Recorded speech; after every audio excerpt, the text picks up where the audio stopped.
All right. Yes, we're live. Hello, everybody in the chat. Hey, Outlaw. Hey, Contriver. So just hey, Kush. Hey, Goshura. JR. Pang. Utah community earlier was also destroyed by Red Pill Ragers. Well, I think Engler has a hard time listening. And you know what? I'm getting really, really sick and tired of watching him fucking attack a whole bunch of people that don't deserve it. Because I see where it's coming from. I see the puppet masters behind all this. And it actually pisses me off that these crazy bitches have that much influence over the most emotionally and mentally unstable men in our society. So I'm going to go over some stuff.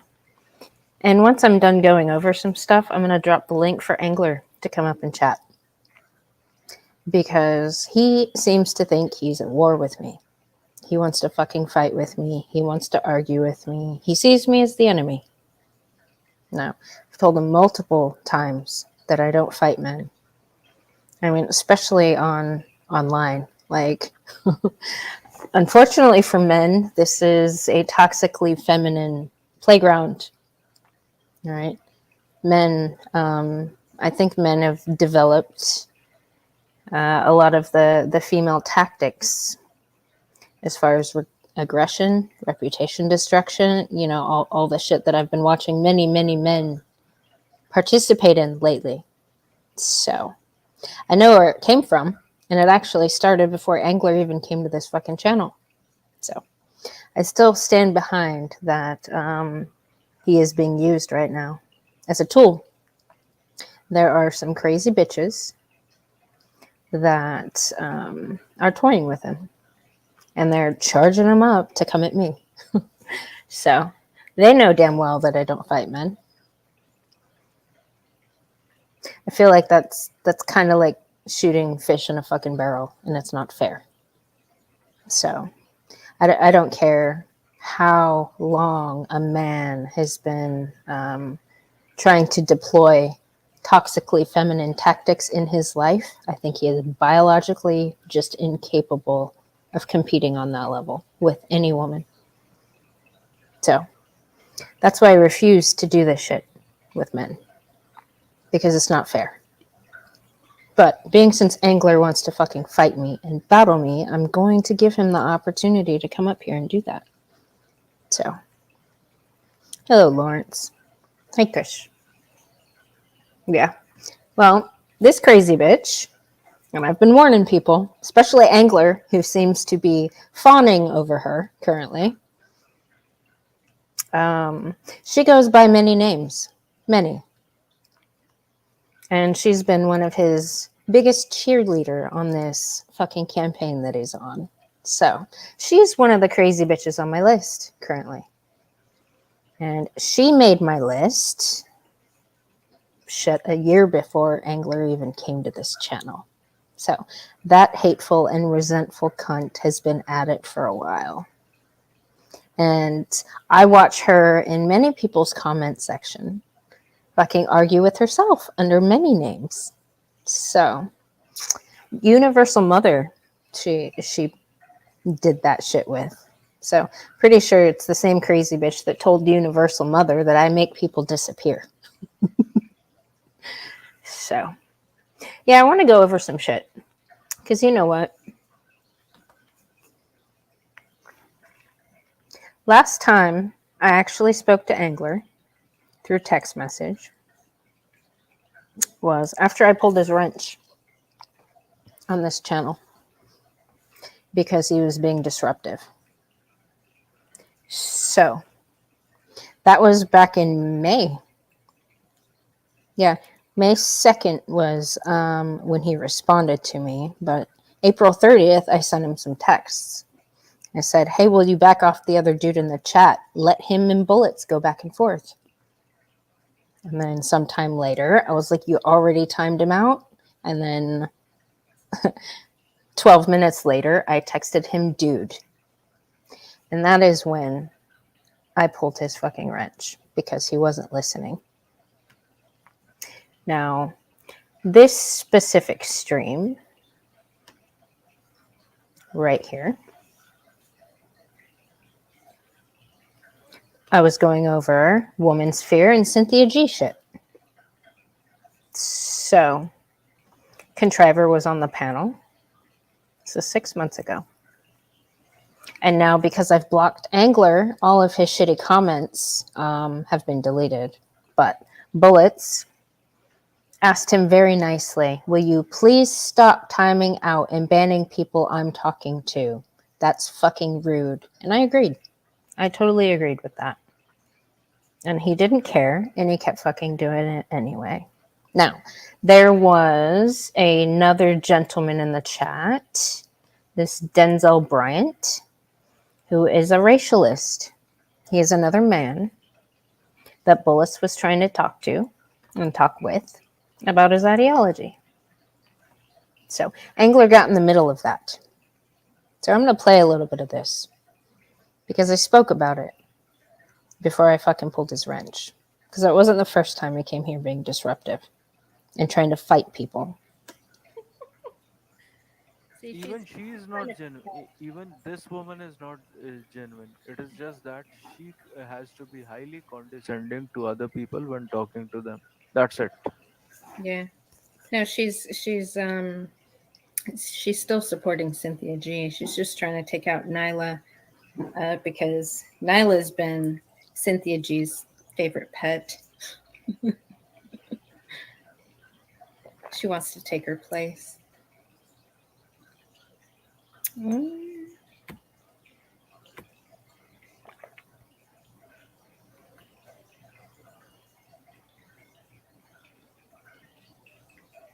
don't know what's going on. I support this. Yeah, she's disgusting. I don't know what's going on in the chat. Is Denzel getting timed out?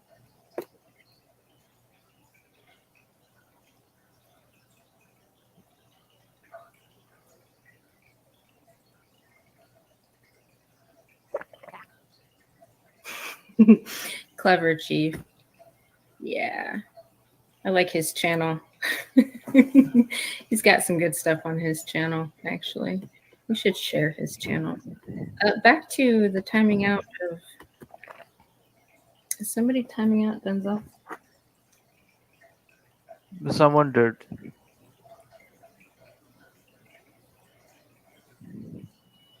No, it is Denzel Bryant.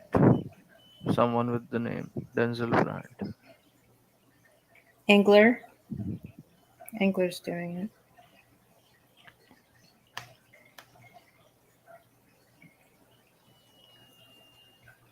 Crystalline Karazin.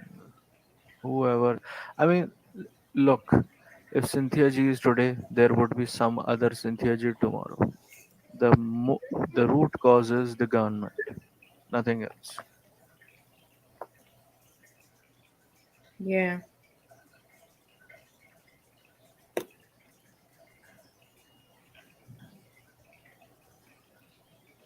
No, Angler's not Denzel Washington. Don't time him out anymore, okay? He hasn't really said anything that was worth a timeout.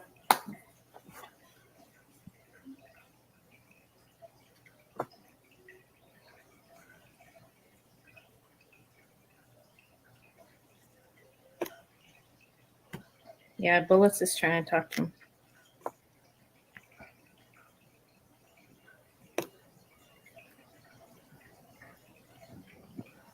Having a wrench is a privilege, not a right. Just FYI.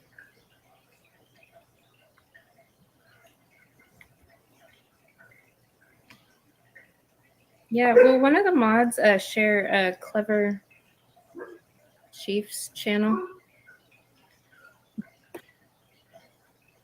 About his channel as well. War because they don't. That is a short point. Has a deep disdain towards black guys, Braxton. I'm not discounting. Anyway, I think that's plenty.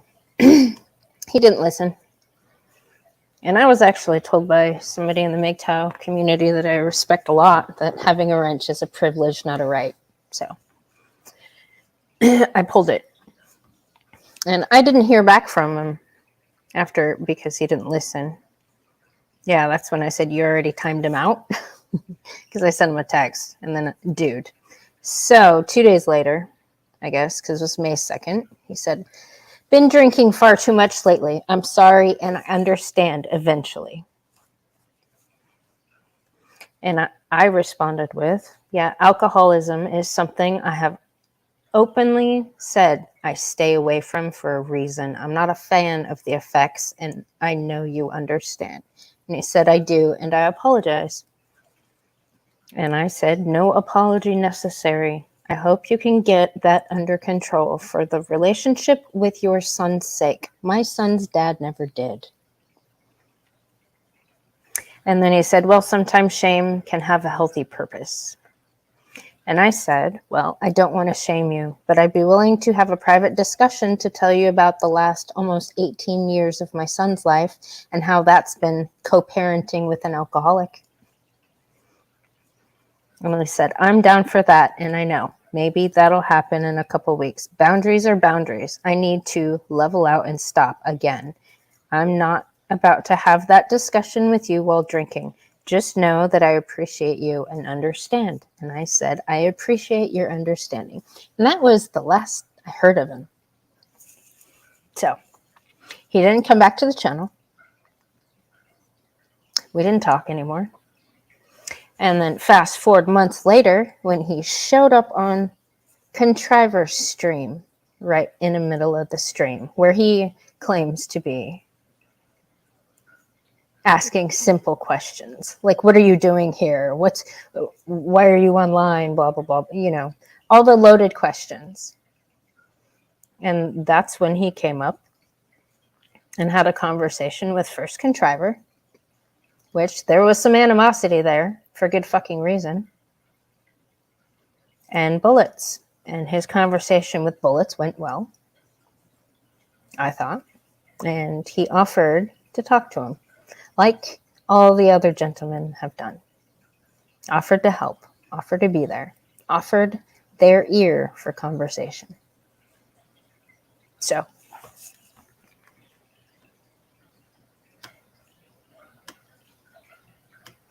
rewind back to March. Was it March?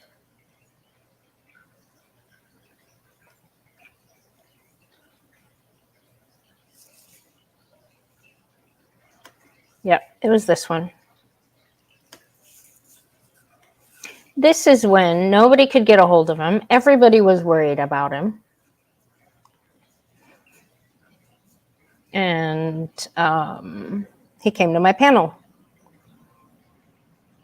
Now, I wanted to share this clip anyway, but I made the time to do this because he said he wanted to do a stream.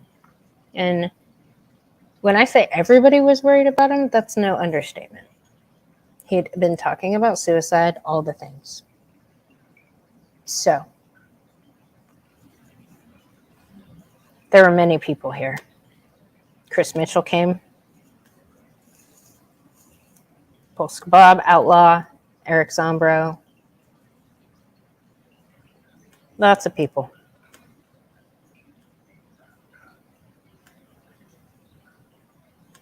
You know, shared my videos. Like, oh, Real Talk was up here. Lots of people. Indy MGTOW was in the chat.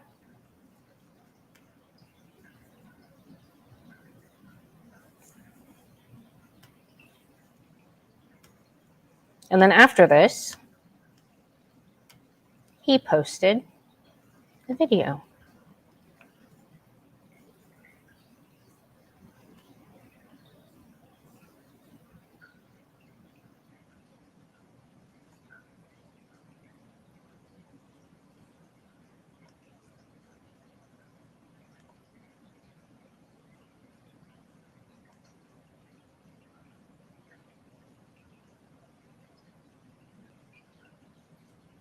See, this is his channel at the time.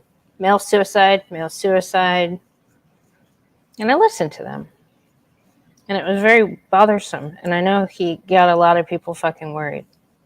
So he posted this video as an apology for worrying people. And that's what he was apologizing for, worrying people. And there's a lot of people that commented, outlaw, no apologies needed. Good mother adopted all of us like her own family. I've never honestly had such great people on social media to conversate with in all my life.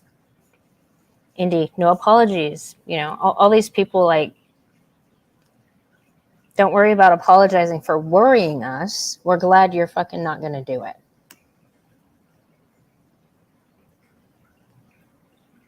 I've called the camera on this phone a cocksucker more than one time, but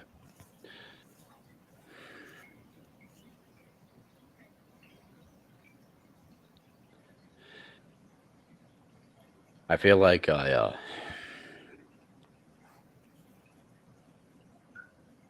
it's past feelings. It's I owe all of you an apology.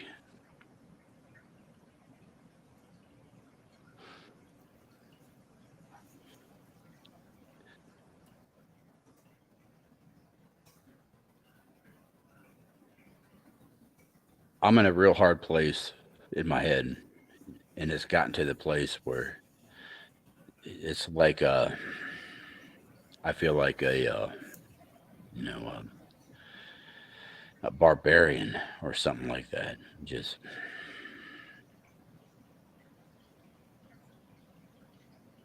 something that is, making a lot of noise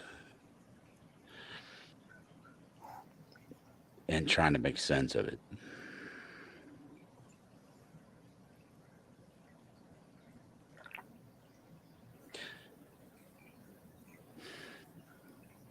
I had a good conversation with a good mother,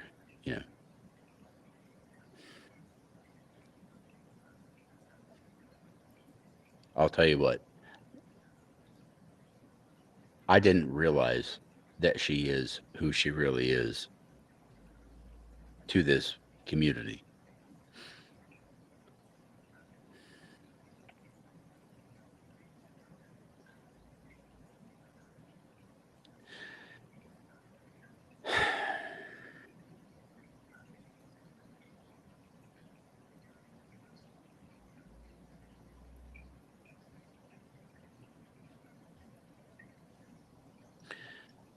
I just wanted to come by, and I might post something here later. And I just wanted to apologize.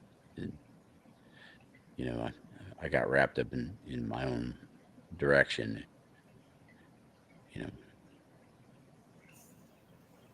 Good mother is she's good mother. So, but I'm sorry, fellas. I'm very sorry.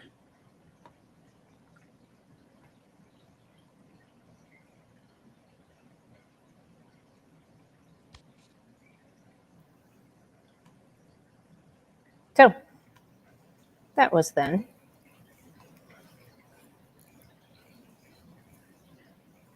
I mean, he has a lot of videos, a shit ton of them, where then he goes on attacking a whole bunch of the same fucking people that were there for him. And I've tried to help him. So.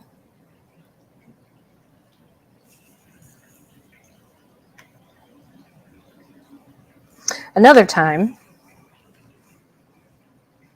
he started problems in the chat. Was when I was restreaming a clip from a conversation me and Philosophy by Psych was having. So he got all combative and thought he could psychoanalyze Psych. Me and Billy even had a conversation with him after this incident because he wasn't fucking listening. He was convinced. Let's see. What did he say?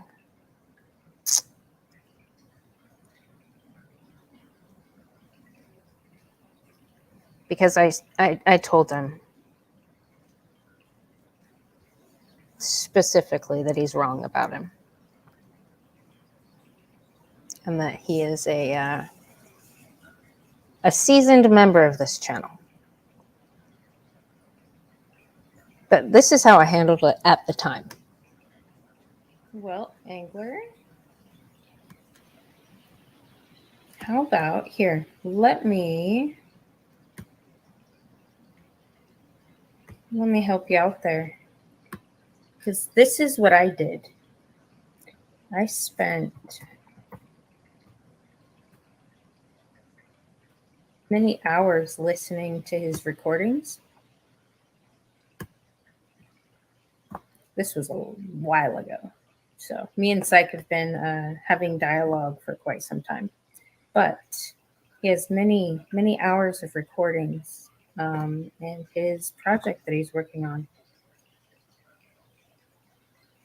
He's been on the channel multiple times, and he's had really good conversations with a lot of different people that were coming to the conversation in good faith. So if you would like to get to know him better, and if you want to actually listen to him, there's the link to his channel. Hello, Billy. See you later, Island Hermit.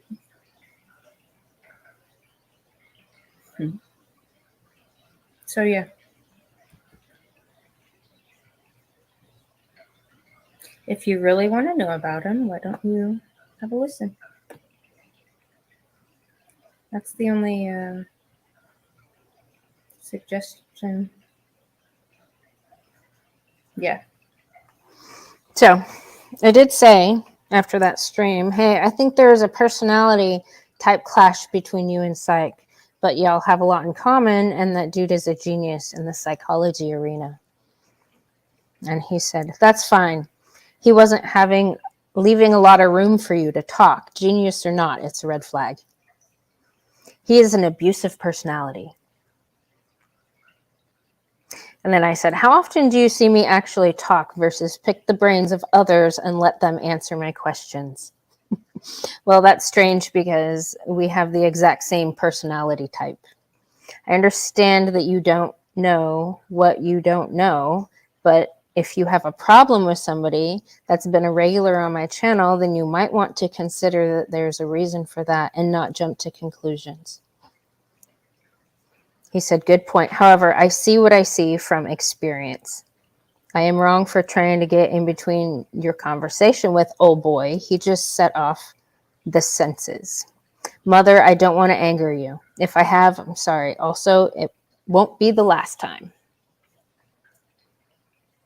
I said that was just a clip of a 10-hour conversation we already had yesterday. Far from anger, just slight annoyance at the same dynamic playing out month after month. If you have a problem with one of the regulars from the beginning of the channel, take it up in their space with them. And he said, I understand. However, that dude knows nothing about respect, no values or virtues. He can have all the knowledge in the world, but he ain't good people. I promise you that he is an abusive personality. He's a scary person when he's not spouting on YouTube. And I said, I am not discussing this with you anymore. Have a good rest of your day. And he said, okay, same to you. And then he sent me a link to a song. And he said, Mandy, you got no enemy here. I appreciate you. So that was an issue that I had. So him being combative with people on the channel was my biggest issue.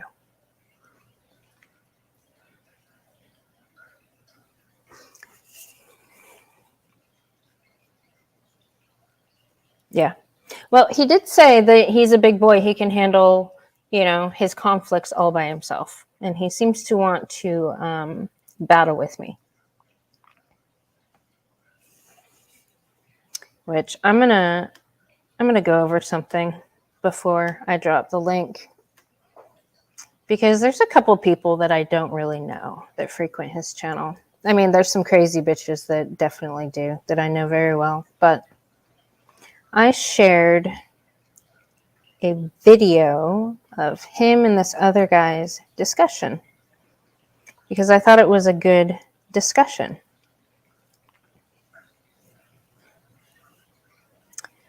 But this gentleman, who I'm not familiar with, I mean, I'm not current on all the MGTOW and manosphere history between the guys, but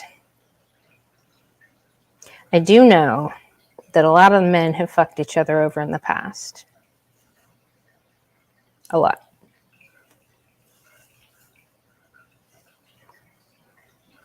And I get it. Men in our society have been trying to survive an ever-changing society that just keeps getting fucking worse for them. Now, women, the tyrannical matriarchy, has been in charge. I am fully aware of that. And they change the rules all the fucking time. And men in our society are not stable. But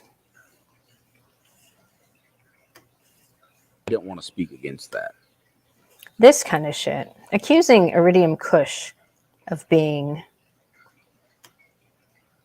manipulative when he was just trying to help. Yeah, this Reviving Real News person. Not sure who this person is. They seem to have it out for me. I don't know why. Lazarus. They've formed a pack mentality. So now we have a group of cowards led by a female attacking one man and his son with the so-called manosphere. Shaking my head. You know what? He made another comment about fucking cults and shit too, which I think is pretty dishonest, to tell you the truth. Oh, there's Celibate Scorpion. Hey, Angler. I have an interesting poll on Hermit and Soap Dropper on my live stream. Hermit the Soap Dropper. And he gives her heart.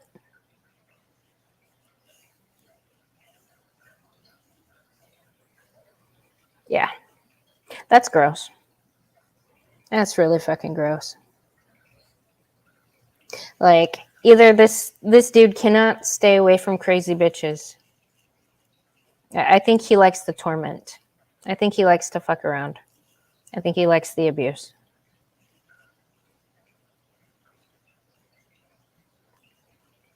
Which one was it? Y'all know.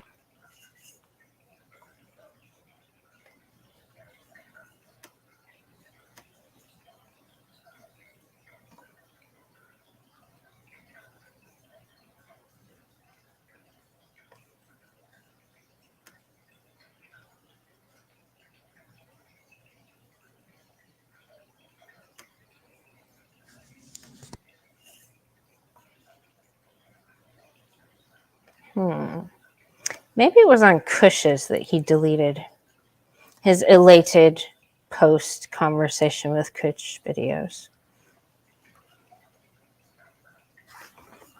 I saved it though, just in case.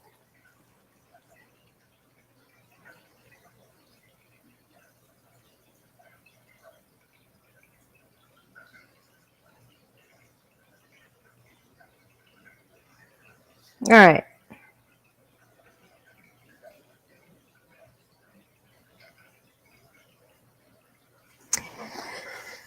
You're dealing with it well. I think it's something a lot of us had to go through. Unfortunately, this one is slightly different. I think it's the first time I've seen a cult form within the manosphere led by a woman.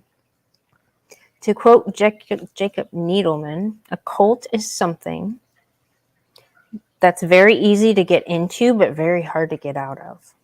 Others, like Traversable, tried to bring women in and even make them moderators, which saw an end to his credibility. This new group that is forming is predominantly based around weak men who've positioned themselves beneath a woman.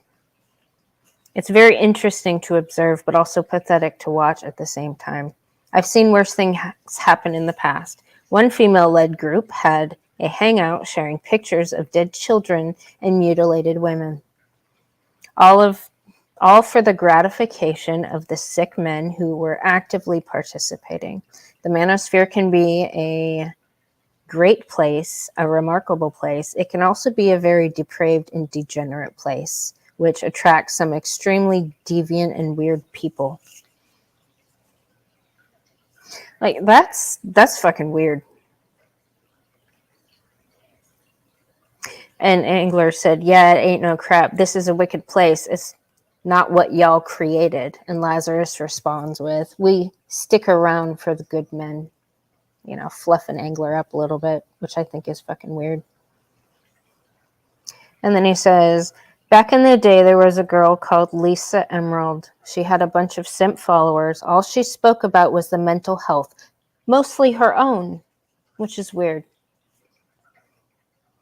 I remember a dude called something, we had to have a hangout with him once again to explain the age of consent should not be lower to 12 years of age.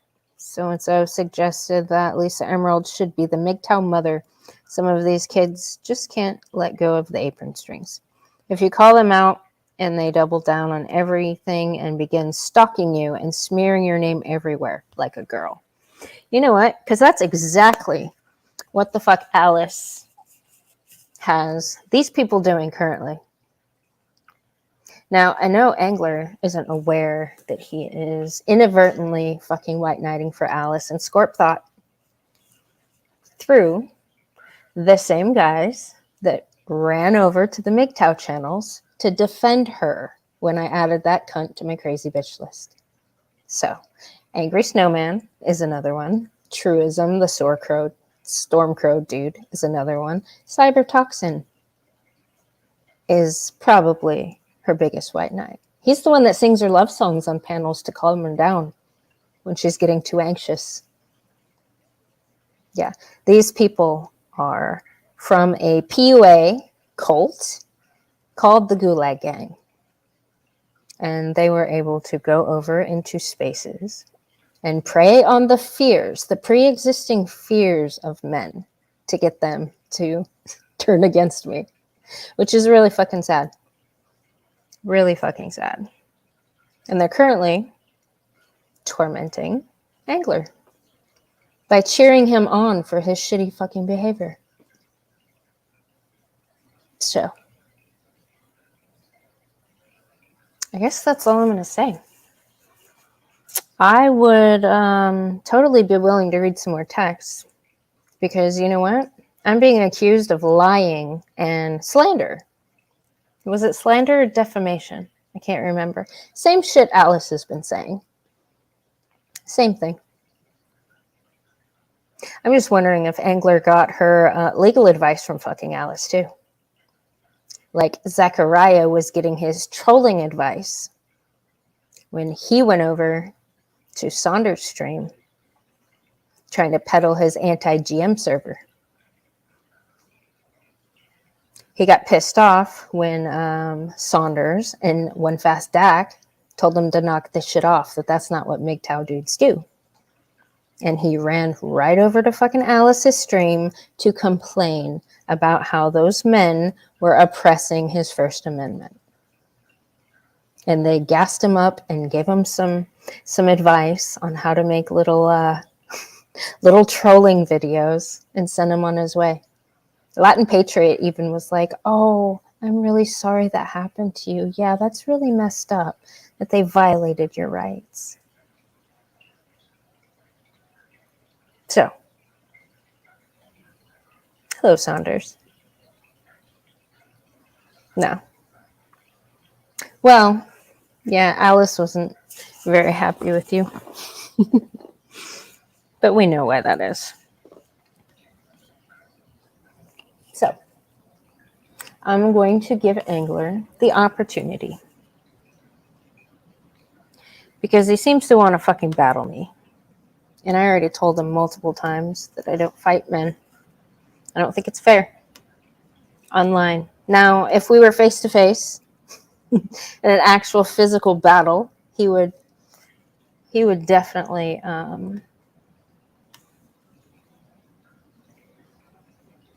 he would definitely outclass me, for sure, because that's men's superpower right there, their physical strength.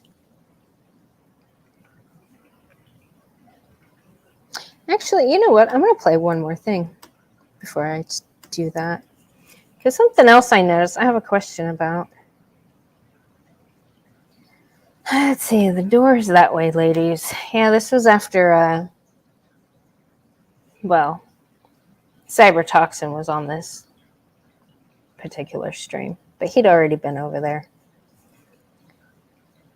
But I noticed something about women versus men, our perception.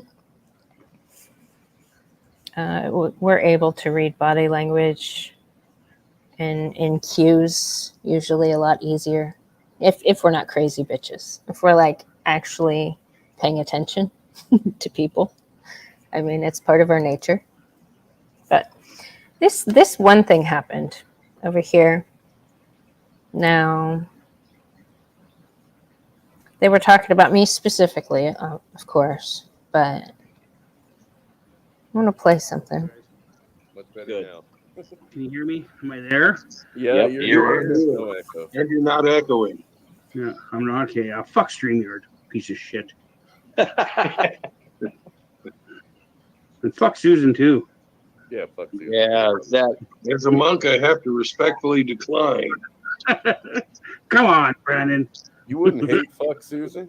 Look at me. I won freedom of the speech award this year. Thanks, Chrome. Your link worked, man. I don't know what was going on with Brandon's link, but whatever. It kept giving me an error 404. It was kind of weird. I don't know. Yeah, it was right. It was probably on my end, man. Probably. So what was your question? People donate, what woman donated to my pill fund? Yes, indeed. Good Mother donated just over $100 to me. Do you hear that? I'm going to back it up a little bit. It's coming from Angler. It's a sound. It's a really fucking weird sound. Mother donated just over $100 to me. What is that sound, Angler?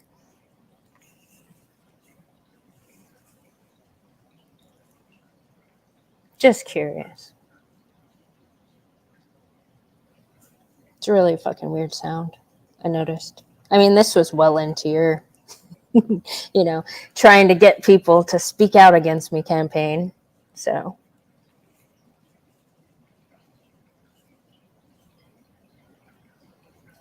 Envy. Sigh of discomfort.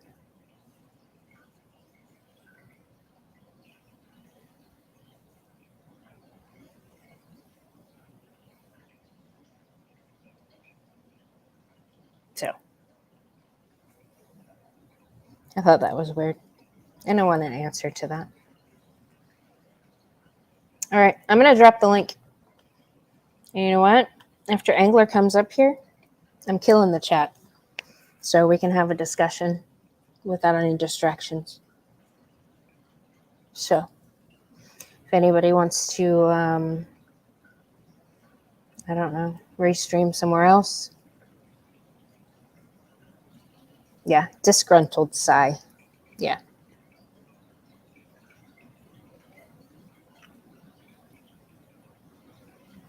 Well, I'm only letting Angler up here. If anybody else hits the link, you won't be let up.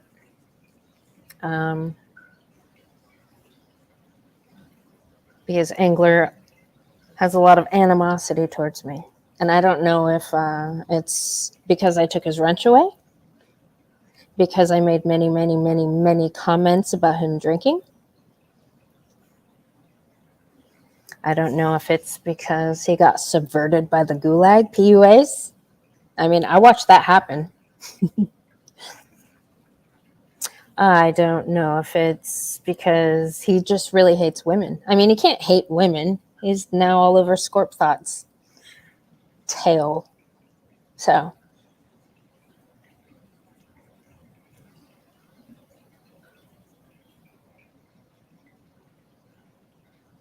yeah. I meant what I said, though. I don't fight men for good reasons. So, if you want to battle Angler, you're welcome to come up and fucking try to fight with me. Because it's not going to end well for you.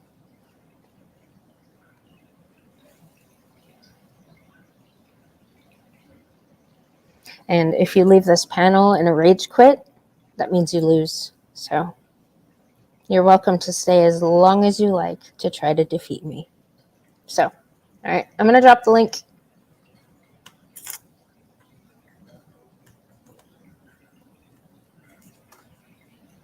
And that is for Angler only.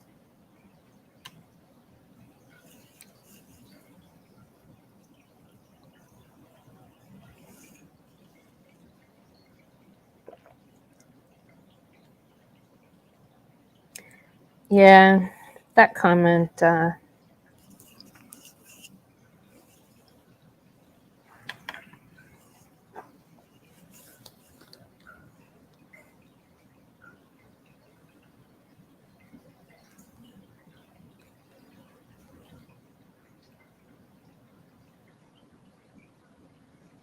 if I was in the market, I'd be hot on your tail. You're lucky I'm a monk. Might annoy you otherwise.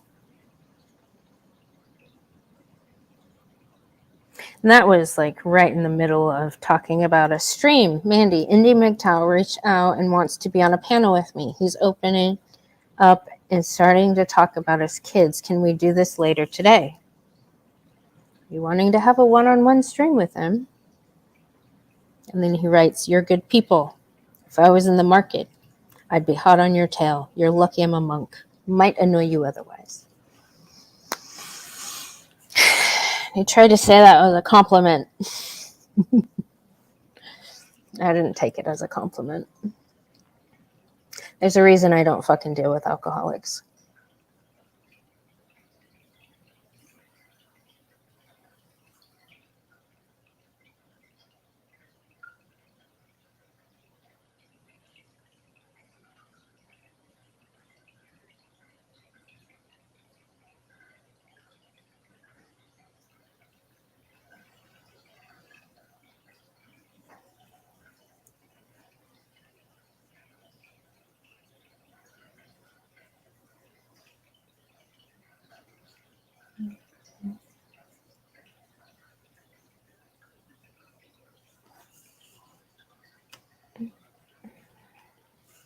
Yeah, that was 3 months ago.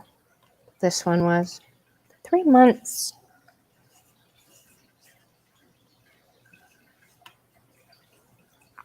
Well, you got to eat your words there, Brandon. Well, I'm just telling the truth, and it was nice. And I'm whatever. glad to see that happen. I'm still standing by what I said in my video, and that's that. So, yeah. Yeah, I mean, it's not like we have ill content towards them. No, I don't at all. No. We appreciate the fact that that they support us, but I think we've let it go too far. Yeah, no, you're right, Chris. You're definitely right. And Brandon, I do respect your decision and agree with your decision not to have him in your chat. I totally 100% do. I have. So do I. See, that's what I don't think a lot of these guys understand. I've been trying to weed out the crazy bitches out of the MGTOW spaces. Every time I see one doing what they do, which is usually emotionally torturing men, trying to argue with men, I fucking call them out. So there's quite a few crazy bitches that aren't happy that I put them on my list. Because they're only there for a reason. Like, I don't know if anybody noticed, I don't go hang out in any of these fucking spaces unless I'm summoned or invited for a reason. Like, I have a lot of shit on my plate. I go a lot of places. I pay attention to a lot of things, and I collect a lot of things. So, I don't have time to just hang out Like if I go somewhere, it's for a purpose. If somebody needs me for something, or if I have a question about something that I'm working on. So.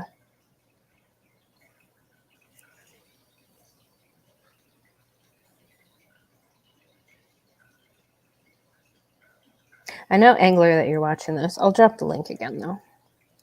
Because you want to bury the hatchet, so you say. You want me to apologize for something that you think I did. Which was, what would you say, lie about you?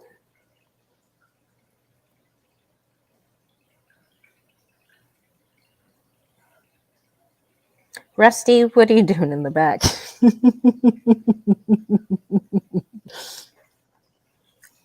Hello, Rusty. Hey, good mother. How are you? Are Doing you okay? all right. Yeah. Yeah? Okay.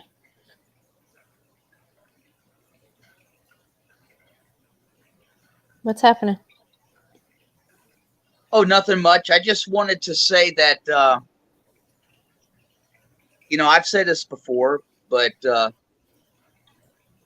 Angler, he's been a friend of mine. Mm-hmm. And I have watched slowly over the past few months how it seems like he has deteriorated. He has. And it's just my personal opinion that when somebody is lost and is overwhelmed by hopelessness, sometimes we tend to reach out and attack others, and it is a cry for help. And I really wish that one of us brothers could reach out to him and try to make a connection and trying to bring him back into the fold. Yeah. Well, he seems to be resenting a lot of the people that are trying to help him. So I don't know why exactly. Well, alcoholism has a lot to do with it. Yeah. Yeah. I just wanted to say that I don't want to give up on him. Yeah. Well, I don't either. He wants to fight me. So I was giving him the opportunity to come do battle. like he's got some shit he needs to get out. Who's a better punching bag than I am? I mean, there's nothing he could say that would ever fucking hurt my feelings. Oh, I understand that. Yeah. When somebody finds themselves in the position of going around and policing the manosphere, there's a problem. See, that's what I do, though. I'm trying to get the crazy bitches out. Well, getting the crazy bitches out is one thing, but when a brother is going around and policing all the different channels and then making videos calling out specific people there's really no other way to say it, but in the most despicable way. Yeah. There's a problem. Yeah. So if Angler is watching, all I would say to him is that there's a better way, and there are people here that care about you and wish to, try to make amends and try to, come to some sort of resolution about things. But I never bought into this idea that another man has the power or the authority to tell me that I can't be on Good Mother's channel. Right. Where did that all start? I have no idea. It started with Alice. She was trying to tell the men to stay away from me because I'm going to get them in trouble. That's where that started. Right. It just leaked over into the MGTOW space. Yeah. Yeah. You have never claimed to be part of the manosphere. I know. And, you know, as far as I know, you happen to be the only woman that I know that actually calls for repealing the 19th Amendment. Yeah. Well, just Pearly Things is, too. She's been saying it, but she also says she's going to run for office. So, well, that I don't doesn't pay make sense. attention to just Pearly Things. Yeah. Yeah. No, just Pearly But Things. anyways, I just wanted to say that if Angler's watching, I just wanted to just tell him that, you know, there are brothers that care about him, and you know, a lot of us have been where he's at, and we put one foot in front of the other, and we came out on the other side, and so can he. That's all I wanted to say. Yeah. All right. Thanks, Rusty. It's good to see you. If you let us know if you need anything, okay? Thank you. Okay. Bye-bye. All right. Bye.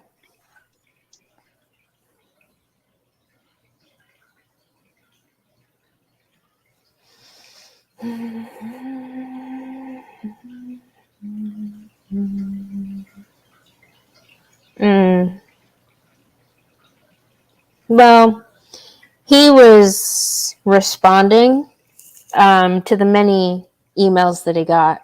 So he said he had 11 people contact him with misgivings about me. I'll just say. And it's actually one less than Coffee Nino claimed to have. And you know what? Tony Bruno said he got 8. So I do know this crazy bitch campaign is losing steam. I think Coffee Nino tapped out of it. But I mean, I see that as progress. Only 8 this time?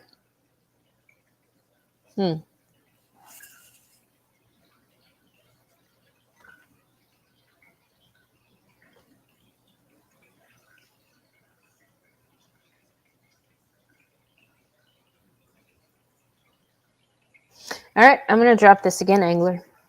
I know you're watching this.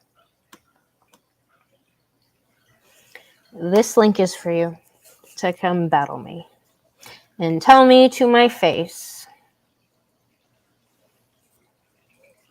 what the hell your problem is with me.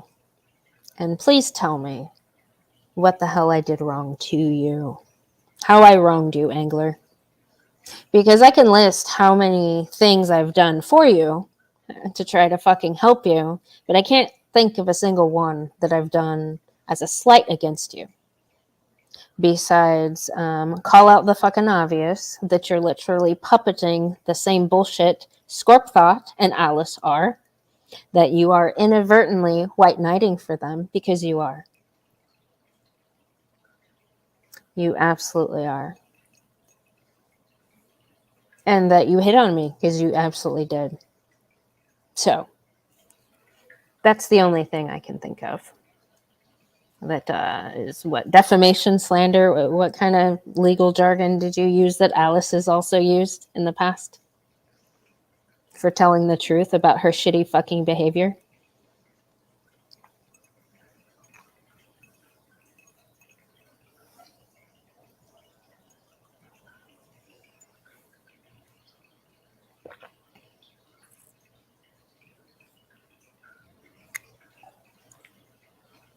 Minnesota Liz. All right, Angler, I'm going to give you 5 minutes because you know what? If you're not going to come up, I would rather talk to Liz. Because guess what? We still haven't scheduled that. And actually, Liz is doing a lot. What she does in her real life for, all the rights of men. Somebody I met over that convention.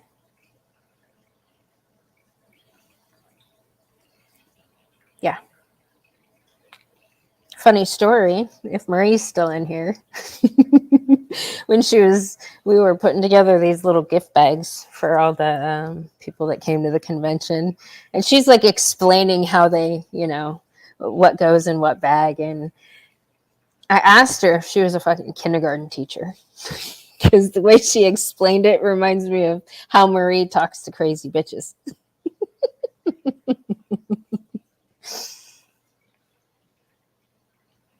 But yeah, it was funny.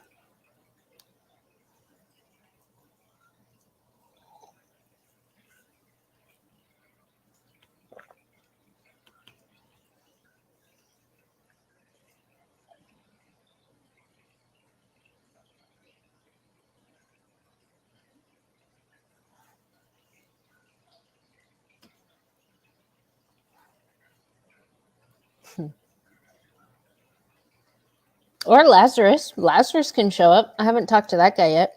I would like to know why he thinks, what did he say? A cult led by me?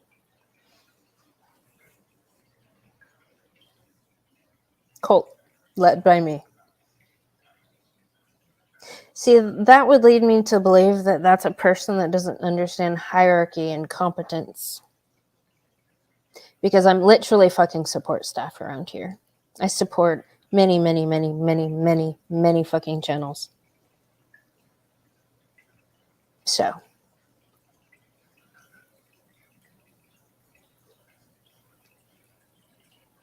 I do what I do online based on what the guys are telling me is a problem. So. Just because I can get in places they can't doesn't mean I'm leading shit. Because actually, what's going on right now is bigger than any of these fucking individuals. And they need to work together to solve this fucking problem. So.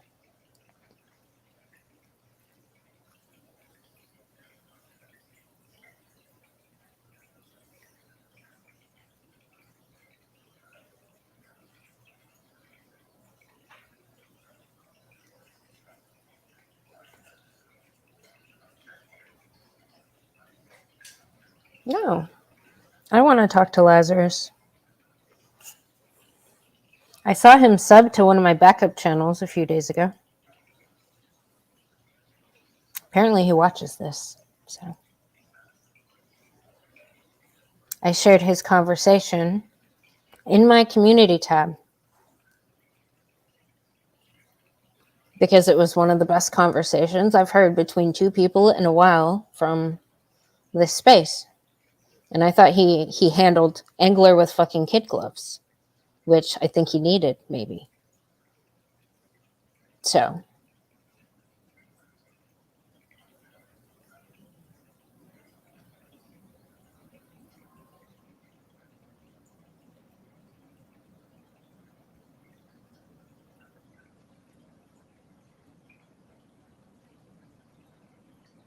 Yeah, I don't know.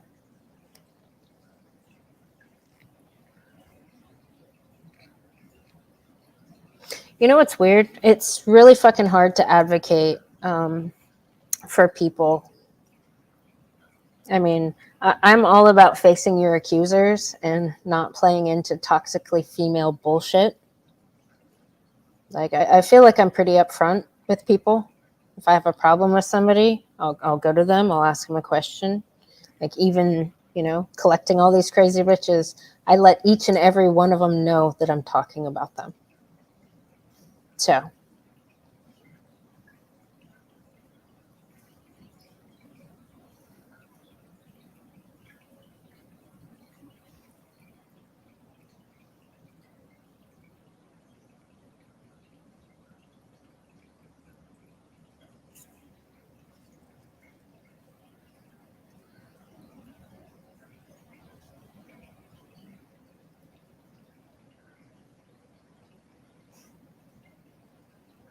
Right, Marie? The Jeopardy song.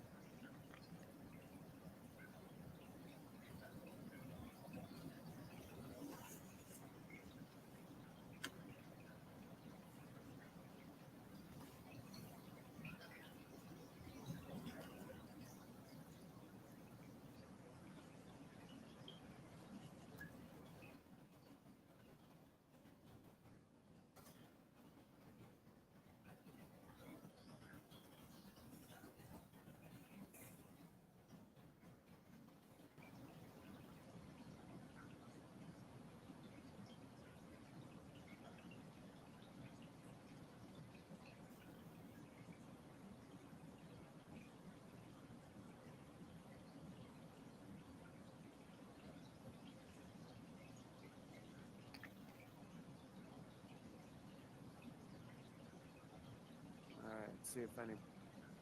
And fucking, she said no. We're worried about you, dude. I mean, we just don't want you. 17-minute video and about it. Deal with it. I honestly think Angler needs mental help, dude. His from balance. All right. And it sucks seeing this. Like, I wish I could help him. I mean, all I can do is listen to him. Oh Christ, he's in here. I thought I blocked him. Is he? You want me to let him in? That's up to you. All right, I'll let this guy in. All right, you said it yourself. I heard you say in your videos, you say a lot of men come up in that chat, and that's absolutely correct. But there are a lot of women who come up in her chat too, and that I think it's important that you understand that is her chat. She can have up in that chat whoever she wants, just as I can have up in my chat whoever I want, and you can have up on your chat whoever you want. So I could have just as easily blocked you out of here, but I was understanding enough to let you have your word. So I think, I think just maybe, we're worried about you, dude. I mean, we just don't want you, to go down a dark path. I think you've just been, you've fallen into some kind of ideology that I don't understand. And, they're just three real simple pillars to this. That's all. And you're just making it your own. We think that you are. You're a freaking woman. Do you think that going on YouTube and on the internet, I don't find her attractive or anything like that. in your mind, you didn't? No, it's all right. I'd rather hear you speak. Because I can bring the video up right now where she says she doesn't want to engage you. She doesn't want to fight you. She said that. She doesn't want to fight any man, including you. Okay, then if that's the case, why am I still getting notifications? Why am I still getting tagged in videos to go and watch? If that's really the case. Well, then turn the notifications off, dude, on the videos. See, that's what I don't get. I tagged him the last time in my Psychology Truths channel. Before that, I shared his video in my community tab, and that was it. I don't know what notifications he's been receiving, but they aren't from me. I mean, he's made video after video after video after video about me. I keep getting notifications. I ignore them, though.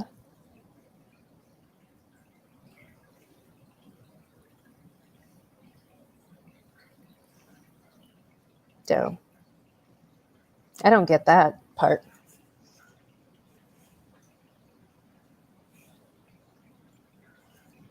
People. All right, then avoid those two people.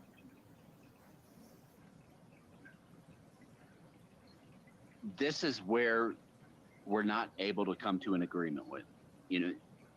This is the pinnacle of the argument. I know that two people lied about me. Okay? Two people lied about me. From what I gather, what Angler's talking about with Bullets is the veiled threat that he took from, what do you call it, a Spurg video about his channel.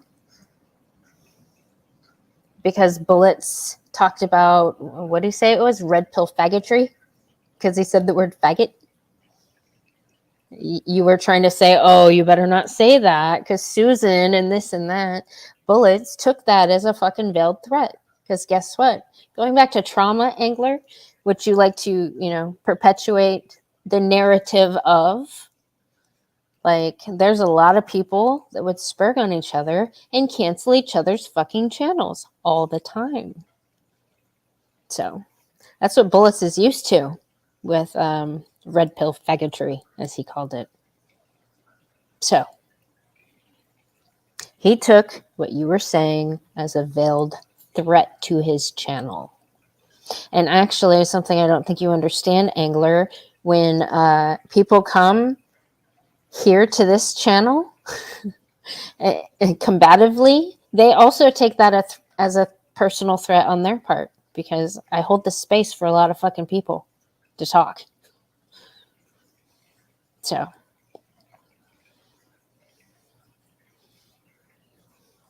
yeah. Hold on. Let's get to the part where he talks about his truth, shall we? And you are friends with them, I have no problem with that. Like I said before, I think you're a kind and genuine person. Mm-hmm.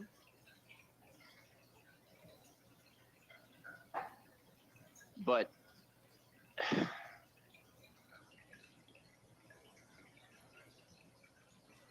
you know, these two people just say, I'm sorry, I lied. No, absolutely not.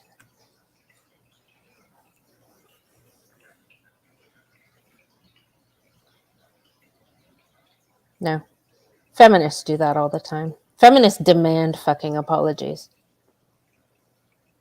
for hurting feelings. And unless you can come up here, Angler, and give a very fucking compelling argument about what it is that you think I lied about, because Bullets was telling his truth. The way you raged on him made him fearful of his fucking channel, because he's seen that before. So, if you want an apology, Angler, you're going to have to come up and get it. And first, you're going to have to fucking convince me that you actually deserve one. Because right now, I don't think you do. Like, the shit that you're saying that's going on between me, you, and Bullets? Yeah. Didn't you start that shit by getting in the middle of his fucking conversation months ago?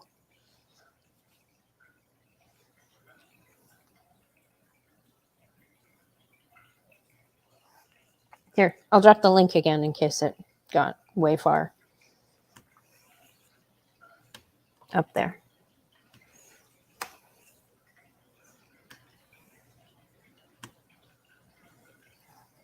They're in their mind, they may not think that they have lied to you. You see, this is what you need to do. We need to sit down like adults and talk this through. Mm-hmm. But to outwardly demand an apology when they maybe think that they don't owe you an apology. Right. You see? We're not going to get anywhere with an attitude like that. Right. You have to be willing to come to the table. I will make this the table. I can invite GM here. I can invite Bullets here. And I can invite you here. I can moderate. And you guys can talk this through if you want to. But again, we're going to do that as adults. Mm-hmm. We're not going to yell and cuss at each other. So Sure. I'll just mute you guys out if you do. Or I'll just kick you out, or I'll end the stream. I'll be done with it, because I'm not going to waste my time on that. Right. You see, unlike you, I'm not going to freak out over this stuff. Me neither. You see me? What's that sigh again? Same sigh. What is that sigh, Angler? You see me freaking out right now? No, it's not on your shoulders. Why would you? Yeah, exactly. And I don't put it on my shoulders. Why do you? Because it's been said about me.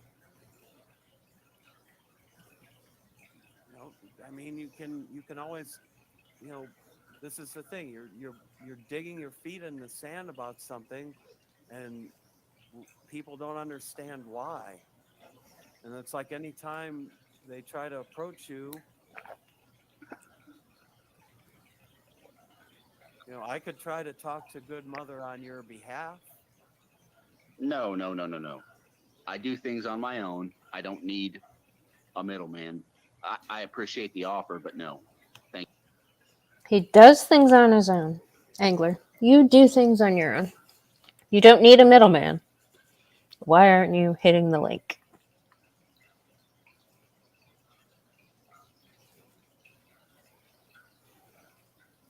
Hello, Indy.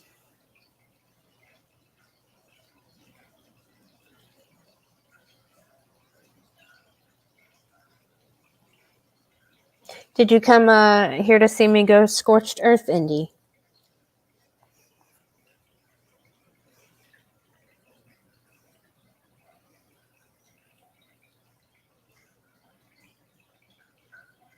You guys do realize that's not going to happen until I round up all these crazy bitches.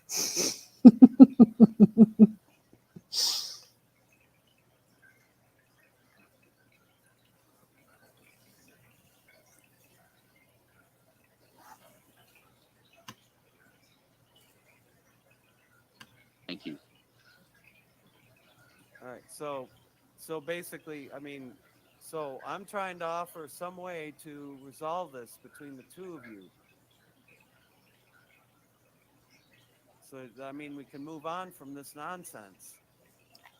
Well, if these people, Good Mother and Bullets for Teeth, can tell the fucking truth. I can absolutely always tell the truth. Angler, can you tell the truth? Here, so we can talk about these things.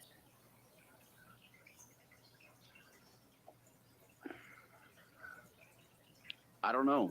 I mean, don't you think it's probably too far gone to even try that? No. Nah. Right to tell her side of the story just as much as you have a right to tell your side of the story.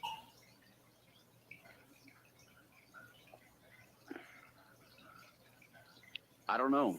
I apologize for somebody else's misconception. I didn't say you had to apologize. I say just understand her position. I didn't say you had to apologize. I said you just listen to her position. Not apologize necessarily. Understand her position. Let her explain herself.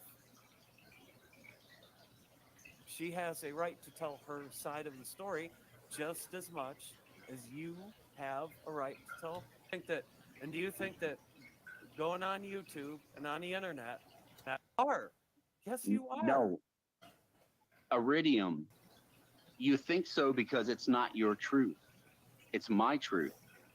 That's what I'm talking about. I'm talking about my truth on here. That's the problem, man. Your truth is fucked up. You know what? I was wondering what happened to the volume.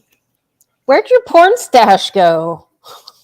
You know, I have that so much throughout the year that I was like, I've had it since like midsummer, and I'm like, you know what? I have participated in Movember for so many years, and I've actually donated and done like men's charities with it every year. I said, fuck this. You know, I'm going to do this year. I'm cutting it off, and I'm going opposite day. And I'm like, and it's funny because everybody at work this week thought I was a fucking new guy. That's how like different it is. And I said, oh yeah, there's just two guys that have the exact same tattoo sleeves, the same voice, wears the same annoying veteran shit at work. You know, oh yeah. That's funny. Yeah, well, I was trying to listen, and when somebody joins backstage, it lowers the volume. So I'm like, what happened to the volume? And then I switched back over here, and you were in the background. I'm still at work, but I was like, I didn't want to miss this, but that red pill faggotry shit just makes me laugh so hard.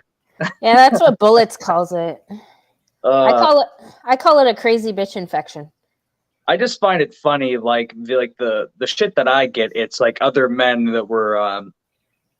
Because I mean, like the red pill, whether you're new to it or you've been around it for a while, I mean, it can apply to everything. I mean, not just, you know, female nature, all that good stuff, like life in general. But the shit that I get from some of these clowns is they were like, I did a video the other day about talking about masculine frame and revoking a guy's man card. It was a joke. It was about this chick who played his video, making fun of his voicemail he left her, simping and calling her beautiful. And this is a girl that, gets told she's beautiful every day and that whole thing, you know. And this guy goes, oh, this guy's talking about frame and he's tiny. I was like, you do know it goes more than physical, right? I was like, not putting up with the bullshit. But Hermit sent me he showed me this angler guy because I didn't know who he was. But then I saw the guys he was with that I'd seen. I was really hoping he'd be on. He'd really he'd take you up. Well, he wants to fight me, but he doesn't want to face me to fight me, apparently. So it's very toxically feminine.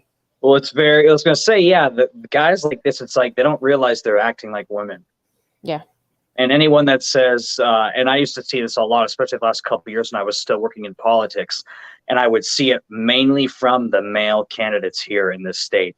High feminine energy, calling in the show, high squeaking voices, when they weren't saying like racially charged things at me for not agreeing with the liberal feminist message. Right.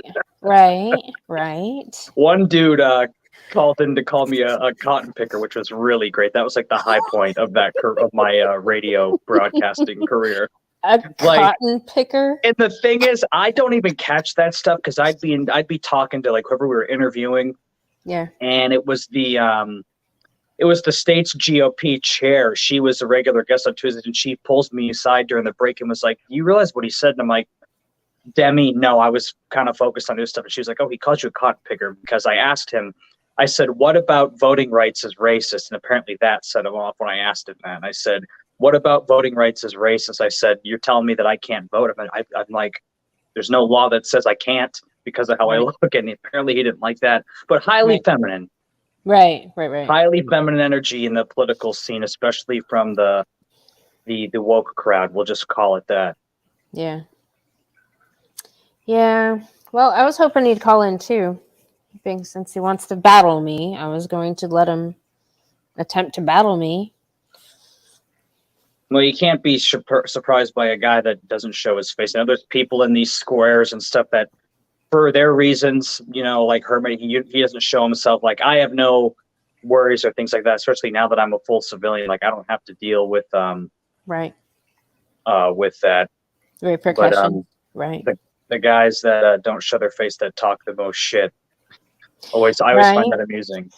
Yeah. Well, I've heard it from many, many, many different people. They're like, and these are all men, especially in the MGTOW spaces. They're like, yeah, the feminists are this, but it's the simps, it's the white knights, it's the feminists, the feminists, the men. Captain Sabahose. Yeah. It's them that are the bigger problem. And honestly, since I've been online, the only crazy bitches I ever put on my list that ever really fought me were the dumbest bitches. Like, the most problem I've had were with men that were coming after me in honor or defending the honor of some crazy bitch. I'm like, there might be something to what these guys have been saying, because these guys still call other guys simps when I think they're projecting. Well, like, that's why, like, I like saying the term sucker. Like, simp is played out. I mean, when this stuff popped off a few years ago, that was the thing. I mean, Twitch even banned the word, for crying out loud. You can't even say it on Twitch. You can't say, no, simps. They banned it. Because when Twitch took off, it was all the e-girl cam girls, and then all these guys, like, this was before OnlyFans, and then Twitch came out and said, yeah, we're banning the word simp. And no one knew what the word was until Twitch made it an announcement to ban it. But that's weird. I like using the term sucker. I mean, simp, it's just, I don't know. I like saying suckers because that's really what they are. Like, or like the typical woman that, that she might have a couple kids, multiple baby daddies, and she wants the high value man. Yeah. She's looking for a sucker or a beta provider because the men that she wants they don't want her. Like these guys, like the 300K plus range that they talk about, those men are between their 40s and 50s, and why would they go for that when they can get the younger model, so to speak? Right. But I will say, like, in my experience in these circles, on my old channel before it got nuked, and then I came back this year, I will say, I mean, we saw it last night, even though Drew seemed like he was willing to be open. He's one of the guys that I would say is part of an issue because he's still in that programming where how many times did he say it last night during the stream was, how do I get that 1%? How do I find a good woman? And we're all just like, dude, you can't. We were all like pretty much Right. yelling at him in the chat, like, dude, Yeah. you Yeah. have a better chance winning the lottery. It's a needles and finding a needle in a needle stack. That's what Ryan always says. Yeah. And I tell guys on my channel, I said, look, I'm never going to tell you not to date. I personally am done. I've checked out. Shout out to John, Gone with John. I know he's in here. John's been through the ringer. He's like done. And I'm that way. Like Herman asked me too last week on one of our streams together. He asked me if I still chased. I was like, no, I just don't have the time, and it's not worth the squeeze anymore. It's just not. But there are still a lot of guys that are in their programming, and unfortunately, they can't save them all. But I will say, at least Drew seemed willing to learn, even though it was very painful at times to watch him interact with you. You were much nicer than I would have been. Well, but, you guys are much nicer with women than I ever would be. So I think it's in our nature.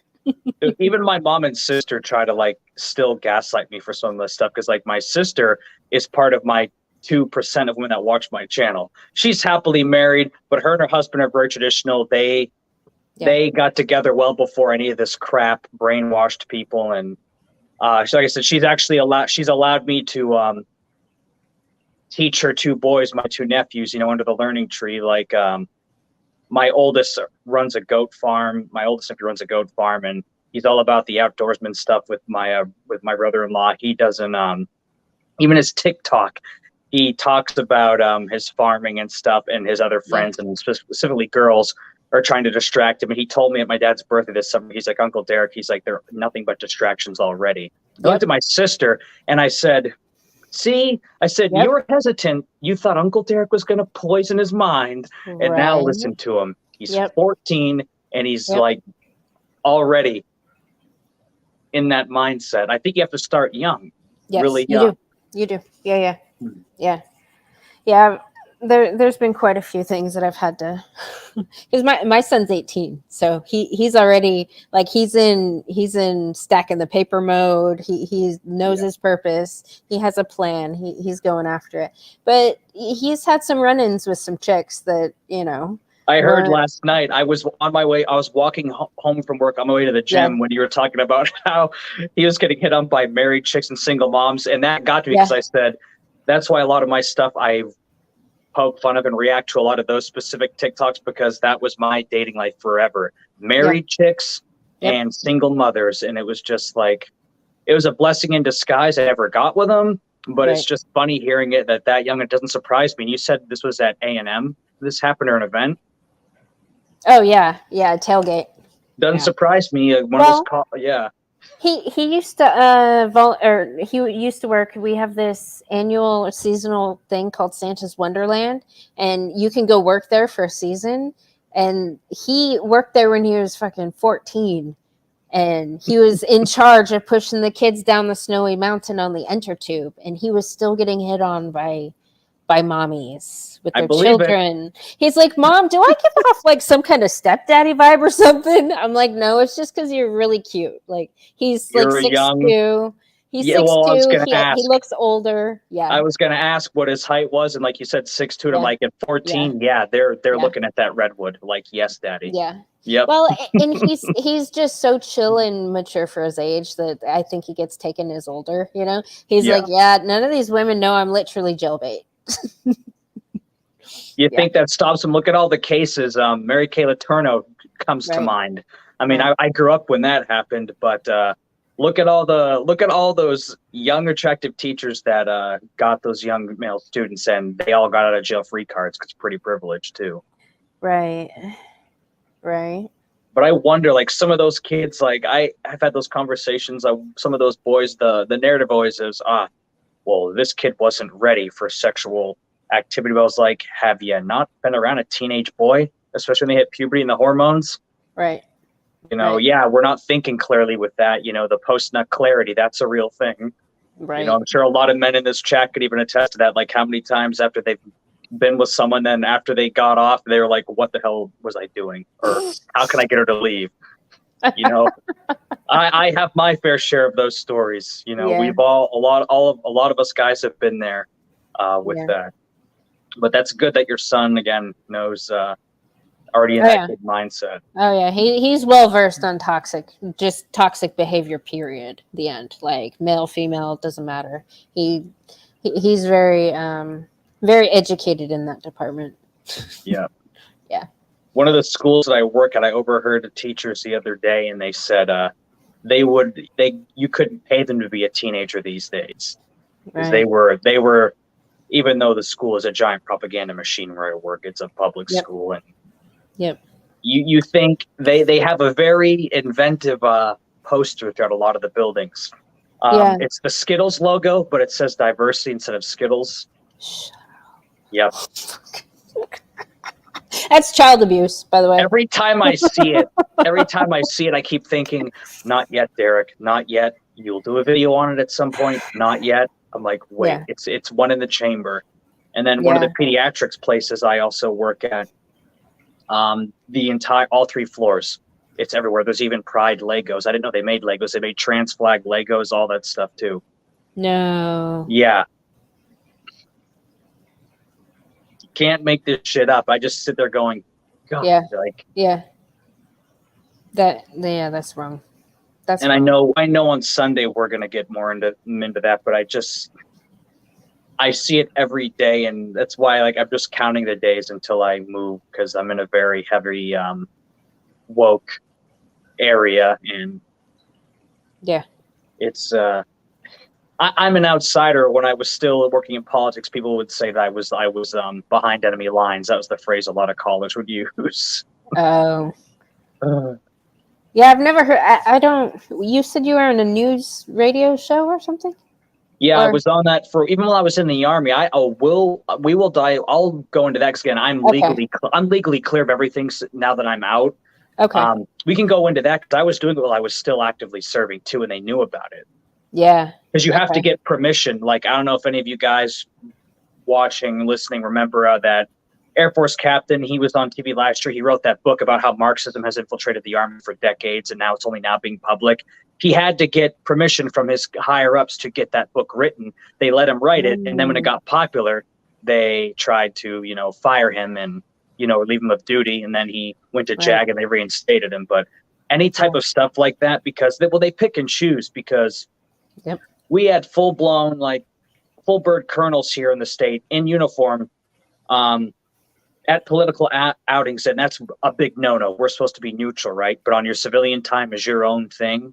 Right. We have full bird colonels, out picketing with Democratic candidates in uniform. I'm like, they can't do that. But then they went after all of these. And again, I know he's divisive, polarizing. Feel how you want to feel about Trump. I don't give a fuck. Everyone's got their opinions. I love Trump. But soldiers that were on their own civilian time that happened to vote a certain way were getting targeted. Really? So, do you remember how everything was going down in D.C. for almost a year, and they had everything gated off? They had all those hundreds of soldiers. Yeah. They were vetting.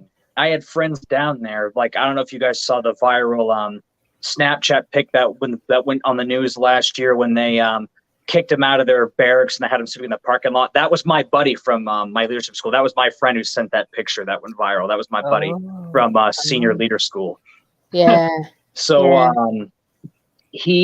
so they were vetting soldiers based on social media and if they voted for Trump when they were first putting Joes on the ground there.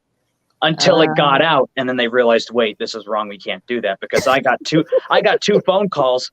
They were like, Staff Sergeant Gauze, do you want to go down? I said, I voted for Trump twice. Does it make me an enemy? They laughed and hung up. So yes. But Troop Command knew I wasn't going to go anyway, but they had to check the box, as we say, and they had to be like, well, we had to say that we asked him. Right. But yeah, it was my mentor. The phone call started with him laughing, and he's like, Derek, he's like, I already know the answer. He's like, but they want me to ask you. And I was like, yeah, no, I voted for Trump twice, so I'm the enemy. And he laughed, and he's like, haha, have a good one. Wow. But yeah, they were literally, like I said, Sunday night, we'll get into more of that, but it got pretty bad. Not even just the woke training, but pretty much after January 6th, we had extremism training, all this stuff.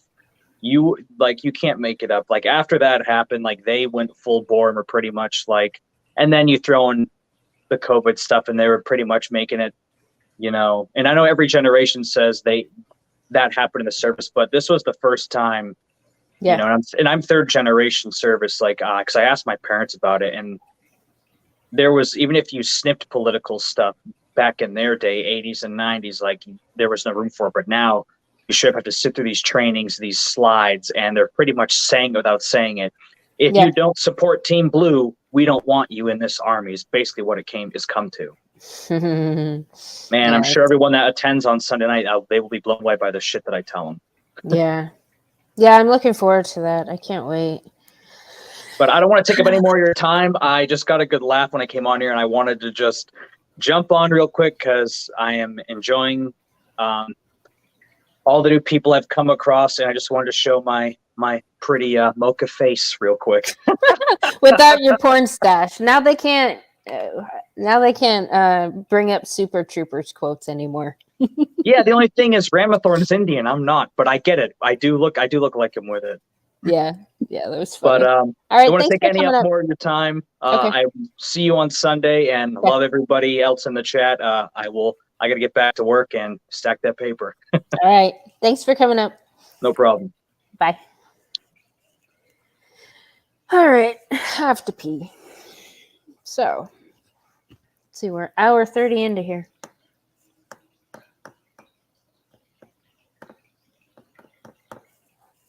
Team Ramrod. Right.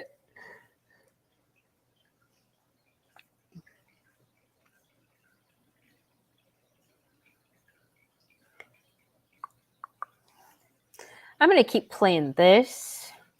And I'm going to go pee while it plays. I'm going to drop the link again, though, for Angler. So we can come up.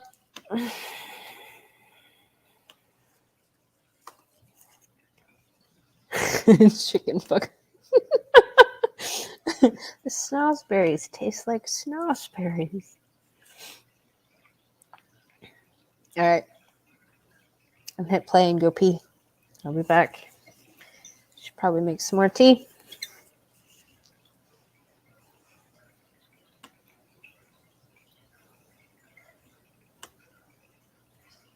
There it is. There it is. Why is my truth fucked up? Because you're not thinking with a sound mind. You still drink? Yes. How much do you drink? Too much. That's your answer. You're not thinking with a clear mind, dude. Well, I'm thinking with a more clear mind than my parents had. Okay? It's a work in progress. I understand that. I came from parents who drank too much too. I drank too much too. Okay? I know where that came from. And that's how I know. I can tell you're thinking with an unclear mind. You're getting pissed about stupid shit you shouldn't get pissed off about. Well, do you not get pissed off in some... Now? Are you drunk now? No, I'm not. I can tell because you're acting... Because I'm actually able to have a reasonably sane conversation with you. Because this isn't the way you've been acting in your videos. In your videos, you're half drunk. You're incoherent. Iridium. Do you even know how? I mean, I have trouble discerning whether you. I sometimes wonder if you're blacked out in some of those videos. To be honest with you. No, I don't drink like that anymore. I don't get blackout. But Iridium, answer me this, please. I'm listening. Would you not get pissed off if you knew that somebody was telling lies about you? Would you not want to correct that? Or would you just say, fuck it? Because I think that men saying fuck it anymore that are being lied about, I think that's a big problem. Well, there's one way to do it. You see, there's one way to do it. I did that as well. I do it by going on and talking like a sane human being. So, like, if I have a misunderstanding with somebody, I come and approach that person first. Well, you know what? Nobody's approaching me. Everybody's making videos, and I'm responding. that's because you're acting to me like the way you act to everybody else. I mean, I'm the only one who can even have a, who can even tolerate having a conversation with you, because you don't realize how much you're lashing out at me. I mean, It was a lot, actually. And afterwards, he's been lashing out at me even more. So that's actually what pisses me off about all of this the most, is the men fucking fighting. I know there's certain people that have this idea that I'm here to divide people, and, I want attention, and like I love watching men fight. Actually, I find it fucking disgusting, and that's the only thing that stresses me out about this entire fucking platform. So I don't care what Angler has to say about me. I don't care about anything that any of these people have to say about me that's negative. None of it. None of it bothers me. What bothers me is that people that are clearly fucking delusional want to try to push a narrative and talk down to people that, for one, don't fucking deserve it. For two, have bent over backwards to try to help them. That pisses me off. So there's a list of people that I have a lot of fucking respect for in this space that keep getting shit on by the most mentally and emotionally unstable members. So part of my goal is to get all the men to stop fucking fighting each other and realize that they are literally all in the same sinking boat. There's a lot of people that know that.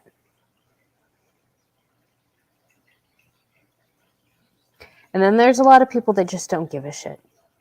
Like Angler. I don't think you give a shit about anything. So you want to listen to the people that are fear-mongering you because of your past trauma, which is fucking bullshit. People get over trauma. Plot twist.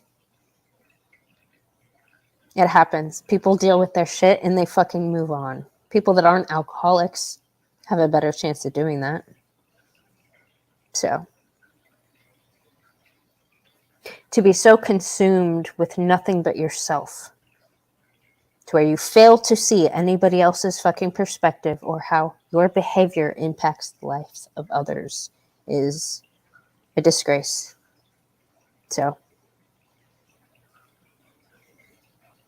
this is the last opportunity that I am ever going to give you, Angler, to come talk your shit to my face, make your accusations to my face. Like you said, you would handle things on your own.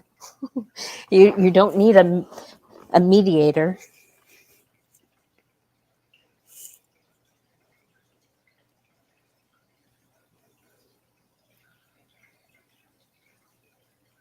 I mean, I heard you say you were terrified of the idea of having a conversation with me. Why? Why are you terrified, Angler?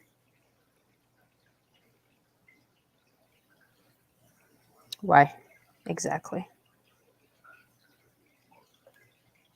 That seems awfully familiar to all the crazy bitches that I've been trying to have a conversation with. All the lying feminists. They're also terrified to have a conversation with me because they know I'm a human fucking lie detector, and I will not let them get away with their toxically feminine bullshit in my presence. So, you are more than welcome to come up here and try. If you want to play the games of women, passive-aggressive, little backhanded fucking comments, little gaslighting, come up and play them.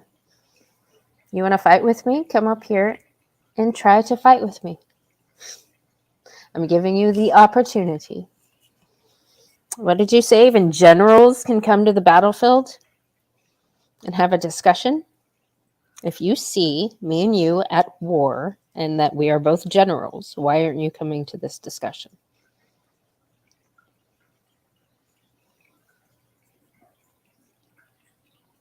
Are you afraid of hard questions? I like actual hard questions.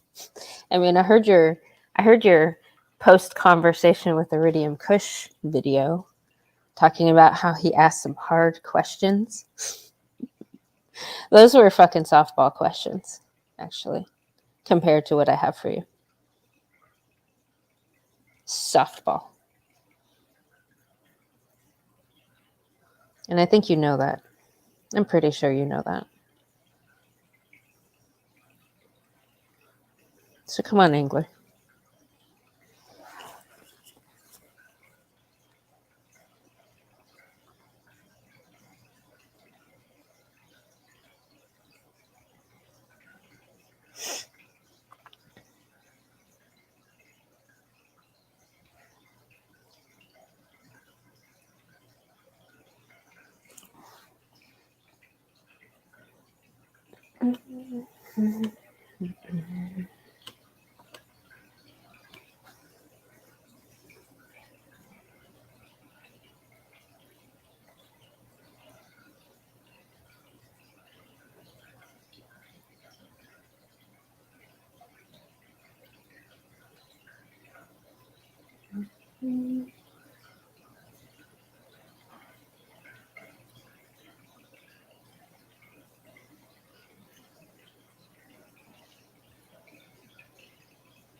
Sure, Bandit.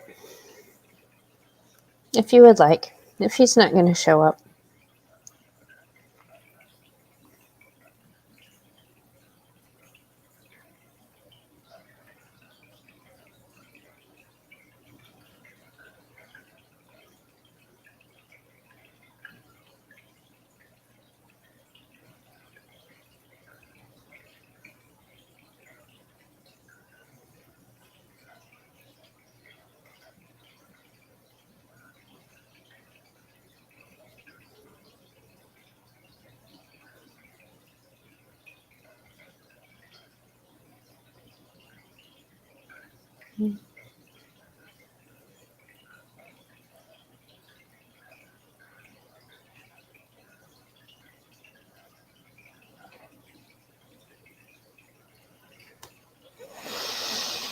What happened? He got subverted by the PUA Gulag gang and got redirected to come after me because the crazy bottom bitches of the bottom bitch crew can't touch me. So they found the most emotionally and mentally unstable members in the MGTOW space to predate upon. So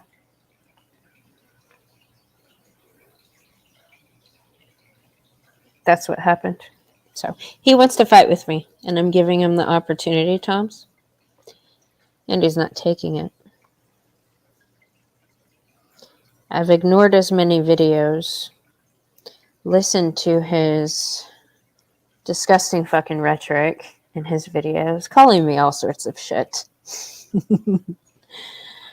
Which seemed to be maybe a redirect. I mean, because I know his real problems aren't with me. So he was directing a lot of his anger and resentment towards me. But he's starting shit with a lot of people that I fucking respect. So, you know, crazy bitch infection shit is what it is. He's infected with crazy bitchery. He has many, many, many people's hands up his ass, working his mouth like a fucking puppet. So, he has a lot of people that he, for some reason, trusts that are leading him down the wrong fucking path in life. So, people that actually don't wish him well or want to see him improve They, just like the crazy bitches do, they plod the most degenerate behavior in our society and watch them self-destruct. Meanwhile, being very, very happy that they're not them. So, hello, Bandit.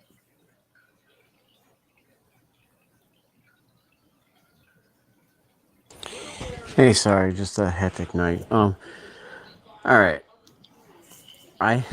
There's so much to unpack with all this. In general, I have no problem being a facilitator if there's going to be an open dialogue between two people. I have no problem trying to facilitate at least some kind of resolution to this, because honestly, I'm pretty sure everybody on this wants this to get resolved either way, positively or negatively. Just be done with it so we can move on with our lives. No. Hello. Hello, everybody. Hello. The Kush is in the house. I'm just listening, paying attention. So, you said those were softball questions? I'd be curious to know. Oh, yeah. Well, he was saying that you asked him some really hard questions. Yeah. I didn't think those were very hard questions. No, they were soft compared to the ones I would definitely be asking him. So. Okay. I think he said he was terrified. So I don't know why he's terrified, but. Yeah. Yes, go sure, that's me. So. Yeah, I mean, I'm happy to talk to him again. I mean,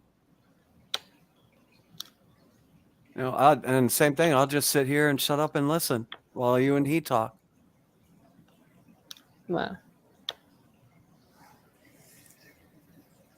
I think he just won't talk to me at all, no matter what. I don't know. I was thinking maybe my appearance on here might draw him out, because it drew him out when I was streaming. So. Yeah. Oh yeah, he's gonna make a video about each and every one of us, Hermit. I guarantee it. It'll have like 15 pauses in it.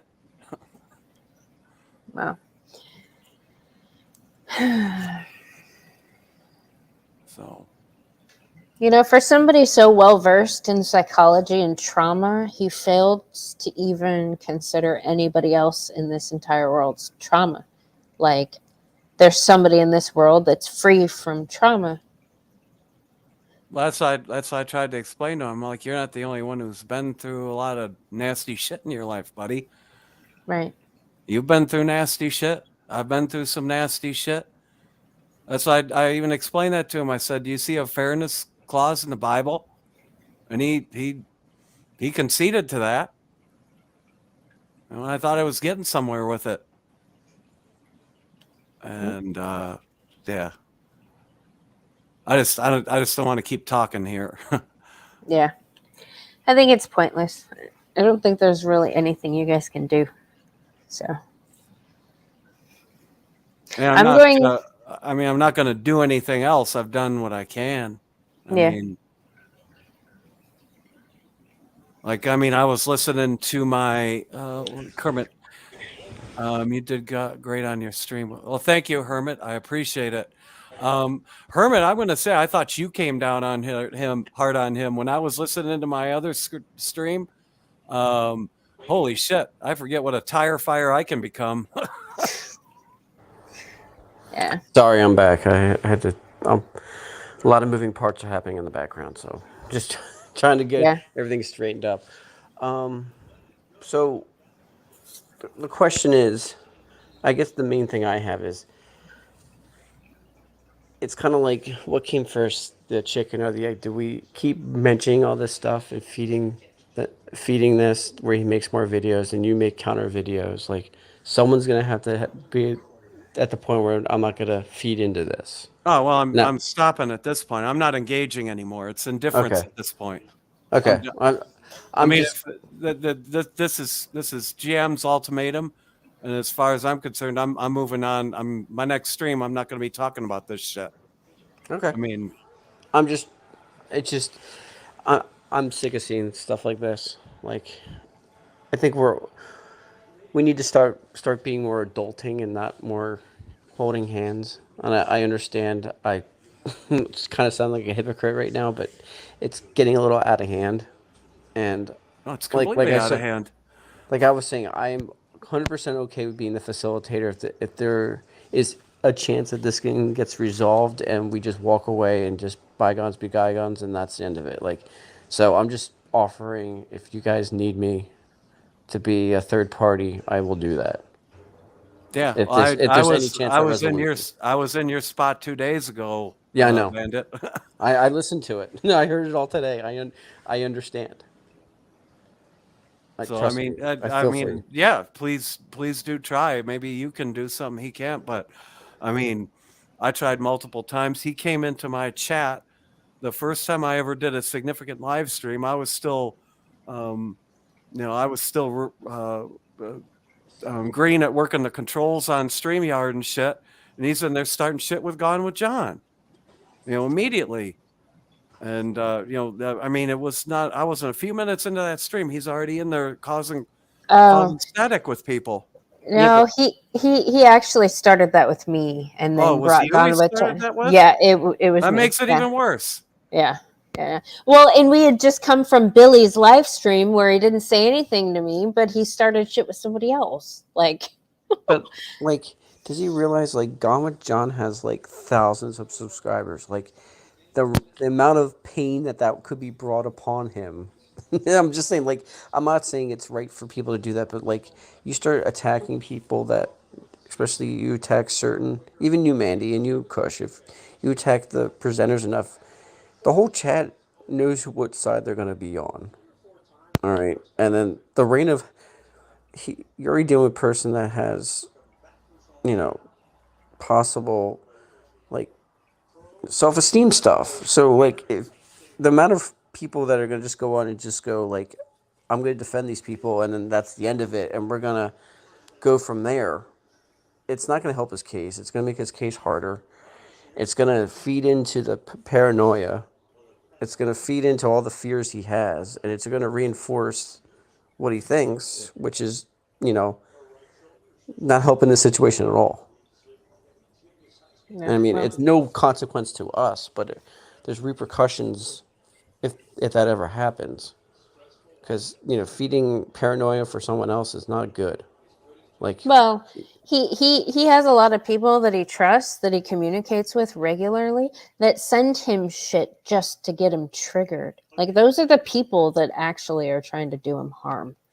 Well, there was that one Elspeth Myers. She left a bunch, or whoever it was, left a bunch of shit comments on one of my streams, and I know she's one of the ones who's vectoring him like that. Yeah. Yeah, and she's a crazy bitch. I banned from my channel like a year and a half ago, maybe. Like, she's been around for a while. She's on the crazy bitch list. Of course, she's going to be applauding anybody who says any bad thing about me. She's going to feed into that. She's going to plant those seeds too ahead of time.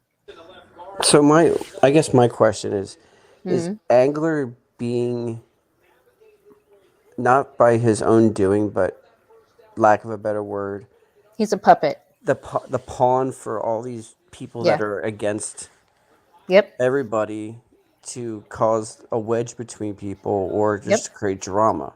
Yep. So I guess at this point, I know we're going to end this sometime tonight. We're not going to talk about this ever again. Yeah. However, like, I look at every kind of problem I look at as a teaching moment. So I guess we can talk about this. What can we learn from this so we don't repeat this? What can we do better? Don't listen to crazy bitches. Yeah, don't let these psychotic women weaponize you. Right. I mean, make up your own mind. Don't let these people. I can tell this guy's getting like crazy ass thoughts put in his head. Yeah. Mm-hmm. But I'm saying for us, like, what can we learn from them? We can't fix what Angler wants. We can fix what we can do. Like, what can we do better? Well, I think that's what we just stated it. Okay. Mandy and I both said it. Just don't be talking to these crazy women, and don't don't simp for them. Don't follow blindly exactly what they say. Okay. That's what I would say. Just think for yourself. Well, the problem is a lot of people can't do that these days. Look at what Will Smith did. I mean, he ruined his career in 15 seconds, right? Yeah, 100%. Well, and I guess for me, it just strengthens my resolve on having the heads of all these crazy bitches by the end of all of this, because I know whose hands are up his ass. I know who's pulling those strings, and it's pretty fucking disgusting. Maybe in the future I won't spend as much time trying to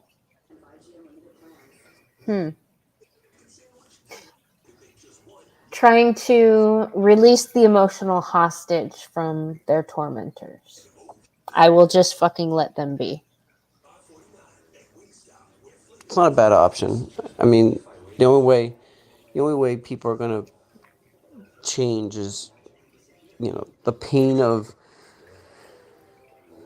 of action is less than the pain of inaction. So if you want things to change, you're gonna have to make the pain of not doing anything worse than the pain of doing something. Which, in a situation where it's Stockholm syndrome, it's a little tougher to get the change that's desired.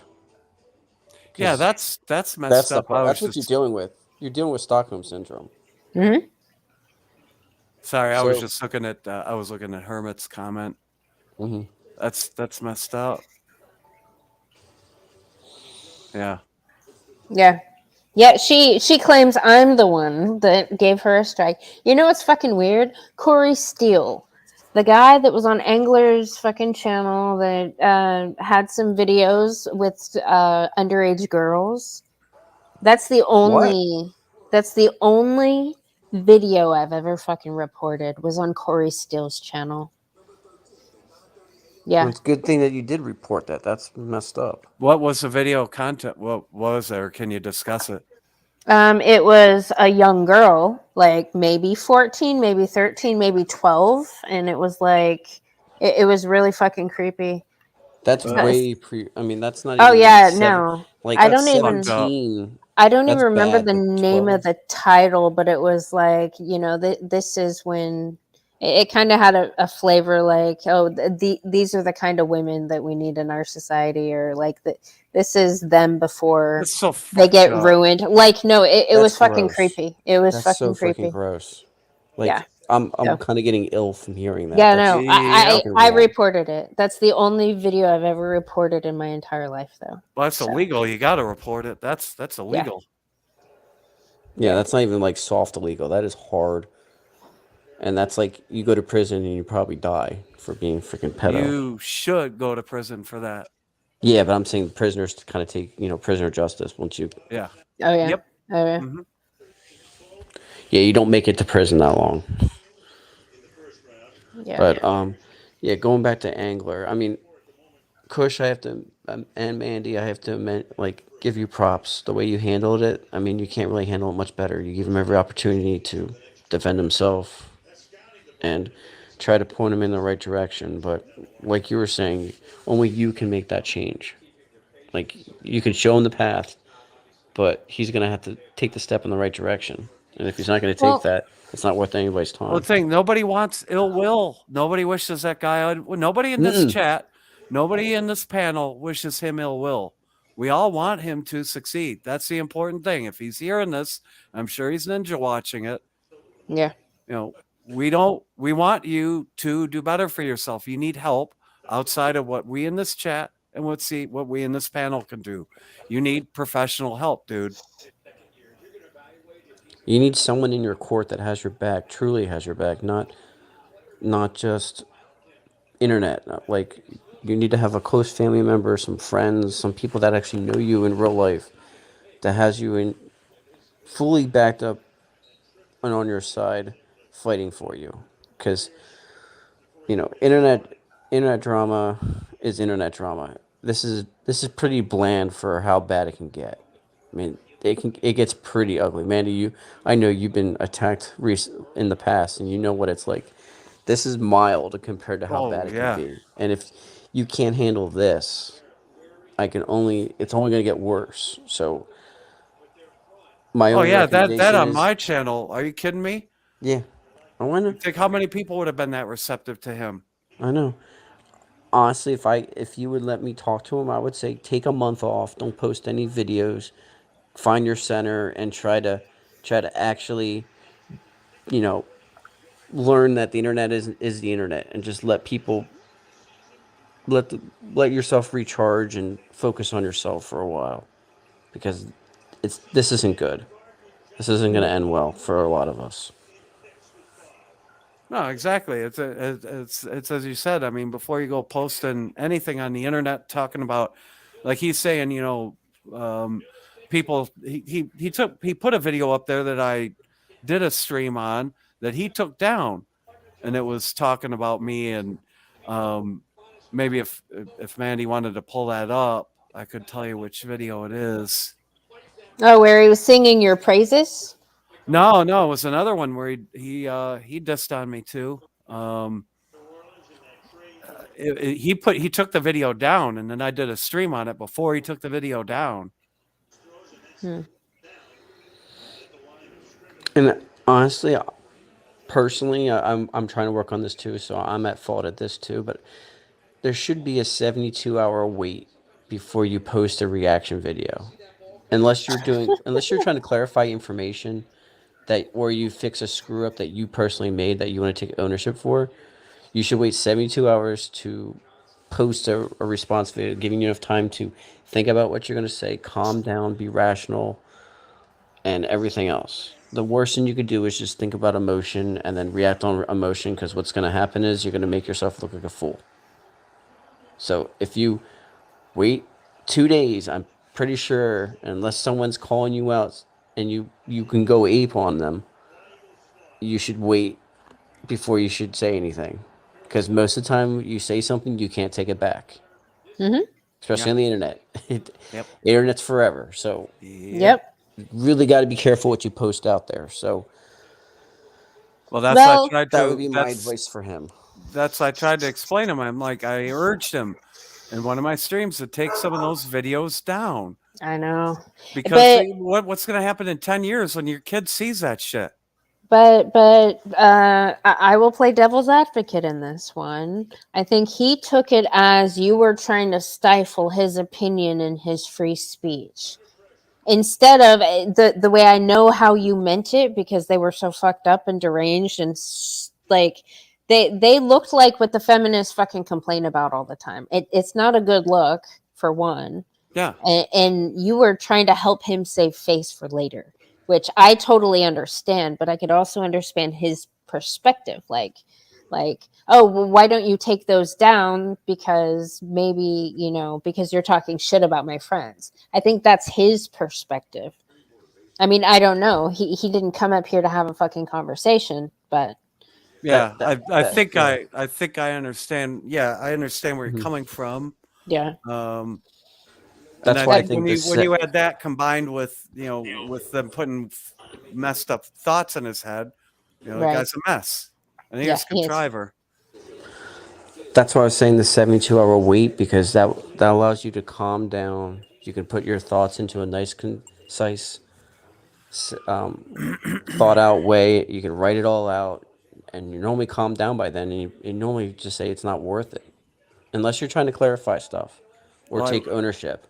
That I'm okay with doing response videos for. Like, I need to, really clarify what I was saying. Yeah, respond to that.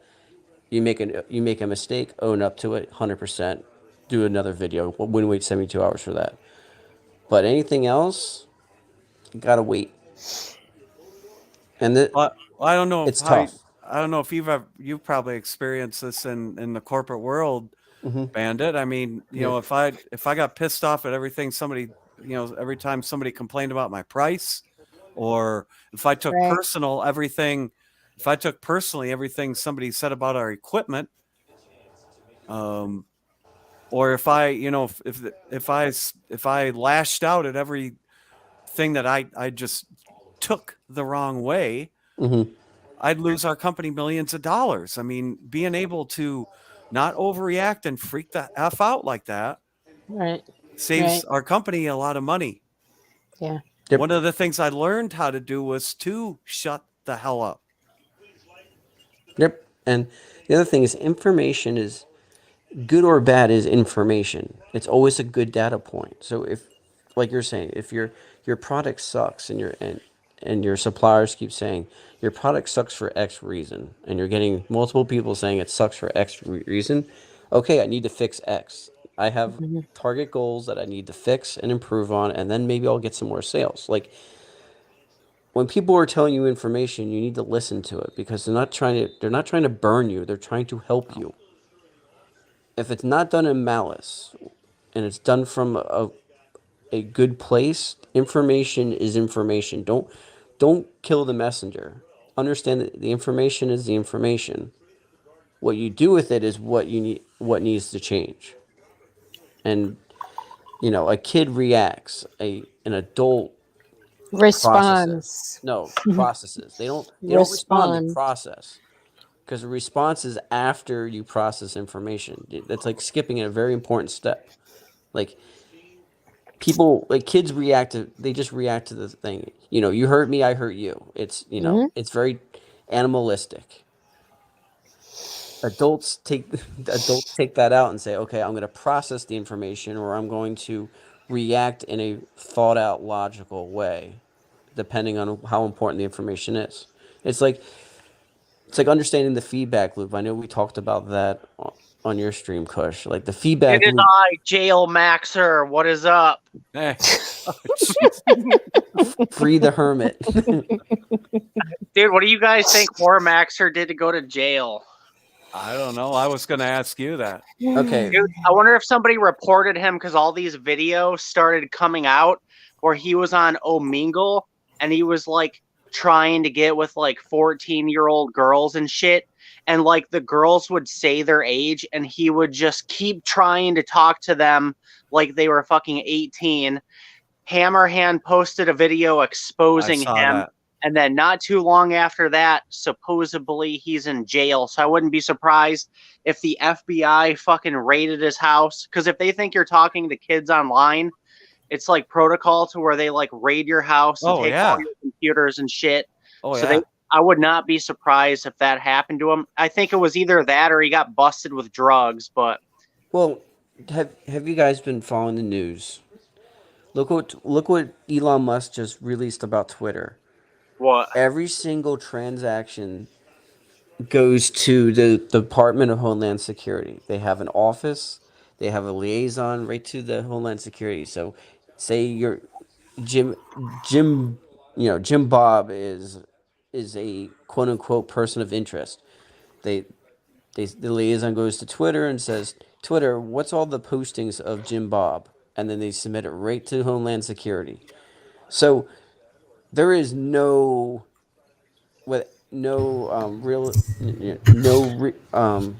positive way you can look at it that information that's posted online doesn't go right to the government. Okay, this is without a warrant, without a FISA, all this other crap. So because of this, if anybody expects you doing kitty diddling stuff, it's going right to the right people, and they can solve that real quick.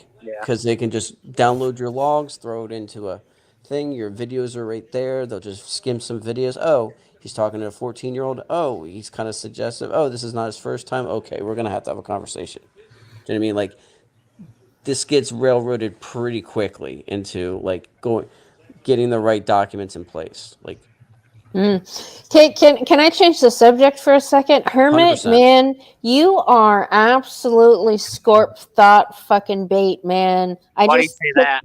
I just kicked that crazy bitch from the back studio. She Dude, came up. Stalks the shit out of me. She tried to come up. Yeah. I just kicked her.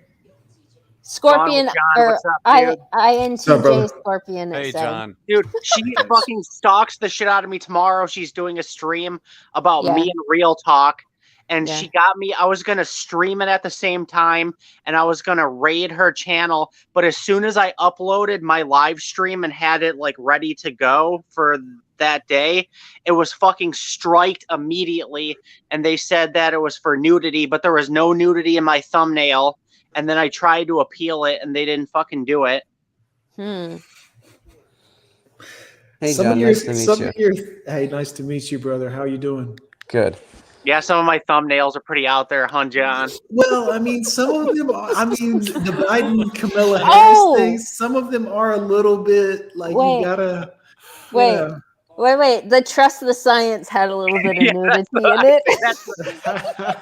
when I made that one, I was totally prepared to get a strike. I'm like, fuck it. This is either going to get me a strike on YouTube, or if it doesn't. So that didn't get me a strike on YouTube, but my celibate scorpion meme. Oh, the chicken one with the chicken, the gaping chicken. What was it? Chicken?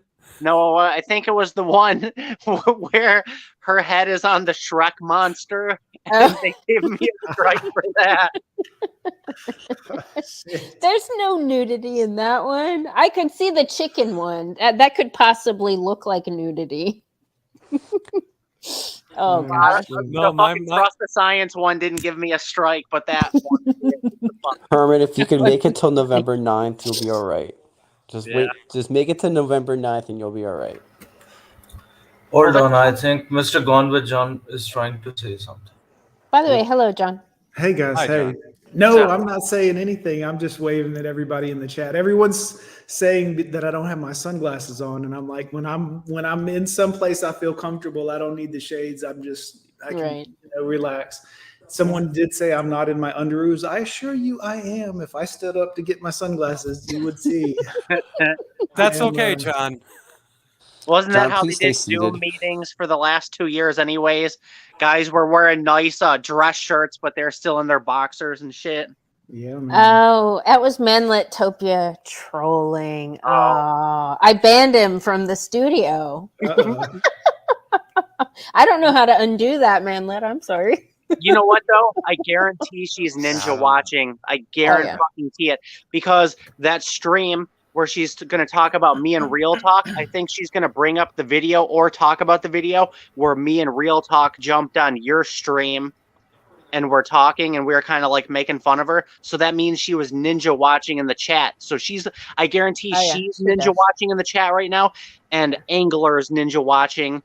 And fucking, another thing that I noticed that's really weird, I've seen videos where Angler and Celibate Scorpion are talking to each other in the fucking chat.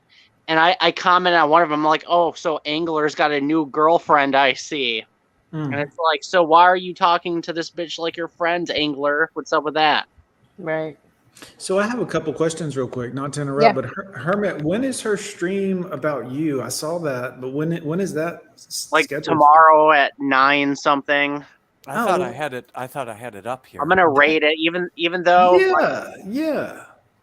I'm gonna grab all the red pill warriors in the chat, and we're gonna raid it, and we're gonna troll the shit out of her, and everybody report that video for nudity, since that's what she did to me.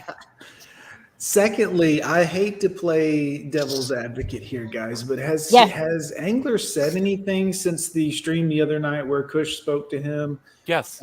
And I got on about, maybe he needs to. Did he say something like this makes sense, or was it? No. He twisted it around. At first, he was very elated and very thankful that Kush took the time to have a conversation and was singing his praises. And then after that, he removed those and made a shitty video about Kush, calling him a manipulator. And then he also made another video declining my request to moderate a stream where GM and he could appear, and Bullets could appear on neutral ground, and they could talk it out. Really, guys? That seems a little.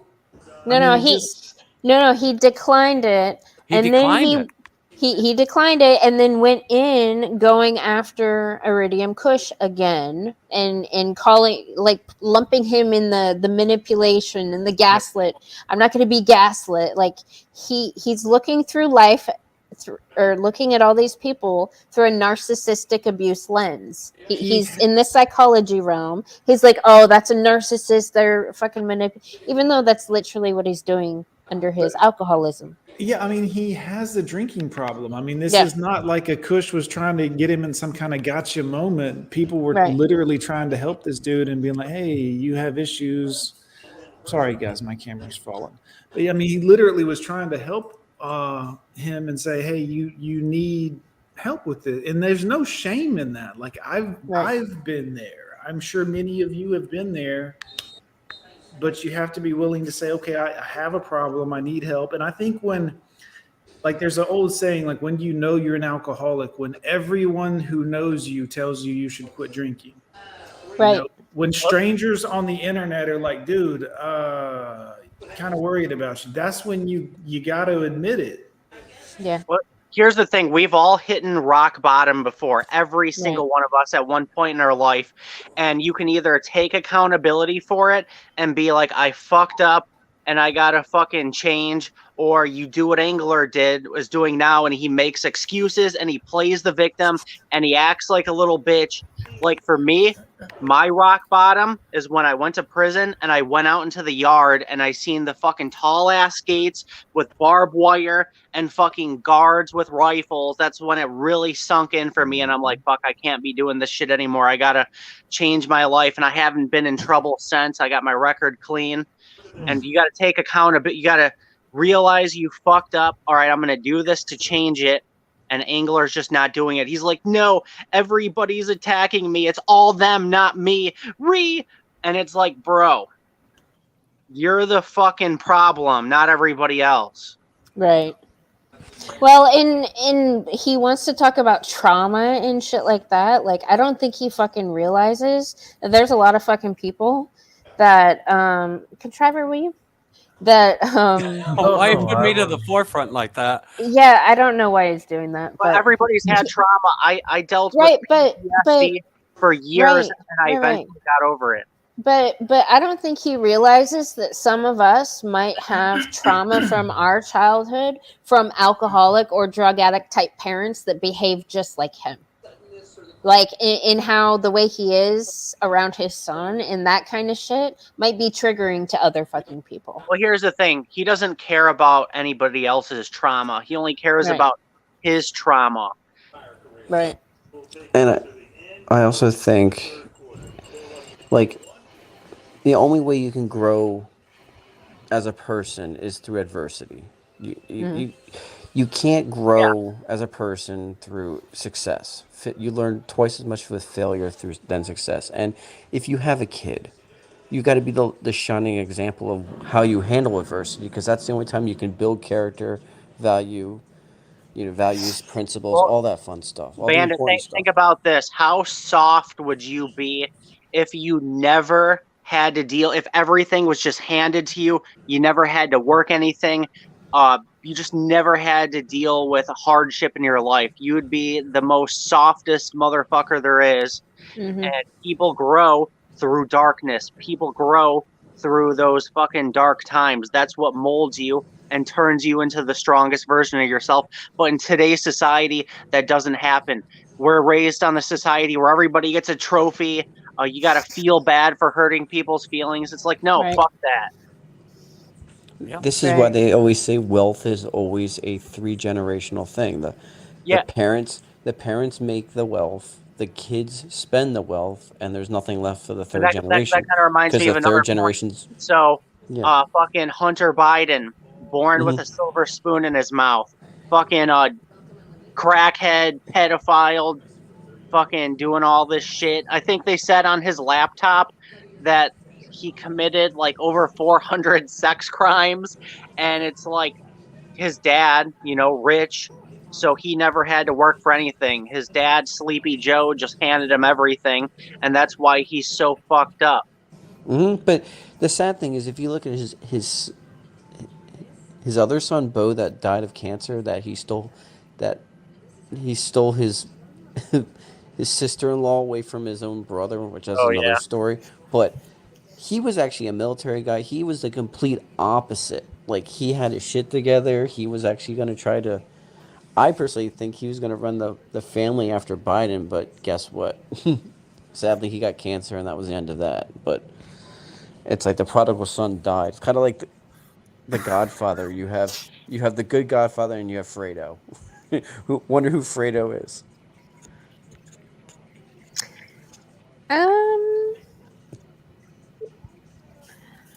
Yeah, Liz, let's do tomorrow. Actually, I have a chat with Carnell. Funny story. Before that, though, hold on. Let me double check what time. And it's a Zoom thing, so I don't know. Yeah, 6 to 6:40. Yeah. So, do you want to do tomorrow, Liz, at 7 or 8 Central?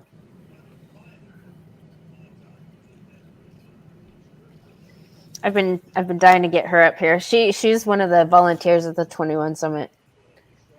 Oh, and Mandy, when did you say that 21 Summit is again? Anthony said, hold on. Yeah, because the date isn't set. Dates aren't final. Probably October 20th through the 23rd. Okay.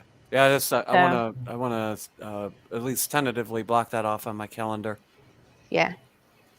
Both All right, of you sweet. gentlemen should go. I mean, we are the people who are literally on camera, who could show their face and who could speak extensively on the matters regarding that. So I think that it would be much more beneficial that if they impart their own wisdom on a bigger podium.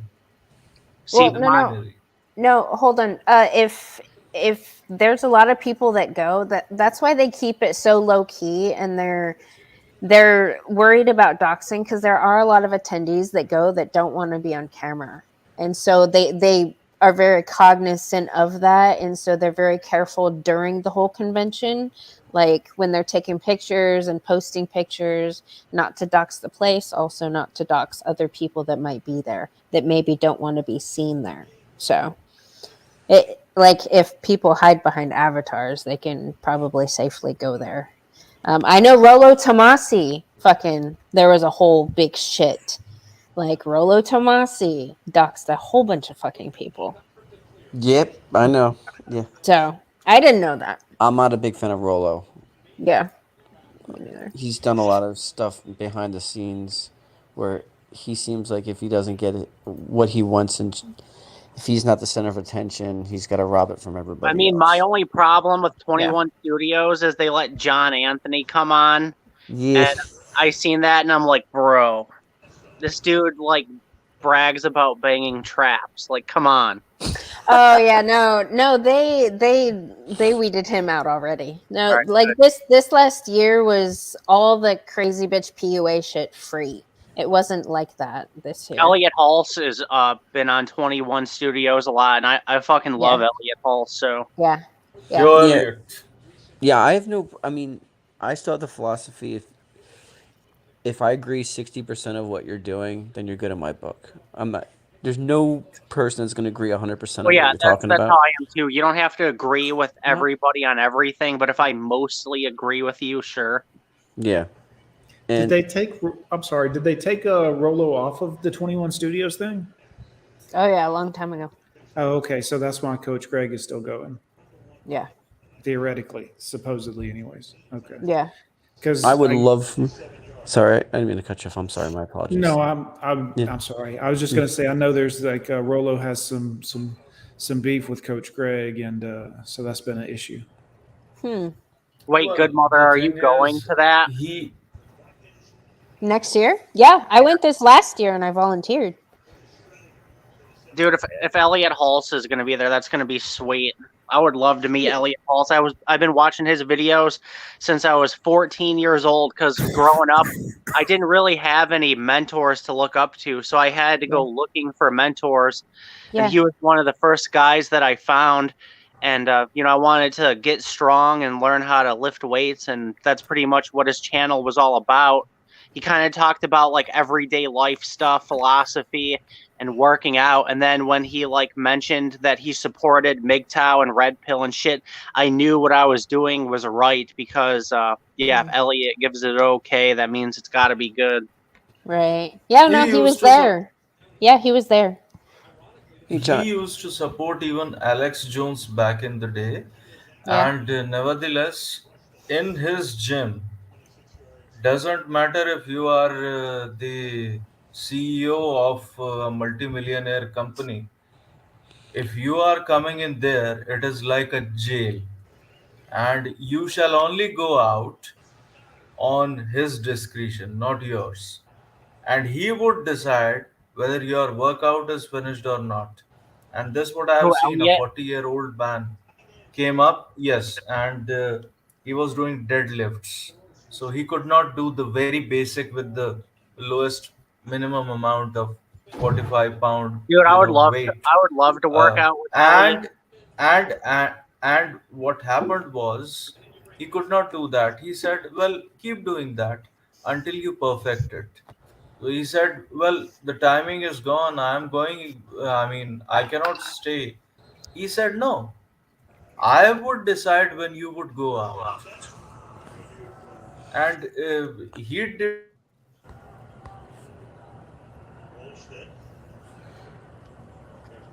stature in the society. He said, "You are coming in my gym. You shall go out on my discretion, and I would decide whether your workout is finished or not." So that sort of commitment, at least for the first time, even the client was also taken aback for a while because he was giving so much attention towards each and everyone who was coming in his gym. And he continued going over there. And in his 40s, he developed his abs and all that. Hey, Godwin John, just a quick question. Yeah, Do you sure. think Terrence Popp would ever do a 21 Studios if he's ever done one? You know, I don't know. Yes, he's done one. I'm not totally familiar with Terrence's stuff. I don't ever really talk much about people in the quote unquote manosphere, negatively or positively. Every now and again, I'll throw shouts out to like Coach Greg. He's come on my show once or twice. I am a big fan of a lot of people, Aaron Clary, Coach Greg. I mean, just tons of all kinds of content creators. But it would be hard for me to say if Terrence Popp would or not. I've heard different things from different people. And again, I try not to get too deep into stuff I don't know a lot about, just because hearsay is can be dangerous in my opinion. You know, if somebody says, yeah, I understand that. I was just curious if you know, because Aaron Clary,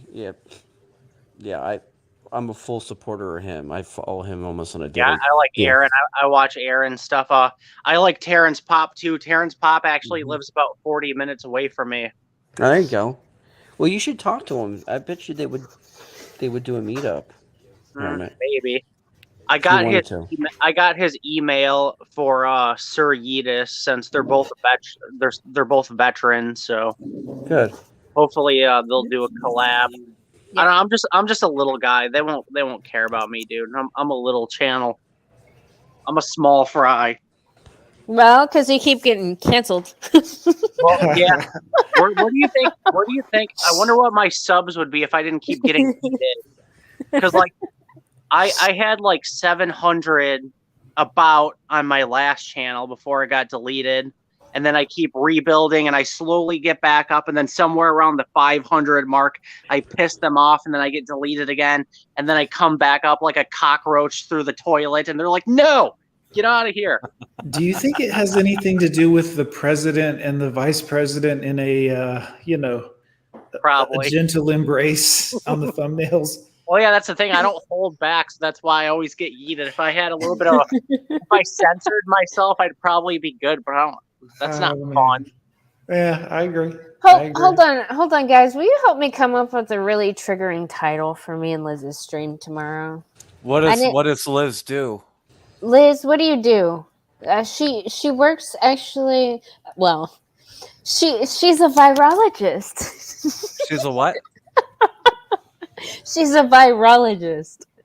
That's what I remember her saying. I have something childish you could say. No, I want something triggering. Maybe you guys can discuss what is the definition of jail maxing. I was gonna say, is the okey pokey okay to talk about? Because I know I Talk don't about wanna, like, monkeypox. oh that's Stage that's 4 triggering. monkeypox. What is monkeypox? What's the coincidence, or I say, what are the similarities between AIDS and monkeypox? Because it seems to affect the same group of people.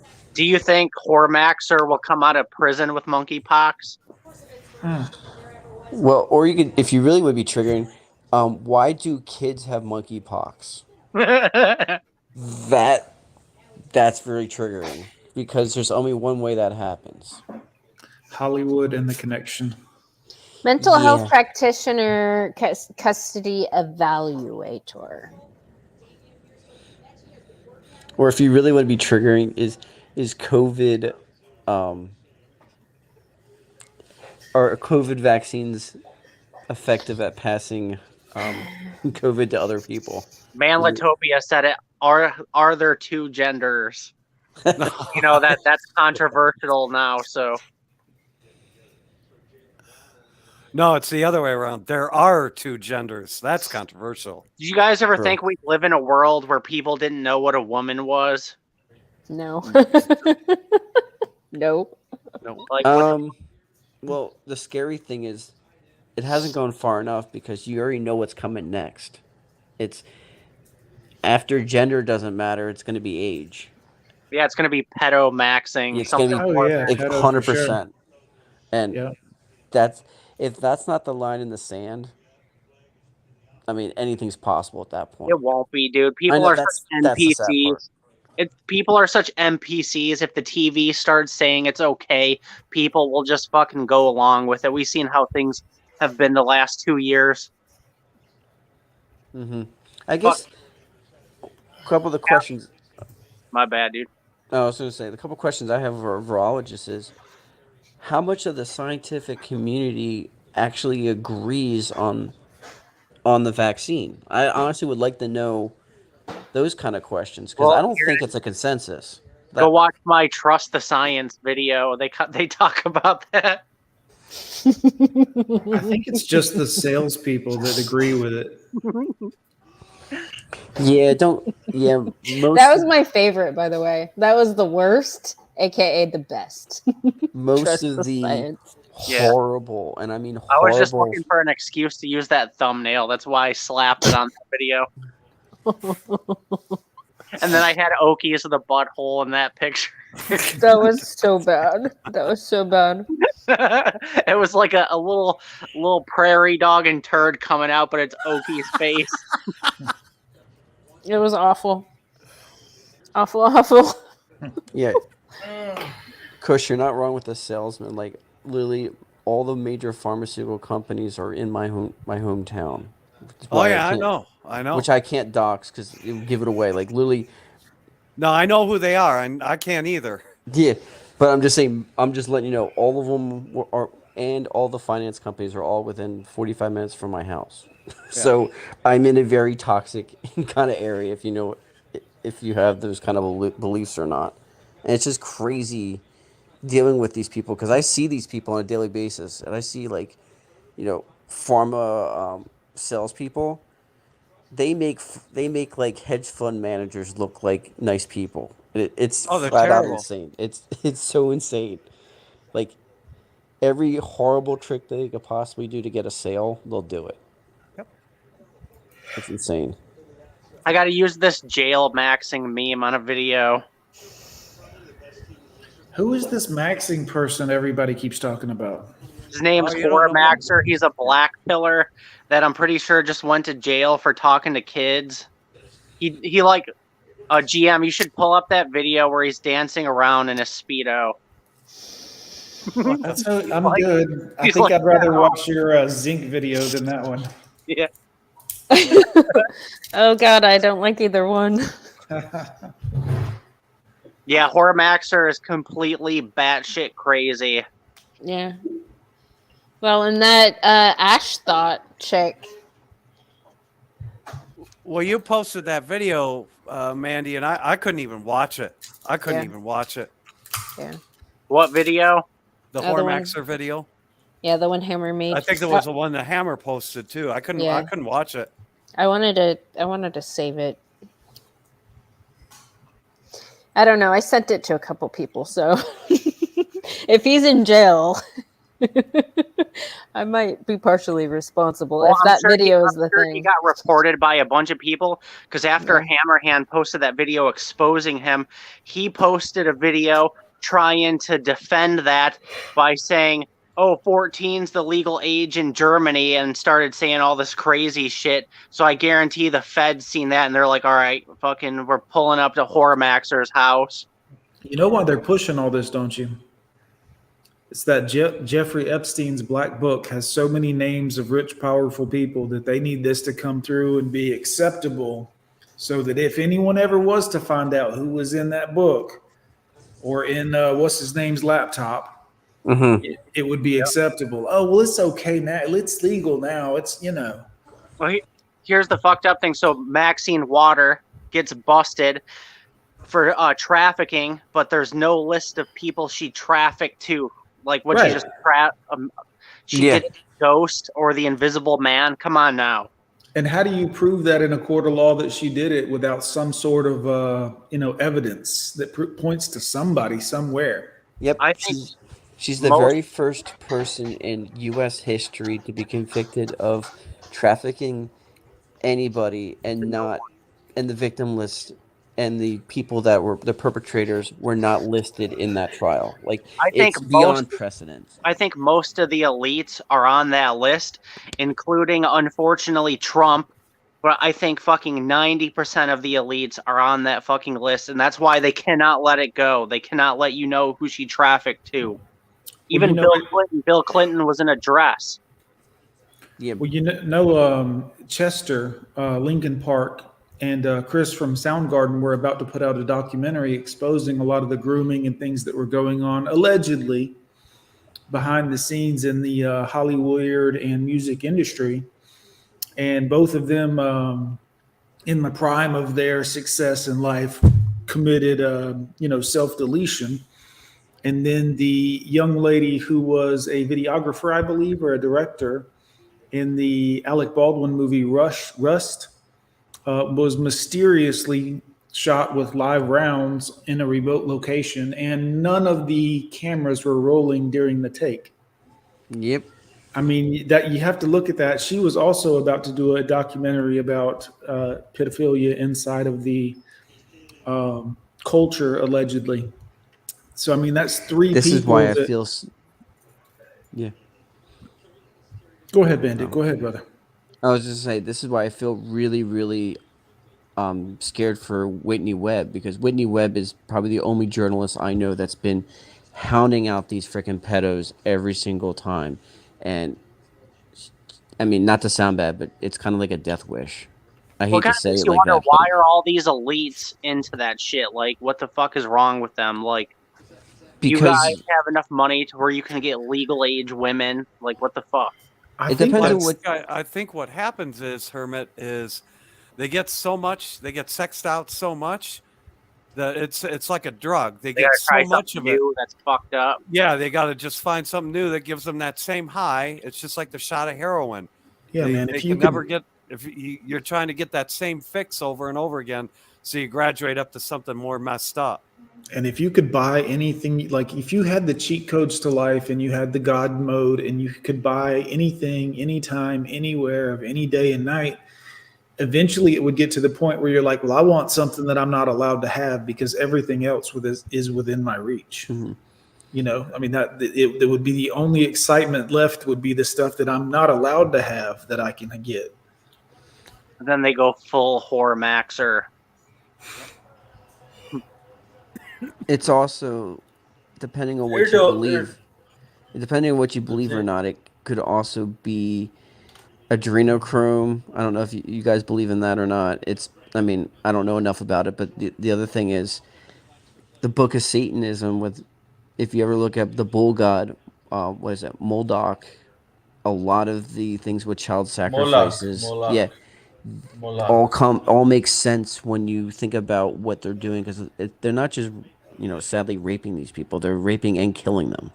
I You think just don't hear them. Real Talk knows a bunch about this topic. Real Talk, you Yeah. should jump on for a minute if you're not busy, dude. I would love to hear your opinion on this. Well, the thing is, I'm just drawing a similar parallel analog. In the Roman days, when the Roman Republic was in decline, what they used to do? They used to have a Colosseum in which two gladiators used to fight each other. And since it was a very affluent society where they could have slaves and whatnot, I mean, sex was not a big thing. That adrenaline rush via watching, and women used to have orgasms. I mean, it is literally written in various historical references that women used to have orgasms when they used to see gladiator killing each other in colosseums, Are you which telling was me? considered. Yes, so what used to happen is that all your receptors in your brain, which produces all these chemicals after you have an orgasm, whether it is a man or a woman, sometimes even in homosexual guys as well, in the Roman Republic, erstwhile Roman Republic, before it was christened, uh, it used to happen that during that very Colosseum, women used to have orgasms. Now, why is that? Because they are getting off at someone killing another person and the gushing of blood. Yeah, but which women, That Contriver? The upper class, spoiled bitches that No, or most just women, normal most people. women, I agree most with women, Contriver. I think the women get the turned on violence because I remember there's one time at work where I was kind of like fucking around with one of the girls I worked with, and my machine was fucking up, and I like snapped and I like yelled and threw something because I was pissed. And then like later on that day, she was like, "Oh my god, that was so hot," and I'm like, "What the fuck is wrong with you?" Yeah, that sounds like a crazy bitch. But what is violence? Violence is no, it's dominance. It's Yeah. over yes. So dominance of something. It's using your physical prowess to either deal with someone that's weaker than you or to show assert your dominance. So dominance, if basically. you're showing you're violent to something, it's kind of like, oh, this guy's to a woman, this guy is dominant, so it turns me on. It's kind of it's a biology thing. It's not. So It's in hardwired in. hindsight, you used to see all these rapists and serial killers like Ted Bundy and Richard Ramirez. Women used to throw themselves up even when they were in prison, as well as uh, marry them in the prison, like Richard Ramirez. Psychologists or biologists, I don't know who, but they came with a term called hybristophilia. It is found mostly in women. It is not a Stockholm syndrome, but it is basically something where women cannot even are unable to even leave toxic relationships per se, assuming that there is toxicity only on one side, that is from the husband's side, assuming. So and that is also physical, not on the emotional or psychological level like women do all the time. Again, reverting back to the Roman Republic, the gushing of blood, when you have had all sorts of orgies and whatever you could do, you could fool around with in the Roman Republic, what else is there left for you to really get that kick again? Right, right, right, right. That is gushing of blood. Right. And why are doing that, and in full display, and forget about these high class women or lower class women, all women who used to attend Colosseum for the ones who are sitting on the, up on the stage or podium or something, where there is some sort of a royalty or wife of Caligula, or there is a slave woman who is her slave, by the way. There is a very famous scene. I don't know whether it is a real depiction of history or not, but in Spartacus, the web series or something, the slave girls were ovulating while seeing Spartacus and all these other gladiators who were fighting. And the slave owner woman was actually making a joke with these girls that, who gets him first, you or me. Right. All were ovulating before him. Violence actually brought moisture in every vagina, regardless of the class or hierarchy. That is a Well, natural phenomenon, and there is nothing wrong about it. That is a complete natural biological process. Yep. But the Romans were so messed up in their head that they have actually ended up their own natural pleasure seeking receptors within their own brain, so right. that they had to completely divert to something like gushing of blood and mass killings of people within the Right. Colosseum, so that they would be able to achieve it artificially, of course. Right. Hey, Real Talk is backstage. I'm going to bring Real Talk back up. I just want to close the Angler chapter. Are we done with Okay. Angler finally? Okay, before you close it, may I say Yeah. something with your permission? Okay. Yeah. Thank you. Okay. Before you close it, you and for all the people who are listening as well as who are on the panel as well, Mhm. this lady over here has a very bad habit of taking everything at face value, as well as just like my mother does. She also has a very bad habit of Mhm. going out of her own way as a knee jerk reaction to help each and every other chap. We look, you are people, you are someone who would had been born in 1400s, for example. I mean, nature wise, that is your nature. You cannot take it away from you. You could either suppress it, or it would come out in a way like a dam bursts sometimes Right. for someone, whether it is your loved one or whether it is, your lovable son or family or friends or whatever. Yeah. But that is your nature. Mhm. Just like people think that I am a white knight or a brown knight in my case, because I am always defending you, because they don't understand as to what attachment could be. Right. It And is I not don't. sexual in nature. It But was never sexual in nature, but people make it out to be the case when but it was not. Trevor, I think people weren't actually there when you were being attacked by Alice and the PUA And who gulag came to my dudes. defense? And And I defended you. And when they were trashing fucking MGTOW and trashing guys that come here, like who came to my defense? it was me. So that's why I'm wondering, like, why the guys that, I mean, if anybody's simping, like, I feel like it would be me in this whole fucking situation, being since I'm the support staff. But it pisses me off. It pisses me off when they go after you guys, because it's like, do you guys not realize what is even going on this fucking channel? Like, no, not a lot of these haters do. So that's what I think pisses me off. Look, the Yo. thing is, What up? you. Hello. How you guys doing tonight? Sorry to cut you off, Contriver. Continue. Hey, Real Talk. It's What's going fine. on? It's fine. It's fine. Before anyone continues, I shall wrap it up quickly. Okay. The thing is, a succinct request to you is, my humble request is, I'll leave it alone. no, total indifference. And Yeah.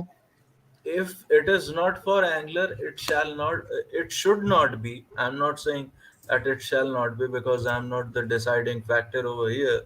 Yeah. It should not be for anybody that you are so much invested, and then they try to start clobbering at you. I know. And that has been the case. I've seen that with all these pickup artists who came to gain your sympathy because they thought that you are some sort of a fairy who has descended from the heavens, an angel. Well, they wanted to use me against black women because they're fucking racist. Those guys. So masquerading as SYSBM again. Yeah. I have seen women who abuse you. I have seen men who abuse you. I have seen I don't. people who stood by you, and here are the people who are still standing by your side. Yeah. I So know. please take into account the face value of all these gentlemen and chaps Yeah. for whom you have provided a voice for the voiceless, that is us as men in general. So please take that into account. And even if this chapter of Angler is closed, try not to I mean, from our side we can say we shall not try to engage in, shall we say, irrelevant conversations, because Yeah. these people, whether they do or they die, it is on their discretion. We leave it to their wisdom. Let us Yeah. take a new year resolution from today. Yeah. I'm not That's gonna it. pay attention to it anymore. So That's I've it. already warned people what's fucking happening. And if he actually has friends that give a shit about him that are feeding him this bullshit information, like they're just helping him destroy himself. I'll That's bet what- you guys my left nut tomorrow morning. He's got a video reeing about this. We are not going to make a video about him ever again.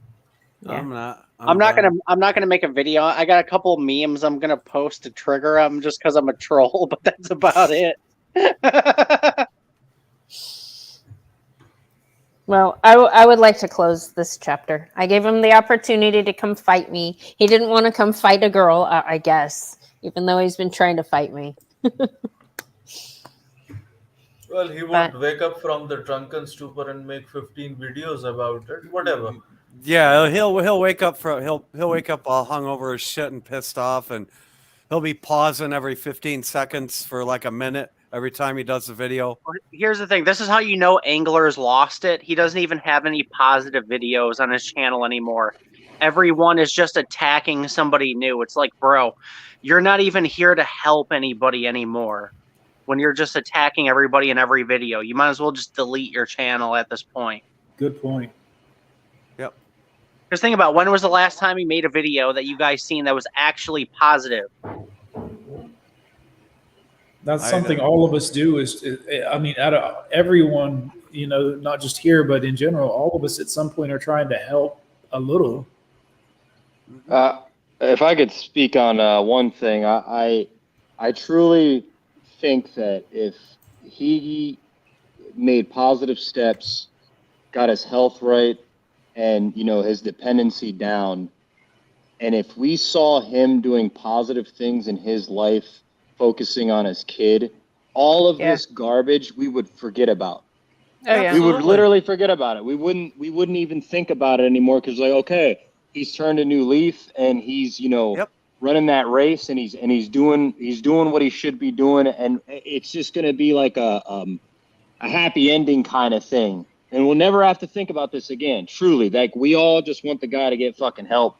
And Iridium and John, both of you guys, it was very how can I say, I don't mean to sound like a weenie, but it was touching actually listening to that stream and having someone come to the realization that they need some serious help.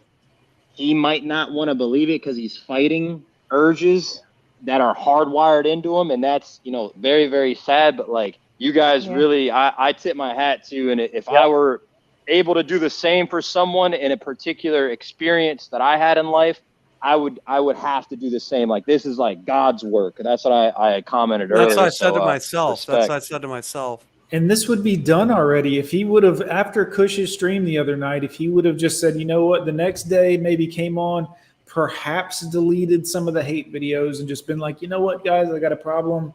Everybody say a prayer. From that moment on, he would have had 100 best friends. Yep. Everybody in Cush's stream, everybody that watches would have all been like, yo, Angler's the man. He's fixing himself. He's trying to do the right things. I mean, Cush and I both put ourselves out there. And Cush said, look, I had a problem. I had cirrhosis. I had to change my life. I openly took my sunglasses off and said, look, I had a problem. I was that problem. Right. And Angler still didn't get it. Yeah, I'd have to say I agree with Real Talk. You guys did both an excellent job on that video. I definitely watched it, and I was like, you guys killed it. So I couldn't have said it better myself out of you two. I was just like, what the fuck? I'm like, I was just not expecting this. This was just like a, like a screwball kind of stream, and then all of a sudden he jumps on. I'm like, oh fuck. I'm like, I didn't realize that he had still been making videos since then. So I just had assumed that would have taken, and worked. If two people had told me that, two random strangers had pulled me aside in the internet, right? We're trying to help you. We care about you. I know we've had beef in the past and said all these things. I mean, look, it's no secret. Angler doesn't like me. He hasn't liked me for a long time, but at no point do you hear me making videos bashing the dude. For the most part, you've never said a bad word about him. Well, I'm nice to people because I'm nice, not because they're nice to me. And I try not to be derogatory to people, and especially when I recognize that he's battling something. Yeah. But I could tell he's fighting the demon. The demon's fighting him. Yeah. And the true him, I think it wants to come out, but that damn demon is making him say things that he shouldn't. I mean, Angler doesn't like you, but he doesn't like anybody. He doesn't. Let's be real. He doesn't even like himself. That's why he's acting That's like the problem. Yeah. He won't humble himself. He will absolutely not humble himself and say, "Look, I'm just like everyone else. Right. I've got a." Somebody made the comment earlier. I think it might have been Bandit. It mentioned something about me having a lot of subscribers and. I'm humble. Like I still come in you can have 4 subscribers. I'll show up on your stream. Yeah. If your message is good and you're positive and I am exactly like every person else. I'm no better. I'm no worse. Right. You have to be able to humble yourself and say, look, I can learn from another human being. I don't know everything. Right. And I don't think he's there yet, but maybe, hell, he's my age. He's at that age where he's like, you should be wisening up at this point a little bit. Yeah.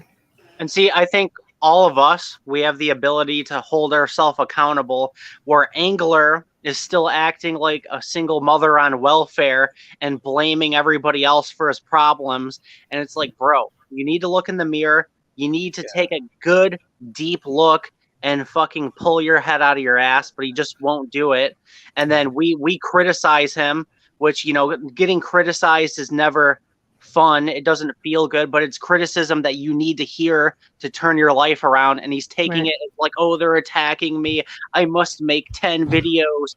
And then he starts reeing out on the internet. And it's like, bro, just shut the fuck up and listen and stop being a little bitch. Well, that's like when I heard you, go ahead, Real Talk. I was just going to say the only real advice that anyone on this panel could give him, because we've all had our demons. We've all had a fucking silverback gorilla, the one that beat up Bobby Boucher and the Water Boy. Yeah. We've all had that motherfucker on our back. So what's the only true advice that we can give Angler? Because he's the only one who knows how to fix his situation. How do you devour an elephant? One bite at a time. If he can take that advice and run with it and make baby steps, cutting back, like whatever he can do, whatever he has power to do, the will to do, he has to do that every fucking day. Stay disciplined and diligent towards that, and change will come. Yep. Yeah. Here's another thing that John, you kind of mentioned this on Cush's stream. I think a big part of it is he's got nothing to do all day. So he just needs to figure out something to do, something positive. Now, for me, my thing is I go to the gym every day. That's what keeps me grounded to reality. And he doesn't know what his thing is that keeps him grounded to reality, so he acts out.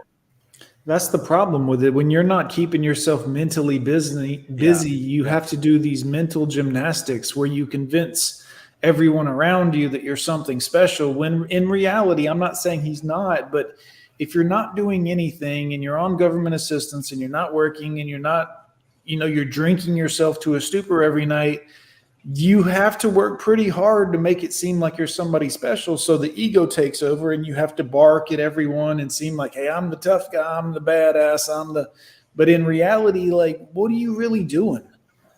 I mean, you guys, y'all know my work ethic. I mean, I put out a ton of these videos. I try to do some live streams. I try to still attend other people's live streams to boost them up, just to be like, hey, I'm here with you. I support you. Man, I went and worked at my buddy's window cleaning company today, 8 hours, made $200. It was hard ass work. I am sore. I was literally laying in bed before I came and got on camera. But the reason I do it is because if I don't do something, I feel like nothing. Yeah. Right. Yeah. Just to say this real quick, when the biggest driving factor to better oneself and to, live on would be your offspring. Like, there's giant repercussions for, self-deletion when you have kids. Like, oh yeah. This needs to be talked about. That's the most fucking self-centered thing a person can do. Yep. Is It's not just- abandon their responsibility to their children. It's not just that. If having a kid isn't the motivating factor to improve your life, there's nothing left. Like, well, there's a lot of moms out there. He has a kid and he acts like this. That tells you everything you need to know. It's just very concerning. Like, yeah, there's so many people that can't have kids, that want to have kids, and that could adopt.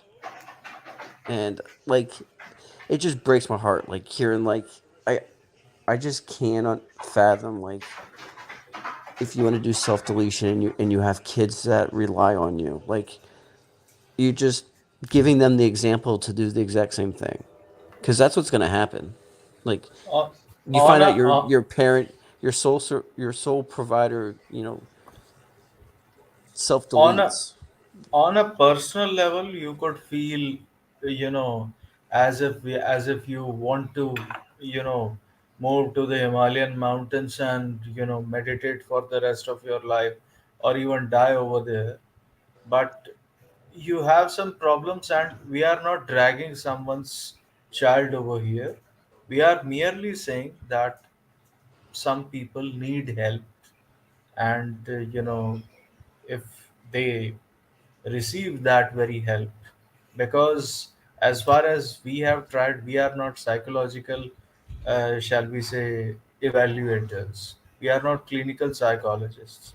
So what we could suggest are, shall we say, area of focus could not be that much factual or based on data and everything that a professional could.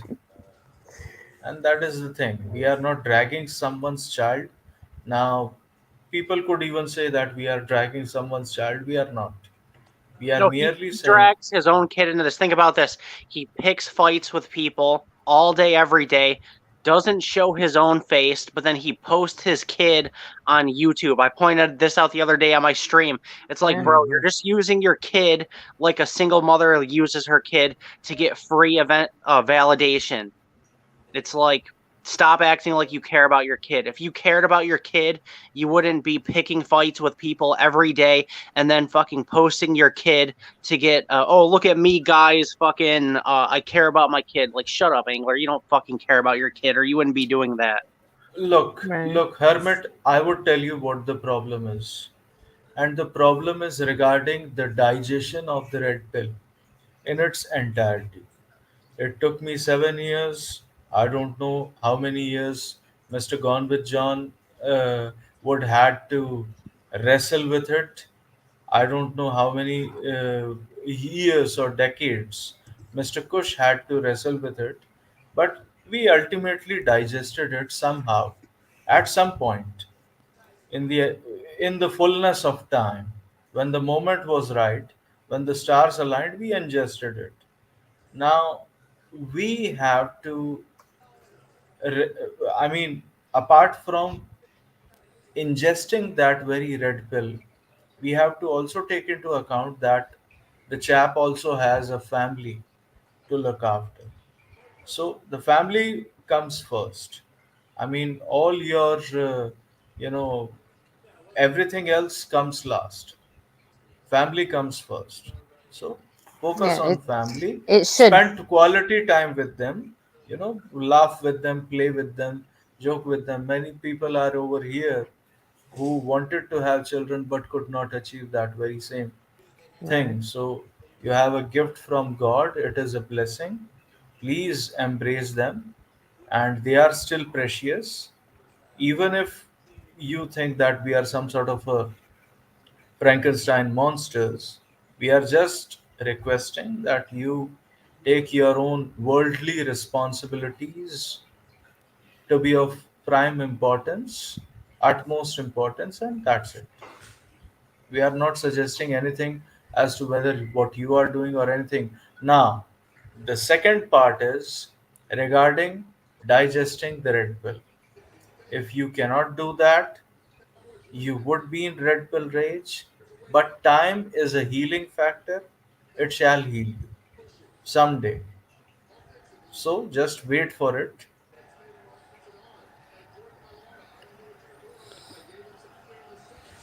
All right. Nothing. To Yes. rest, or does anybody Yeah. else have anything to say about it? I'll just say one other thing to JR here, real quick, just because he had a comment that I saw. And I was present during one of the instances where Angler had kind of had gone off on JR as well.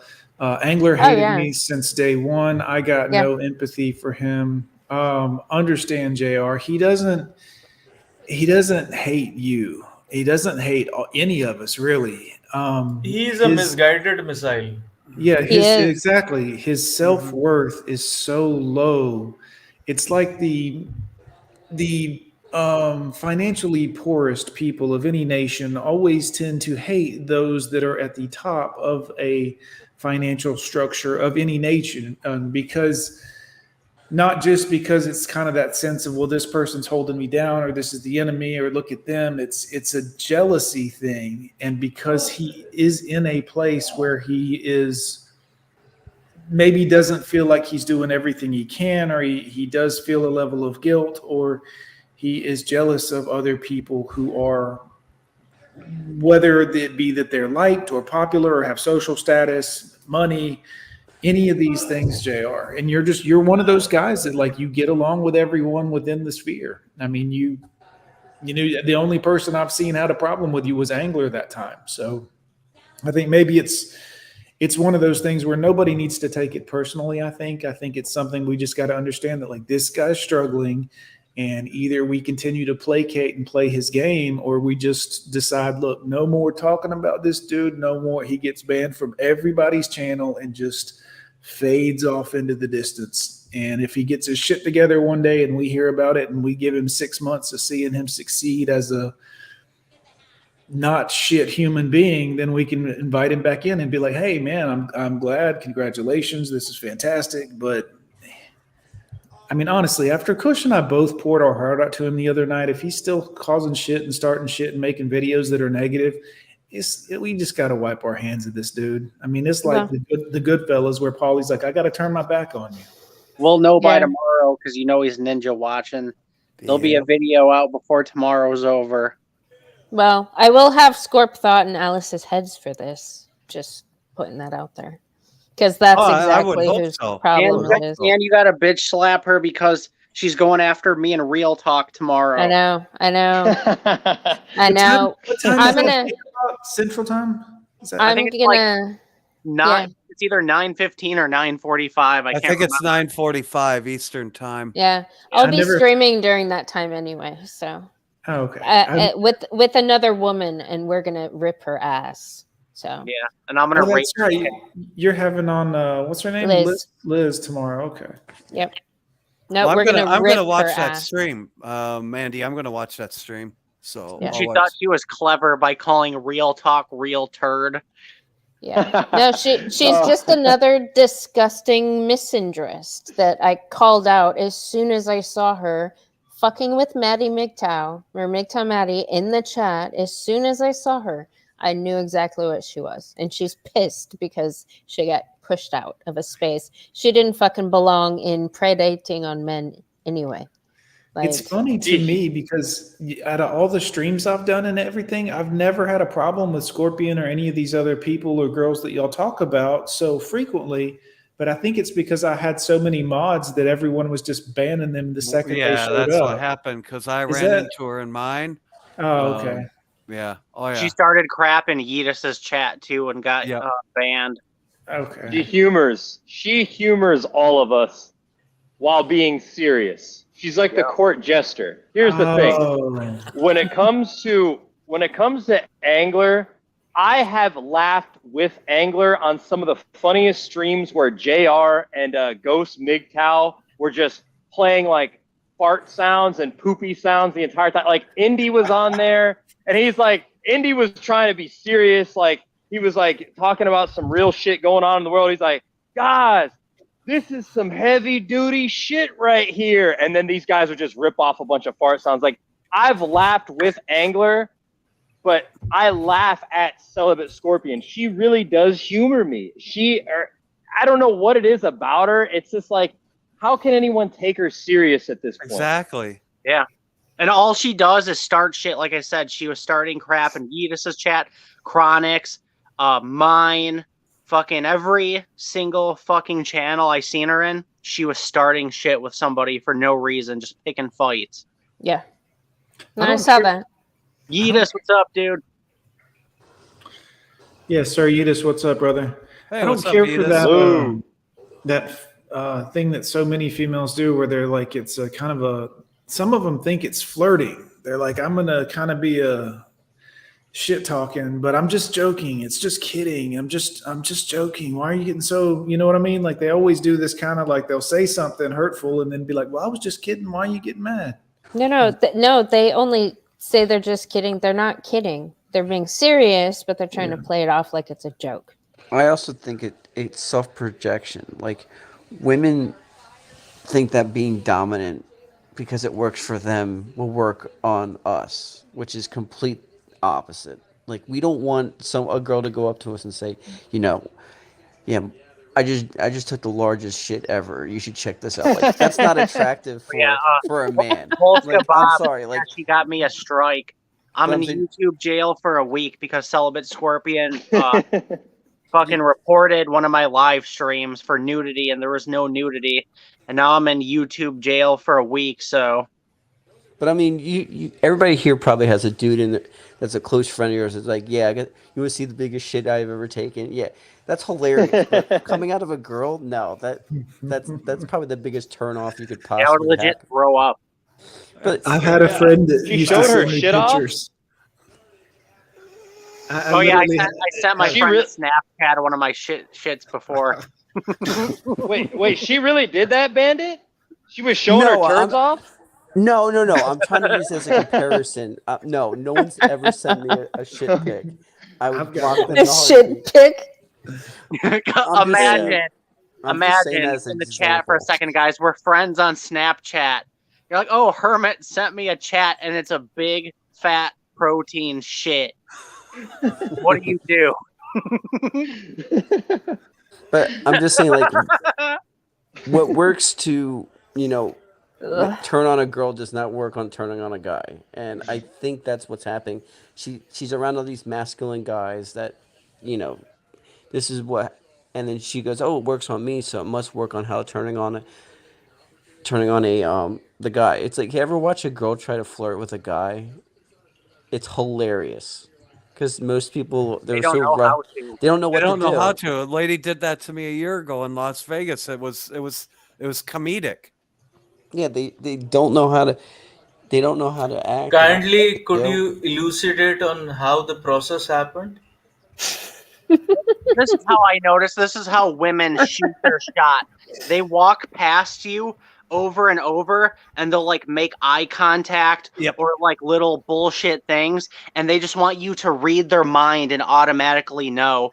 And it's like, no, that's not how this fucking works. Because I'm not. How am I supposed to know just by you walking past 2 times that you're into me? Exactly. I remember I work music festivals in the summertime. I do a stagehand work where I like set up bands like for national bands. Well, anyways, one of the fucking girls that was she was fucking what's it called? A guard? A fucking I can't think. I'm having a brain fart right now, guys. Chaperone, like a chaperone. No, she was like, security. She was security. She looked like the girl. She looked like the girl from the Twilight movies. I guess she was into me. I had no idea. And my friend worked with her, and she goes, "Oh, so and so won't shut up about you." And this girl, I guess, was obsessing over me all summer. I had no fucking clue because the way she was shooting her shot is she would just like walk by and look at me like, "Bitch, how am I supposed to?" Yeah, like honestly, if I was a girl, the easiest way to hit on a guy is all you need to do is give a guy an opportunity to speak with you. Drop something in front of him that's a conversation starter. Like that's all it takes. You need to break the ice.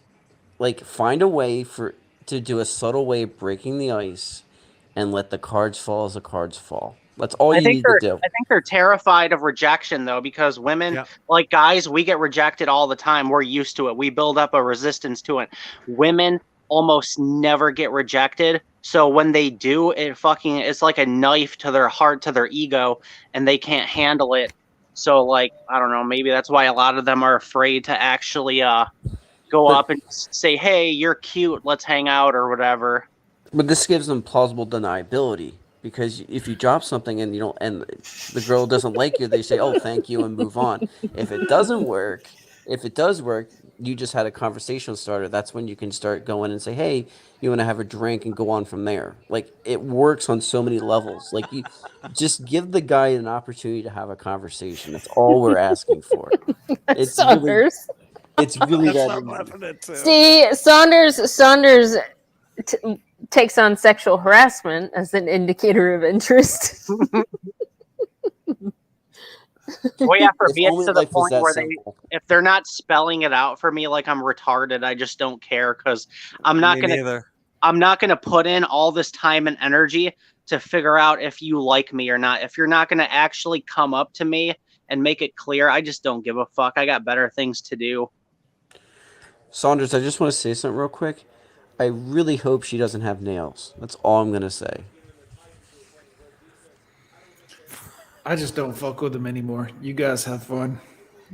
Yeah, I think it's about that time, John. I'm not even gonna lie to you. I tell you what, I hate to say it, but do not take offense, GM here, but I'm convinced that for the right man, they're all evil. I hate to say it, but debauched intimacy has turned me off to the nth degree. I'm just like, man, when you're doing the worst fucking things, they just go crazy. And I'm like, what?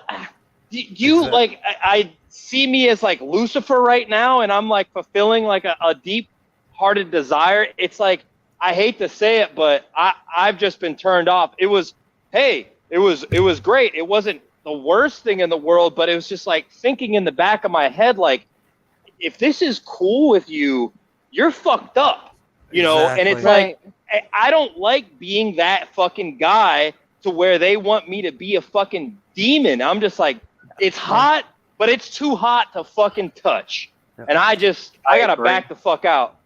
And there are girls out there like I could have an enthralling conversation with and sit and listen to and all this other, but sexually, I'm just, because that's, I think for me, where I have to draw the line, because I mean, I obviously do like girls. I mean, they're fantastic sexually, but that's where I lose control and I step over my own boundary. So I have to be like, okay, I can have an enthralling conversation with this person, but I have to draw the line there because I just can't do that anymore. I just can't be in that position anymore where I'm putting my self-worth in someone else. And at some point, for some reason, like an idiot, I hand it over, you know? And so that's I still know girls that I can talk to and exchange ideas with and stuff, but for some reason I can't anymore. And I don't know if that's a combination of seeing the high body counts that are existing today in today's marketplace, or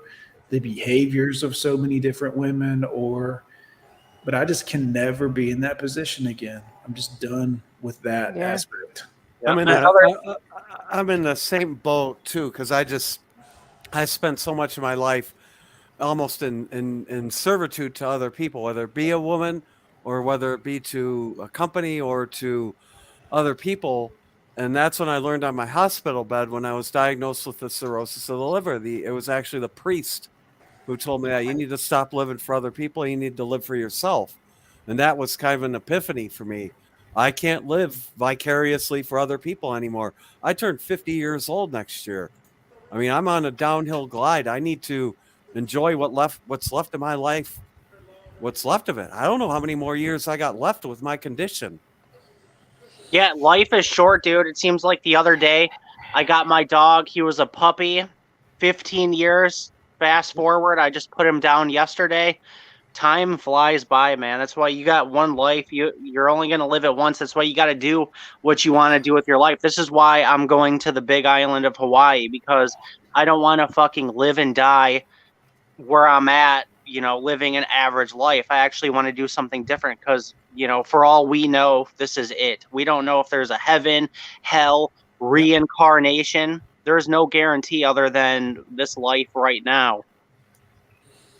And just to bring up back what both Kush and John were saying, I think the reason why you guys feel like you have such inner conflict with this is most men are pretty on the optimistic side.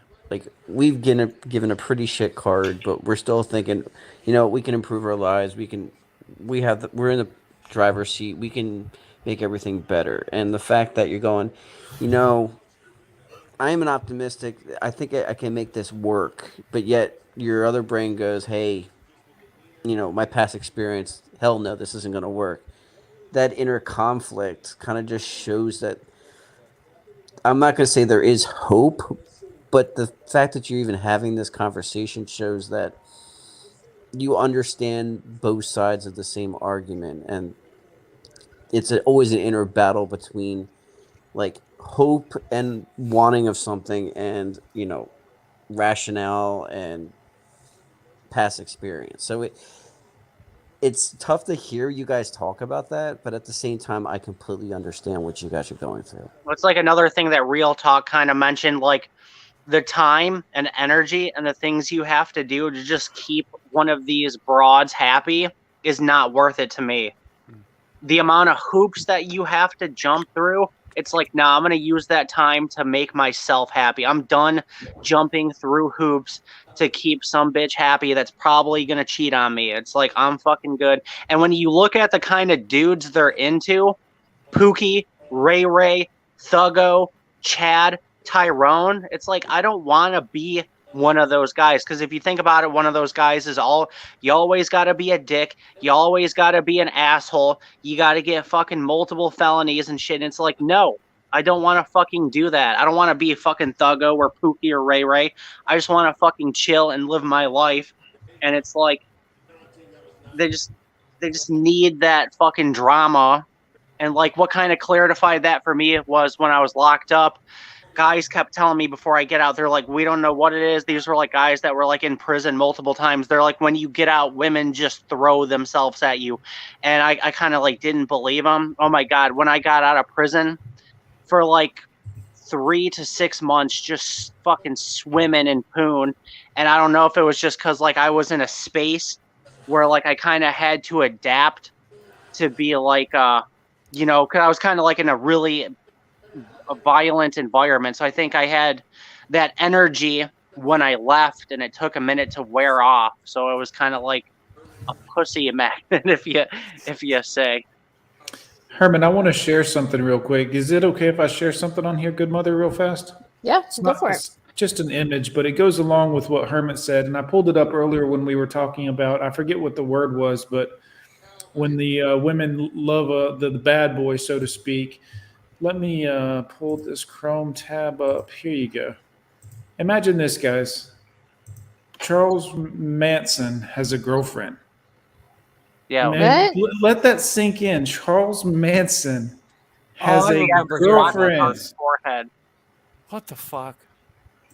I mean, there's lots of pictures of this on Google. This is just one of the ones I found, but Charles Manson has a girlfriend. What the fuck is going on? Like, I don't understand. They're into that shit today, dude. I'm telling you. I don't get it. It's because he's the ultimate bad boy. That's why.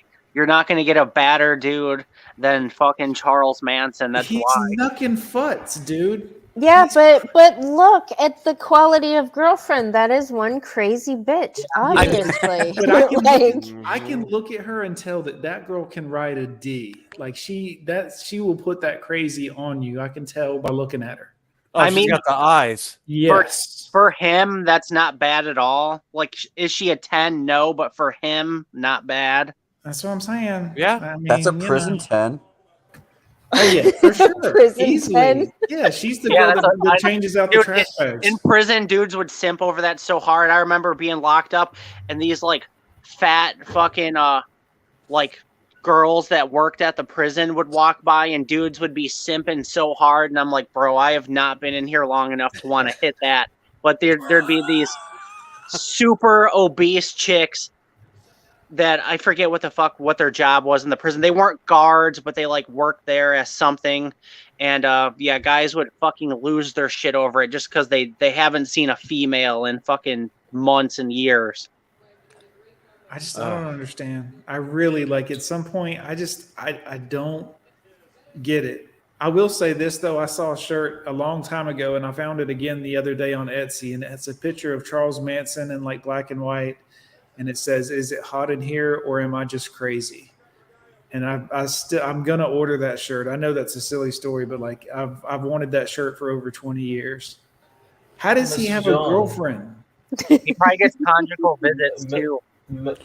Well, Mr. John, if you would think, has it not been the fault of our own conservative orthodox parents who gave us this sort of upbringing in the first place, that they could not prepare us for this bad world?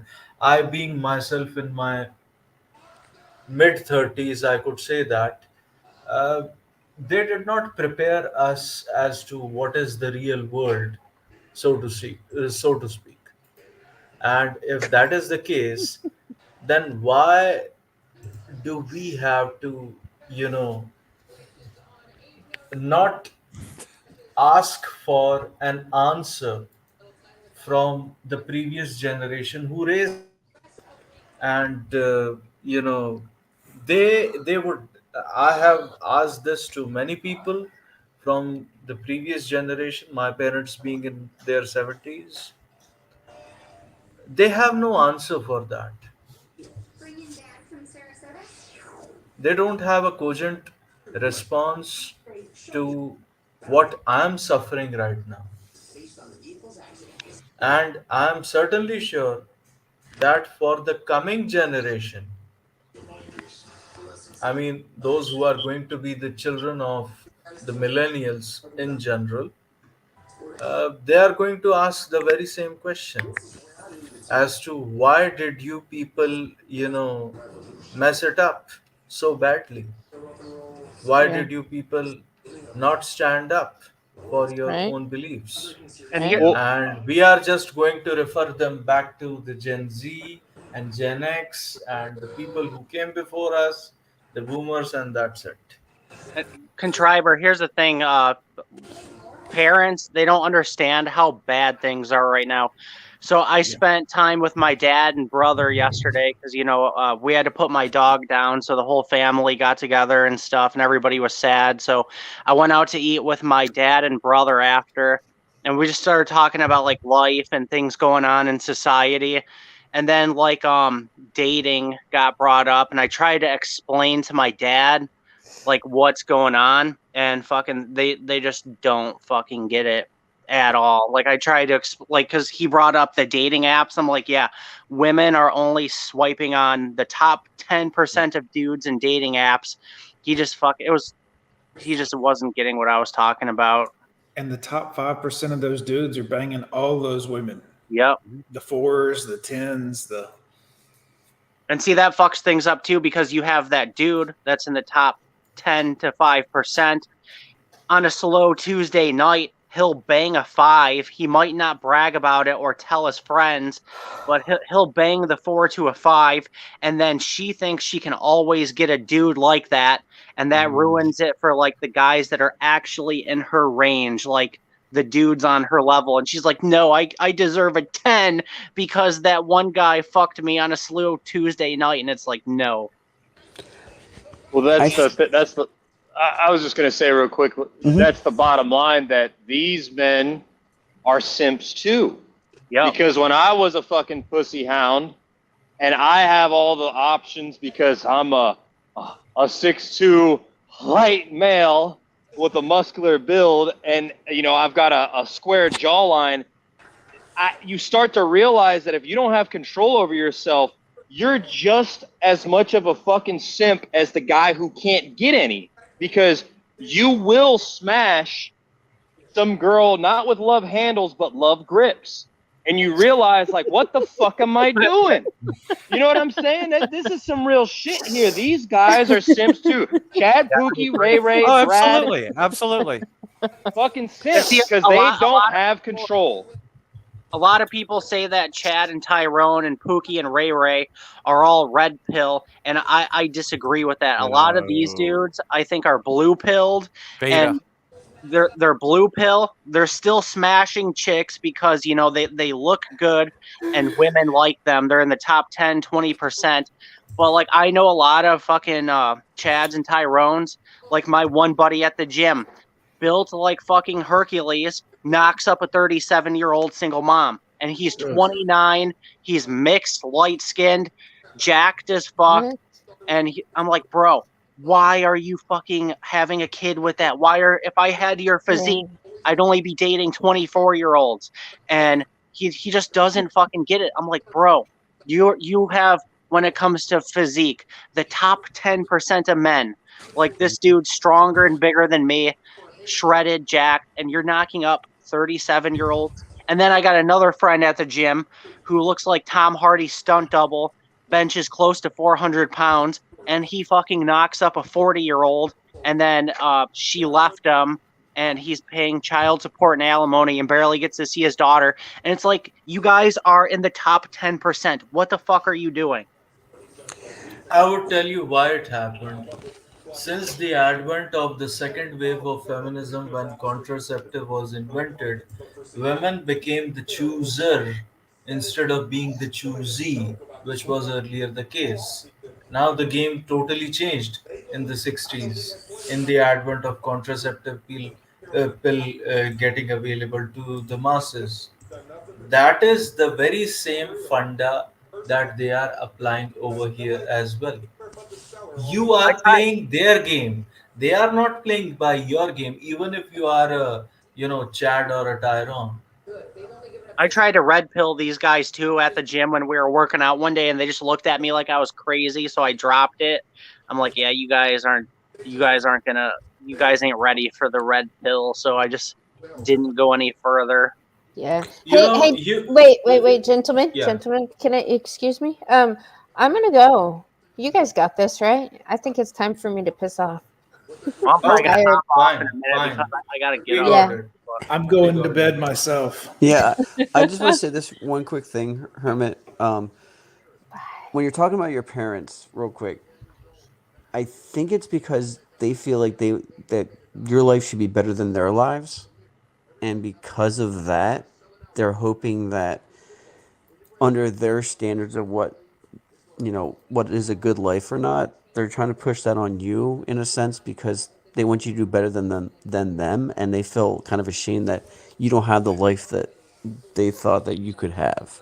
It's kind of a like you always want your kids to do better than you, and in their eyes, you're not where you should be in their eyes, not what your eyes are. And it's kind of like, why isn't he like that? He should be. He has all the opportunity. Like I'm trying to help him out. Like I don't understand. They don't understand what the game is now. So it's a tough sell. Like yeah, they're lost. Dude. It's They have all no in. clue what's It's going all on. in love. Like they're not trying to dog you or say you should do this. It's just they want you to be happy, and they're using their metrics of what is a happy life instead of what life is now today. So I Parents would wouldn't never like dog your understand. parents too much. They're trying to.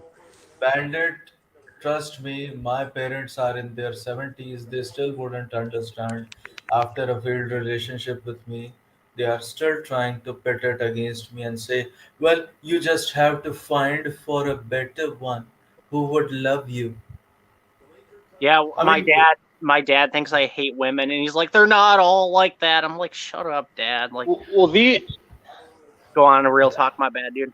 unfortunately, their generation bowed down to authority and just the way of things. They didn't have the internet, and they thought their purpose in life as men was finding a wholesome woman that could have your kids and you live happily ever after, like the Disney shit. It was on steroids. Just think about all the R&B and all the love music and all that fucking weak, pathetic garbage. We've actually got to see these women as the creatures that they are. So it's tough to believe that that's your purpose. My purpose is to marry a washed up, run down a bag of fucking other men's DNA. It's like, no, that's not my purpose. My purpose is in building myself up and finding a higher purpose with the creator. Why am I actually here? Not to fuck these nasty bitches, to do something bigger than myself, my family, my parents. I don't know, I could say what it is. I'm pretty confident in my purpose, but a man finding that is paramount over these nasty women, and our parents' generation just don't understand. Yep. And here's another thing. So we're supposed to work hard, become the best versions of ourselves, which I agree you should be doing for you. But, like everybody else does this for women. But say we're still blue pill. Let's pretend we're still blue pill because the blue pill guys do this for women. So say we become the best version of ourselves. We're supposed to make 6 figures. We're supposed to fucking look like Greek gods. We're supposed to do all these things. And what is our prize? A used up single mother whore with fucking 5 kids from 5 different Pookie and Ray Rays.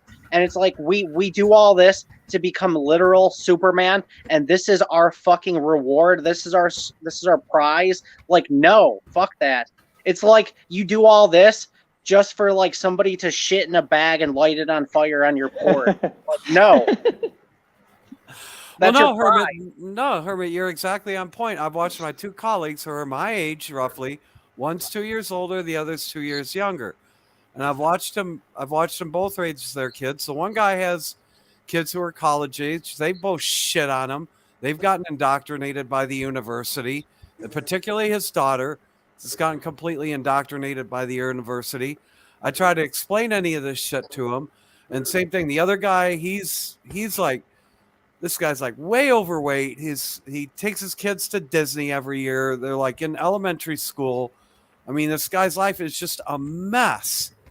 And like, I swear to God, these guys are jealous of me because I don't have kids. I'm not fettered by all this other shit that they have to deal with. It's nice being able to have conversations with wonderful gentlemen like you guys and people like Mandy. These guys will never have that. And what makes me mad is I'm like, this is, your daughters are going to be, your kids are going to be growing up in this shit. And I care more about them than you do by talking about this stuff. I mean, this is kind of sad. This is the only place that we can, channels like this and other channels where like guys are red pill aware. Like, there's really nobody else in the real world that you can talk to people that have these similar ideas. I got a couple of dudes that I red pilled in real life, but other than that, anybody else I try to talk about this stuff with, they just look at you like you're crazy. Well, the fact is, real talk, but this was a propaganda that was done in the 60s with all these sapient novels, like And They Lived Happily Ever After. I mean, you could find that in movies, novels, books, whatever, because they wanted to sell you the quote unquote American dream, so to speak, or the Western dream or the Western narrative in politically correct terms. Now, but this is a relapse, isn't it? On our part as humanity, that we have tarnished a divine bond between an average man and an average woman forever. Yeah. Oh yeah, dude, it's sad. relationships are never going to go back to how they were. The only way I see relationships going back to how they were is if like an EMP goes off and just wipes out the internet and we have to start over because social media, dating apps, all this shit's just ruined it. And with it's just going to get worse and worse, I think, the more technology goes. Father Saunders. Hey, what's up? What Hey. up? Go on, Real Talk. I just want to shout out Contriver in this space. He knows a lot of the backdoor shit that I know, and I linked a video in the back chat here. I don't know how to play it. I don't know if anyone can. And it's like a 2.5 minute video. I can. Sure. This gentleman, because it was why I jumped on the stream, but this gentleman has highlighted like a lot of things that like in the online space and sphere, things have gotten exponentially worse because it's like they've militarized and made warfare out of the online information that could be used to damn. It is taking too long to actually. While this is loading, I'm gonna step down. It was nice talking to you all, guys. Nice talking to See you. you guys around. Yeah. See you, nice dude. talking to you. Peace out. Real Talk, Kush, Contriver, Hermit. I just saw your avatar. That's fucking funny, by the way. Yeah, you know who it is, right? It's Hormax. Thank you. Real Talk, are you dropping down? Thank you. sir. No, I'm not. No. I'm just saying hi to everybody. And Contriver, you better say hi back. Every time I at you in the chat saying good evening or good to see you, you never say good to see you, Saunders. So Contriver, you better respond to me, damn it. Yeah, you're the same way to me too. What's up with that? You better do it now, or I'm going to get Mom Saunders on your ass. No, I was just I was listening to a lot of different shit today. You guys know me, I stay out of all this stuff, but I'm part of your guys' streams. Yes, I ninja watch. Anyone out there is lying if they say they have not done it. There's nothing wrong with that in generality. If you want to get to, you're in the background, right? You just sometimes you don't have jack shit to say or whatever, right? Yeah, sometimes you just like to chill and listen. Yeah. Sometimes I ain't got shit to say, and sometimes I can't shut the fuck up. Yeah. It's either one or the other with me. That's just the way it is. But no, so I don't want any part of any of the stuff, but I'm aware of what's going on. But you guys know me; I stay away from drama as much as I can. Yeah, I don't blame you. But I watch your guys' stuff.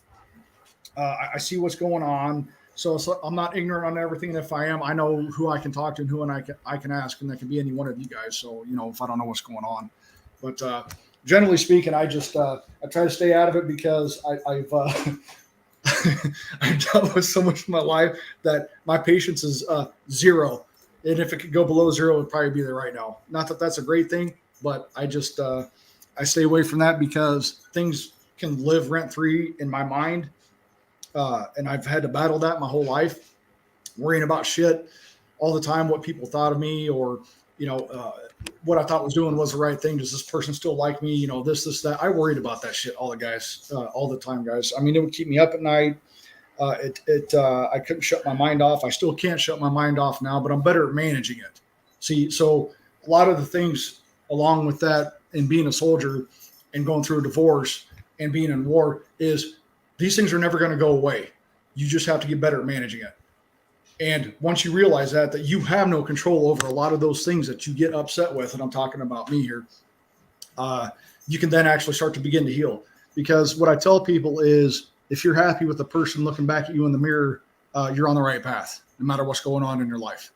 If you're not happy with the person looking back at you in the mirror, it's okay to step back, drop the ego, drop the pride, get some help. I don't have the answer on what that help is for you, because not every help works for everybody. Therapy doesn't work for everybody. Drugs and alcohol doesn't work for everybody. Talking to people, unless you have the want to change, just like the want to get rid of an addiction, if the want is not there, it's not going to happen for those people. It's just not. That want has to be there. There has to be some driving force just besides other people encouraging you to get better. And you have to seek it out yourself. And like I put in the chat earlier, I did 5 years of mental health, which is fucking insane to me, because I want to be proactive, right? I want to make sure that I had me, because if any soldier out there tells you that, war didn't affect them, or if they're really good at just acting like it doesn't, just know that it does, and you never come back for more than 100%. Okay.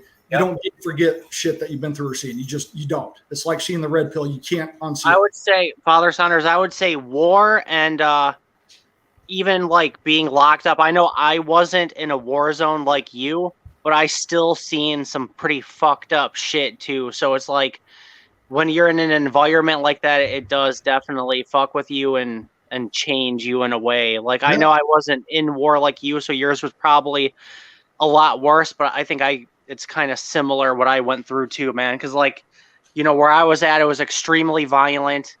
I've seen people get stabbed. A kid hung himself. The nickname for the prison I was at was called Gladiator School. I got sucker punched a few times. I got into a lot of fights. And it just like when you're in an environment like that where anything can pop off, it definitely affects you and changes you. So I would say definitely your military experience would do that. And dudes that have done some time definitely could relate.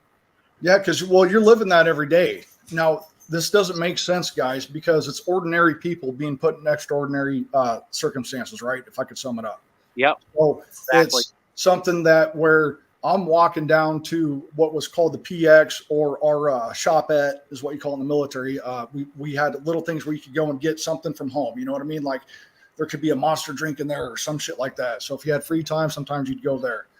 And you'd get incoming, which is what's called a klaxon alarm in the Army.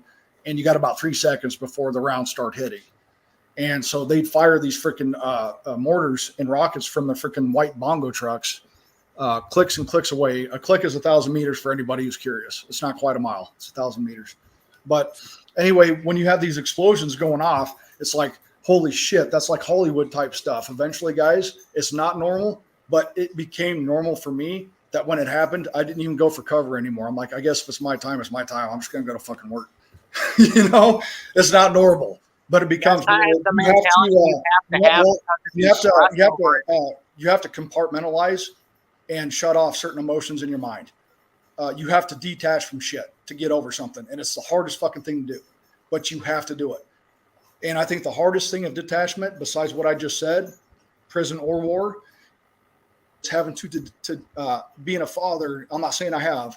But to detach emotions from your kids when you're trying to go through divorce and things like that, so that you can keep your sanity while you're going through what you're going through. Because like a lot of I went 834 days without seeing my kids, 1,221 days before I got to see them the traditional every other weekend. There was so much therapy, so many supervised visits, there were so many things there. I never thought I was going to make it out, guys. I didn't even want to start. And so I know what it's like to struggle, to have your mind like a black hole, like there's no way fucking out of this. I am not going to make it. And you understand when you put yourself in those shoes why a lot of those guys aren't here anymore, because it's not easy. But I can tell you that even though those things will never go away, you can and will get better at managing it, because it's never going to stop. You guys have to look at yourself in the mirror and realize that the things that get you are not going to stop. So you have to accept that and then get better at managing it. That's the best advice I can give to you. Yeah, I would say time definitely helps in managing it too. Yes. Like, you just gotta time heals, because I know I had PTSD for a while through all the shit I went through, and it just slowly got better in time. It went from waking up every night, having nightmares, freaking out, having a hard time breathing and shit, until now I barely think about that stuff. And yeah, it's crazy how you transition. I mean, if you're the same person that you are now as compared to 5 to 7 years ago, then you've had no growth, no challenge. What are you doing? Because I guarantee you're not the same person. I promise you. Ooh. There's no perfect year on that. You know what I'm saying? But think of how you were over the years. I mean, it's always a different version of yourself, be it physical, mental, emotionally, spiritually, whatever. You know what I mean? But Okay. Can we just play this 2 minutes 26 seconds? did I go on a little bit too long there for you guys? Yeah, No. this is I just to give you a preview. This explains why we have gotten no footing, no traction. Why, as a society, we've been spinning our fucking wheels since the internet came around. So this is my, I'd say, most informative channel that I could share, and I'm gonna bombard his shit on the Discord. So yeah, let it rip. Okay, I'm playing. 3, 2, 1.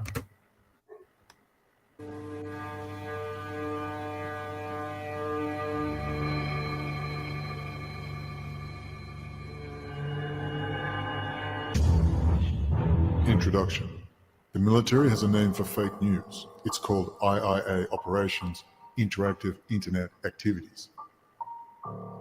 The military uses Interactive Internet Activities, or IIA, as the psychological operations nomenclature for a tactical social media warfare program.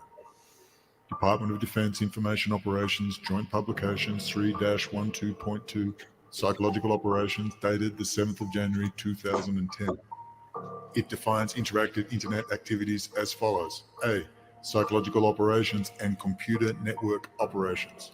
CNO supports PSYOP with dissemination assets to include interactive internet activities. CNO activities can deny or degrade an adversary's ability to access, report, and process information. This capability supports PSYOP by providing access to digital media within the information environment to reach intended targets. When you watch Alex Jones, when you watch David Icke, when you watch Nick Fuentes, when you watch Tucker Carlson, when you watch CNN, when you watch Joe Rogan, when you watch Timcast, IRL, when you watch any social media influencer of any status, always in your mind must be the concept of IIA operations.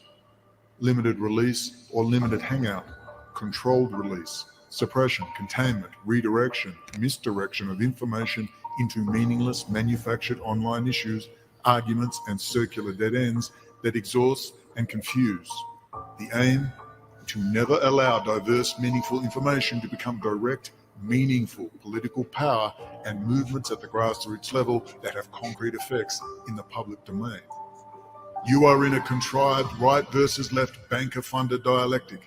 When you are exhausted, beaten, and crying out for certainty and freedom from fear and anxiety, the final solution will be offered you. End of introduction. Perhaps you can understand.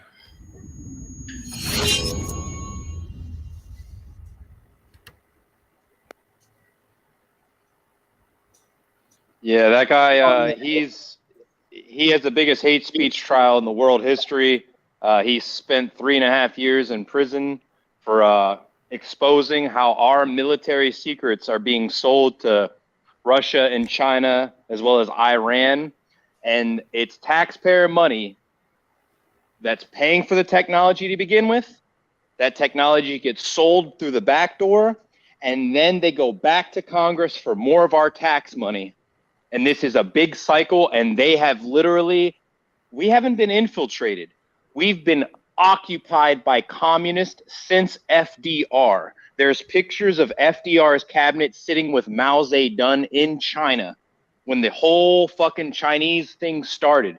These are the communist in $1,000 Armani suits at the Bilderberger groups and the backdoor foreign councils that are making all the decisions. We believe in this right versus left, and it's bigger than that. These people control all sides. That's why Alex Jones won't tell you who really did 9/11. That's why Joe Rogan always has these fucking ass clowns on his show. They're not talking about anything that's meaningful that could change things on the grassroots level. And as much as I love to be here, exchange thoughts, ideas, we're spinning our wheels online. We're having a good time. But if we really wanted to change things, it has to go grassroots. And that could be even helping men. I know it's a little bit harder because we don't seek people out in MGTOW, but it's just very difficult because they hoard us into these online ghettos, into these online thinking spaces where they keep us together, and anyone with opposing thought, we never cross paths. Chronic's always saying haters call in. There's probably no haters in there because everyone is coming for Chronic. They're not coming to have a real meaningful debate, and we get hoarded online like fucking sheep into these plantations of thought. And you can't leave that plantation. No. We want you here. You get what I'm saying? I know it's a lot to digest, but this is why we call them real talk, gentlemen. Yes, real talk. If you ever quit the internet, I'm going to find you, because I've enjoyed every conversation we've ever had, man. I do. And when Real Talk's talking about taxpayer money, nothing is ever government funded. It's taxpayer funded, because taxpayer funded is that. So don't ever let them fucking switch that speak on you. It is us who pay for that. It is our funded, not government. Oh, yeah. Well, hey, Real Talk, you say so the algorithms is what keeps us in these ghettos? And yes, and on top of it, they have companies. It's called IIA Operations. That guy who was on the screen, Patrick Berge, he was on InfoWars exposing. He got on InfoWars last, but an InfoWars reporter got fired because she blew the lid off Shadowgate.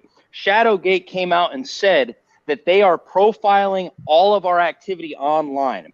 They know how everyone's thinking, and they know how to create new stories. They know how to get us distracted on things. Don't get me wrong. When it comes down to it, pedophilia, child trafficking, sex rings, all that's horrible. But there is a hyper focus and emphasis, and I don't mean to bash Bandit, but he was mentioning Whitney Webb. Whitney Webb goes after pedophilia, but she's not talking about those who are at the top that you had mentioned, I think, Hermit, when it came to the Jeffrey Epstein thing. Yeah, she doesn't get into those connections because those people are all compromised and they're all in this clique together like George Carlin talks about. The fucked up thing is this.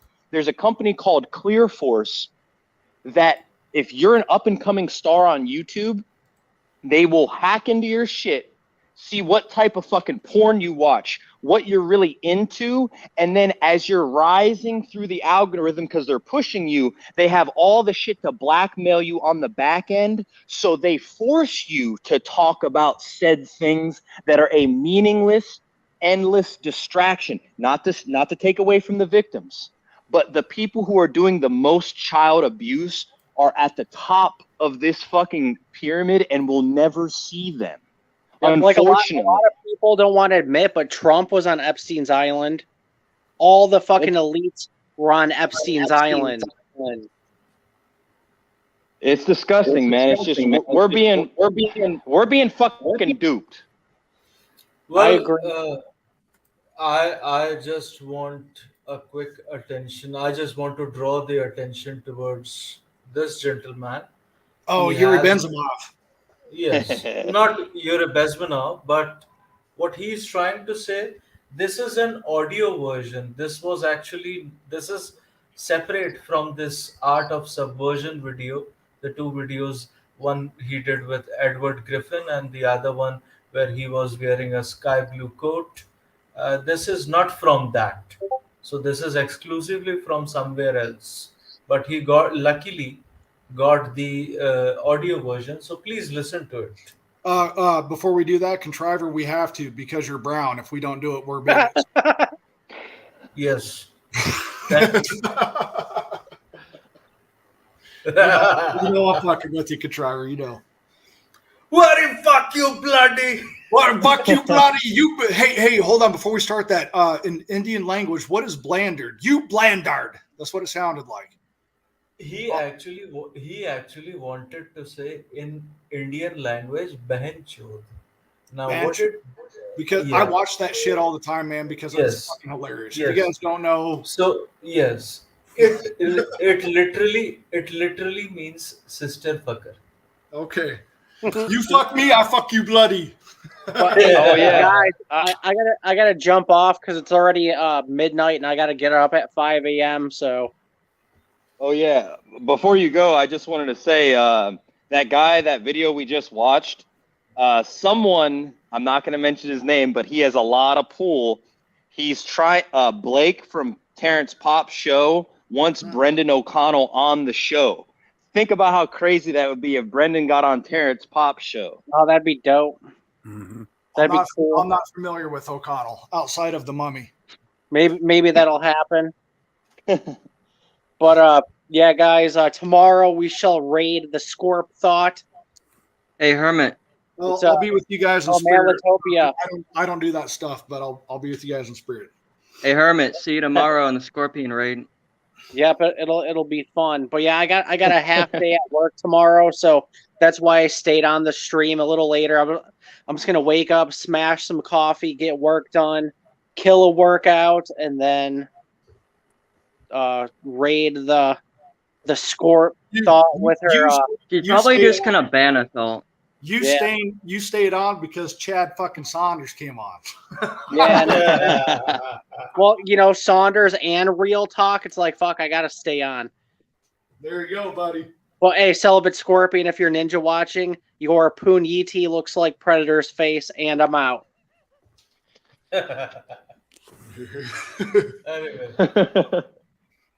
No, seriously, before we start that again, it's really good to talk to you guys. Coach, good to see you talk. Always nice a to see you. Contriver, man, it's good to see you, man. I've always loved talking to you guys. We've always, even if something maybe was there, every single interaction I've had with all three of you has been fucking nothing but great. So I appreciate that. That's great. It's the same thing with you.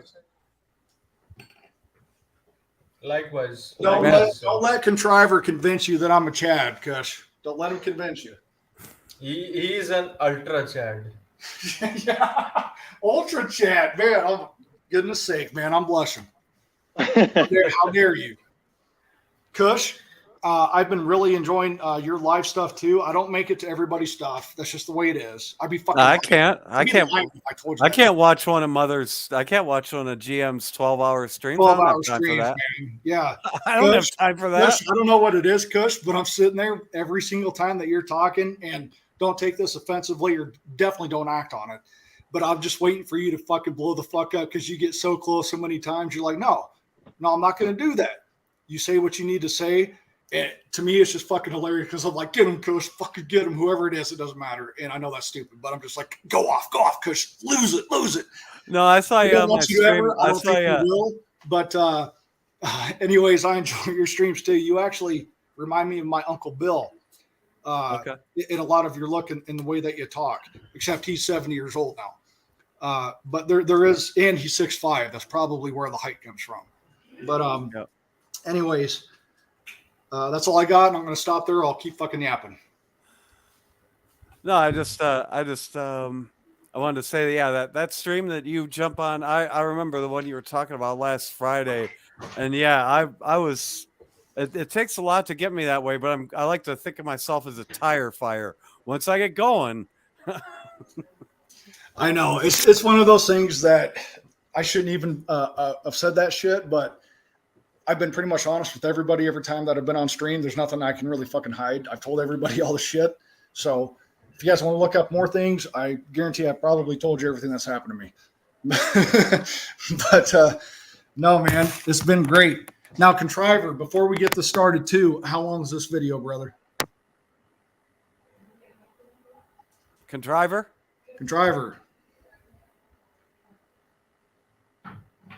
Don't make me start making racial slurs now. Hey, can we get a curry in a hurry?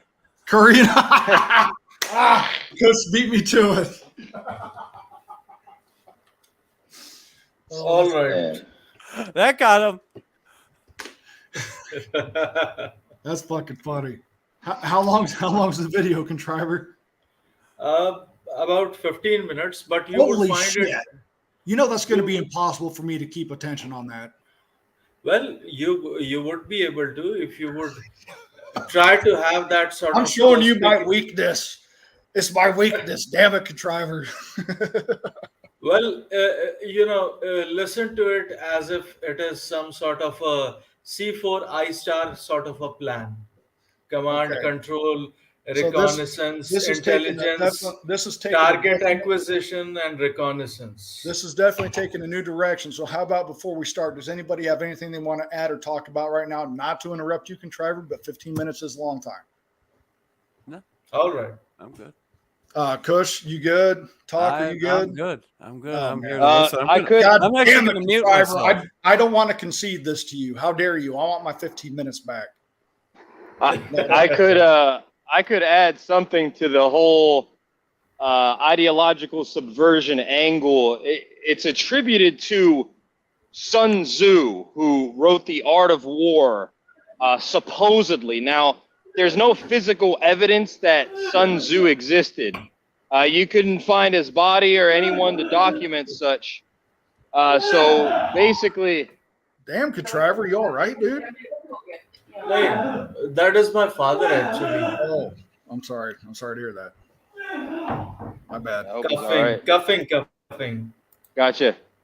Basically, Sun Tzu, that there's no physical evidence existed, he also wrote The Art of War, and the people who translated The Art of War into English, they're not the most, how can I say, historically liked group of people. They've actually been responsible for a lot of bloodshed and a lot of fucked up things.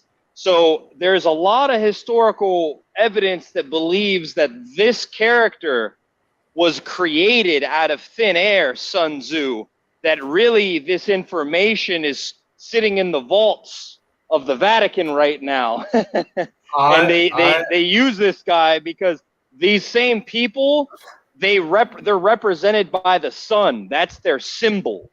So Sun Tzu and their symbol is the sun. How interesting, but that's just my conspiratorial lens. I need to provide more evidence so you guys can see it, but I don't know if he existed.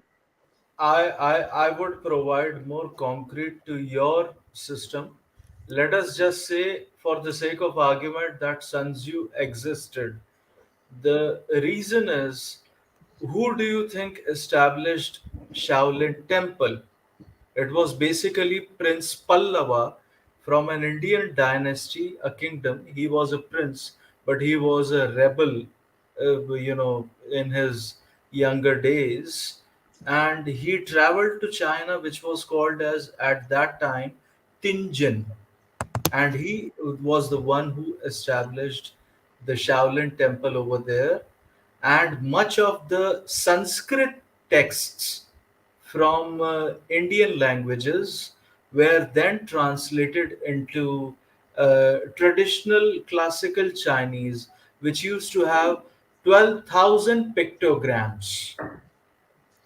And not only that. Hold on one second, guys. I'm going to go ahead and pop off. Contrivers, good to see you. Kush, good to see you. Talk, damn good to see you. I'll probably still be in the chat for a bit, but I'm going to, I'm not going to sleep. You know me. I'm not going to fall asleep anytime soon, but I am going to get off. Is there anything you guys else wanted from me, or any questions or anything? Well, just keep making content. Keep helping us. I know I'm sporadic at best at that, contriver. I know it could be 2 weeks, Saunders. 4 weeks. I get it. Yes. We still got to go giraffe hunting. Holy shit. Is this Manletopia? Yeah. I didn't even see you. I'm sorry that the comments blocking you. That's why I didn't know you were there. I came on here to talk about the whores, but I missed it. Mr. Plisk was covering you, so I didn't know you were here, man. I just remember you saying you wanted to come on. I'm sorry. What was your question? Giraffe hunting. Giraffe. Oh, you're talking about pearly things. I've only watched a little bit of that, but I'm not going to lie. Outside of a good time, the tallest woman I've ever dated was 5'11". She was just 1 inch shorter than me, and 6'2". Obviously, that probably wouldn't bother me for like something if it fell into my lap type of thing, guys, because I'm not out there looking for it, honestly. But I don't know a whole lot about her outside of she is evidently someone who can have a really good red talk discussion about what we talk about and then put that out there. Is that correct? Yes. Okay. So that's about all I got about it. All right. All right. Hey, you guys have a great night. Thanks for having me on, and keep doing what you guys are doing because people are listening and they're entertained for sure. And I will try to get better about sometimes I have a lot to say like tonight, and other times if you lived with me, I don't have jack shit to say. It's not because I don't like you. I don't have anything to say. And that's kind of how it goes for me. But anyways, you guys have a great night. Have a good one. You too, Thank you, sir. Thank you, sir. Good night. Sleep well. Sweet dreams. Okay. So, real talk. Are you there? Yeah. Okay. So, there was an Indian strategist who was mostly, he was a battle strategist as well. His work is now being taught in U.S. Army War College, by the way. His name was Chanakya, and he wrote a thing called Arthashastra. Arthashastra,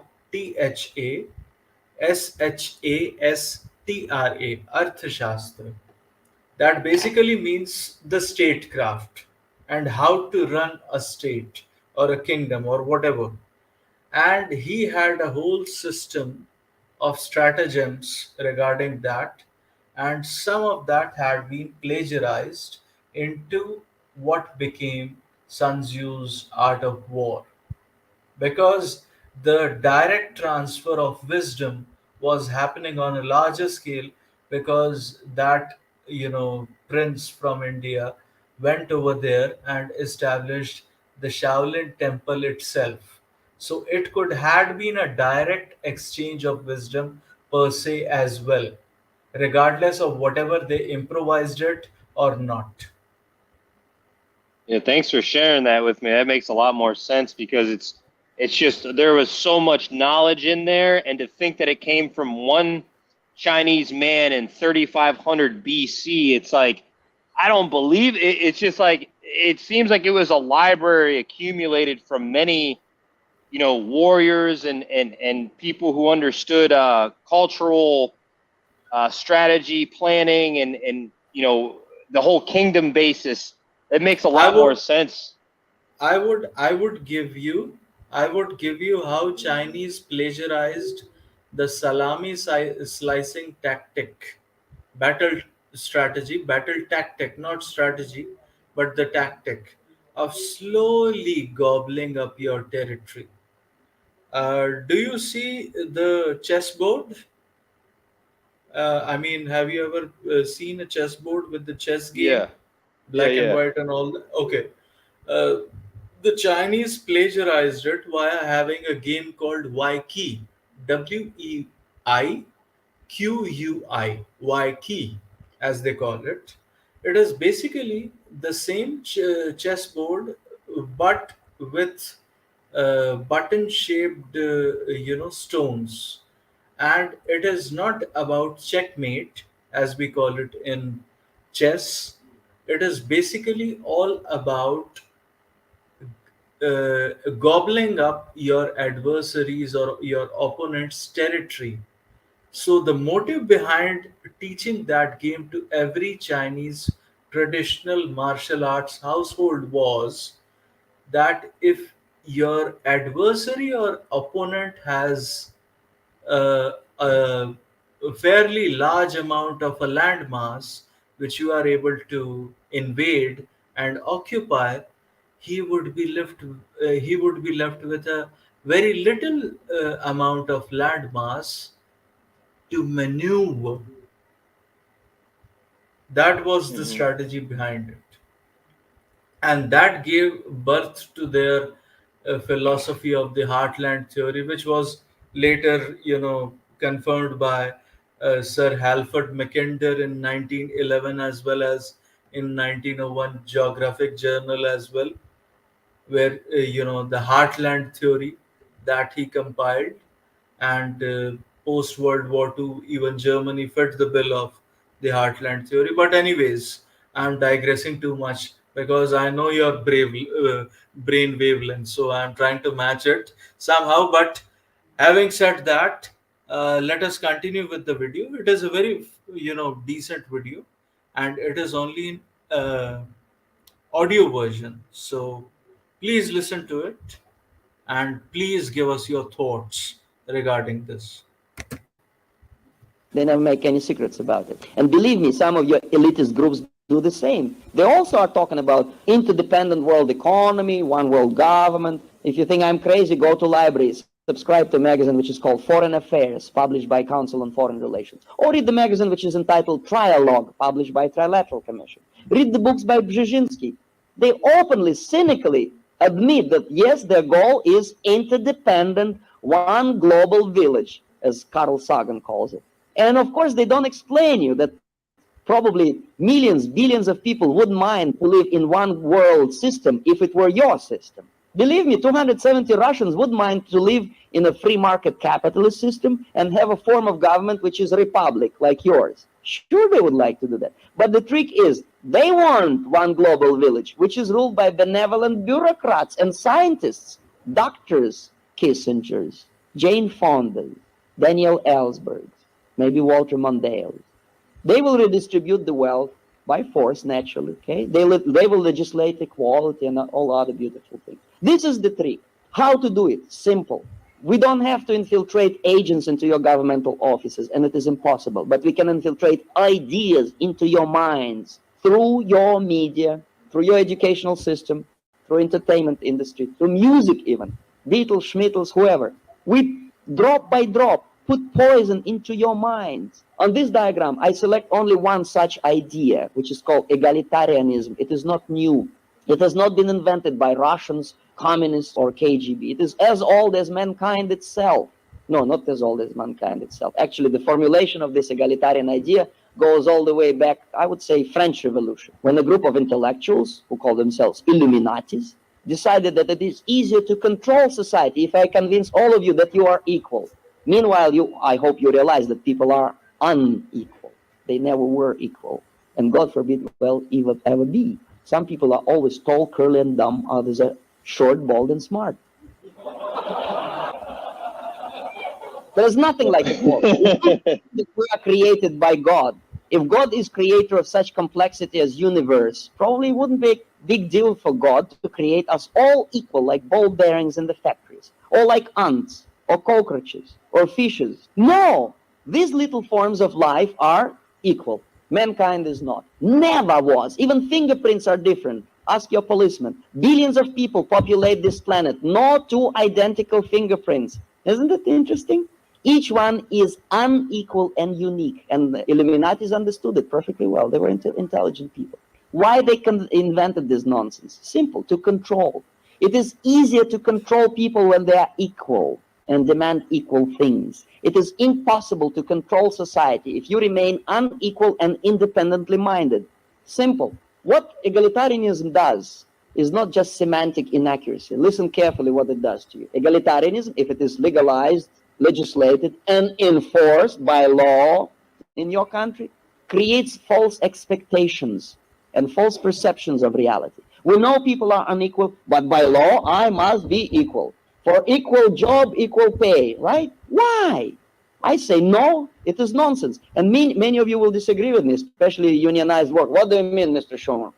It's a law of our country for equal pay for equal job. Why? Imagine yourself.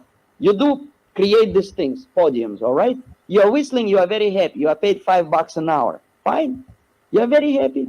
Sun is shining. The moment you realize that the same podium is created by next door unionized neighbor for $12 an hour, what do you feel? Huh? Unhappy, right? Have you ever heard about any American who wants to be equal with someone who has one popsicle less? No, you want to be equal with someone who has more, naturally. Now, please explain to a dumb Russian like me, what is behind the equality in the minds of million people? What is the motivation, sentiment? What is the driving force of equality? Huh? What? Greed. Envy and greed. Something that in any civilization, through the history of mankind, in any holy scripture, is described as destructive side of human nature. Don't be greedy. Don't envy. If you are happy with $5, be happy. You don't need 12. No, we want to be equal. All right? Greed is the main negative side of human nature. Greed, ignorance, fear, egocentrism, all these things are the breeding ground for communist ideas. Greed. 6,000 years ago, Moses came down from the mountain and says, "Thou shalt not desire property of thy unionized neighbor." Huh? No? Well, 2,000 years ago, basically same message from Jesus Christ. Don't be greedy. You're a temporary tenant on this planet. You cannot take all these goodies to wherever you go, all right? Now we want to be 20 cents equal. And if we are not paid this 20 cents an hour more, we walk out to strike. If I'm a nurse, I leave patients to die for lousy 20 cents an hour more. If I'm an electrician in New York City, like it happened 3 years ago, for lousy 30 cents an hour more, I leave city without power, 5 kids frozen to death. Poor children, of course, because rich kids don't freeze, as you know. For lousy 50 cents an hour more, okay, $1 more. If I'm a truck driver, I shoot another truck driver because he wants to work and I want to bum around. I'm on strike. Are you that cruel? Are you that broke? Do you that desperately in need of 20 cents an hour more? In a super productive nation like yours, you are getting obsessed about these trifles. You are the most generous nation on earth. Through the 200 years of your history, you're always helping other people. But this is what's screwing up your minds. Égalité, fraternité, et liberté. False ideas, artificially created, artificially, forcefully introduced by your media, by your public educational school. KGB has only to encourage this, that's all. They're not after your secrets, they're after your minds. This is what it does to you. False expectations, when they clash with reality, they create discontent and productivity goes down. Unproductive nation creates inflation, unemployment, recession, and many other unpleasant things. Of course, if government prints more money, that's also another contributing factor for inflation. Economical problems lead to social unrest, instability, and radicalism, naturally, because people become impatient. They want radical solutions. Radicalism leads to power struggle. Power struggle leads to replacement of the socio-political structure. Through revolution, civil war, or invasion, you're simply being absorbed by a neighboring state, like it happens in Asia, Africa, and Latin America. The result, if that pattern goes according to communist plan, is always the same, closed society. Just the opposite, carbon copy of my society. Now we can merge. This is what any nation can do to itself. This is what you can see on your televisions. This is what you never see on your televisions. On the other side of the diagram, 4 stages of subversion. Why? So that you will never stop going from open to closed society. Even if you change your mind halfway, even if you realize that equality is not important, no, we force you all the way down. How? First stage, demoralization, 20 years. Enough number of years to educate one generation of your students exposed to ideas of your enemy. Second stage, destabilization, 5 years. Third stage, crisis, change of the political structure. And the last one, normalization. That lasts forever. Lifetime of your children, grandchildren, and grandchildren. And that's it. And if you read this diagram carefully, if you're not that stingy to buy my booklet for $5, you can realize that media occupies only one speck, only one line in this diagram. They are being controlled by the big money. They are following the orders. They are being paid for what they are doing, not because they're dumb. Well, some of them are ignorant, yes, but not all of them, no. But if you misbehave in a network like ABC, you will be out in 2 days. If they describe what I am saying to you in positive terms, they will lose their job. This is why they are lying to you. This is why they call you democracy, whereby you are knowing perfectly well that you are a republic. This is why they invent all kind of garbage, such as this redistribution of wealth. forgetting that your president, Abraham Lincoln, said, you cannot make poor people happy by robbing the rich, but you can make them happy by allowing them to work and enjoy fruits of their labor. Don't tax them to death, they'll be happy. Don't patronize blacks by giving them welfare checks. Respect them by giving them jobs, by feeling confident, constructive, accentuate the positive. You remember that song? These are interrelated things. Please believe me, these things do not happen by themselves. Nothing happens by themselves except cold or some other unpleasant things. Political things or social political changes happen in society only if they are planned and intended to happen. This is what I'm trying to explain you. Part of your problem is that you are being manipulated unknowingly, and some of your media cooperates willingly or otherwise with subverter. This is basically description of the problem. As you see, it took me almost 90 minutes to describe it, and I don't want you to go home depressed. I want you to know the solution, and it is so simple you wouldn't believe it. It takes only seconds to explain. Have patience. Now we will go home. Where is the solution? Simple, unscientific. It doesn't worth $8 million. It costs only $5. You know what is the solution? If you don't want to be demoralized by the subverter, all you have to do is to stay moral. That's all. Don't change. Don't rush to social progress. Bring prayer back to school. Don't rush after. Try to understand that the demoralization, the most heavy, the most long process, which is incorporated in subversion, may become irreversible. Once you educate majority of your young people, they grow up firmly believing that Ronald Reagan is responsible to clean environment, and no, he's not responsible to keep defense on the top level. No, whereby reality is just the opposite. Ronald Reagan is responsible to protect you from outside enemies, and if a Pentagon wants to $200 hammer, they must have that toy. Ronald Reagan and the federal government is absolutely has no business to clean your air. Look in your own constitution. Process of demoralization. If you don't want to be demoralized and screwed up by your professors of political science who learn, as I showed on the picture from the KGB, all you have to do is to stubbornly abide by the basic moral principles of your society, which are incorporated into your constitution right here. Your basic rights. I don't have to explain you that the difference between your society and mine is basic. Your rights to live, pursue happiness, and be free is granted to you by God. Even if you don't believe in God. All right, suppose you believe firmly that your grandfathers were monkeys. Fine. But isn't it nice to wake up tomorrow morning and know firmly well that your right to live is given to you by someone you cannot re-elect? It's right here. No, you allow the deceitful idiots of your educational system and your mass media to convince your children that their rights do not come from God at all. They come from nice, smiling politicians, from civil rights movements, from Martin Luther King's, Jesse Jackson's, Walter Mondale's, Geraldine Ferraro's, Ayatollah Khomeini's, Daniel Ortega's, whoever. Like in my country, 66 million people lost their right to live, because that right was given to him by Comrade Stalin, not by God. God doesn't exist. All you have to do to be immune against subversion is to stay moral. Even if you are destabilized, there is a solution. What? If you don't want to be destabilized by the enemy, stop aiding the enemy.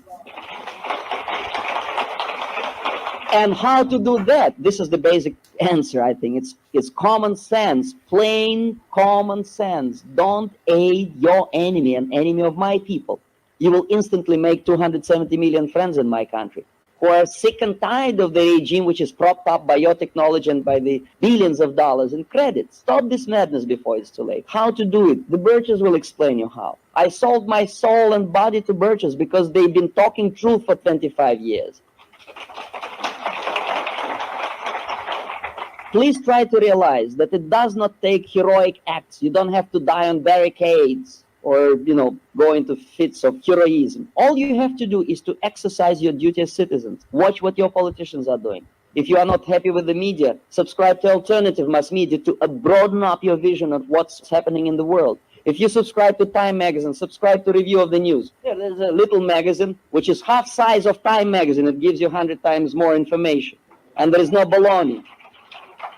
But above all, the most supreme value which you can get from the conservative publications like this is that they explain you in concise, simple terms what your elected representative does in the Congress. This is where your policy is being made. This is every penny of your budget is being voted for or against. Watch what they're doing. Do they vote for more credits to the Soviet junta? For more weapons to be built in my country to kill more of your boys in Vietnam, in Central America, and in Lebanon? Or for less or none credits to the Soviet junta? Then keep them in power. If they vote against lousy $30 million to help Nicaraguans and Salvadorians, this is a treason. Take them out from the office. You will never understand if you read New York Times, 100 pages of all this garbage. What is your representative doing in Congress? But you can know it from this or little paper, which is called Trim Bulletin. There's enough reading for 2 minutes when you go to washroom. Read carefully what your representative is doing. And if you are not happy with what he's doing, call him, send him a letter. 22 cents for post stamp, that's all. You can do it individually. The best way to do it jointly, by joining the ultra-right-wing, pro-American flag-waving rednecks. I joined the rednecks. I waved the United States flag, and this is the best one I ever waved in my life. Now, this is all I have to say. I'm very sorry to keep you waiting for so long. I know you have to go places and ask questions. If you have questions, I would be happy to be interrogated. If we have short break and some announcements to make, some explanations, then I'll be back and I'll be ready for any of your questions. Thank you very much.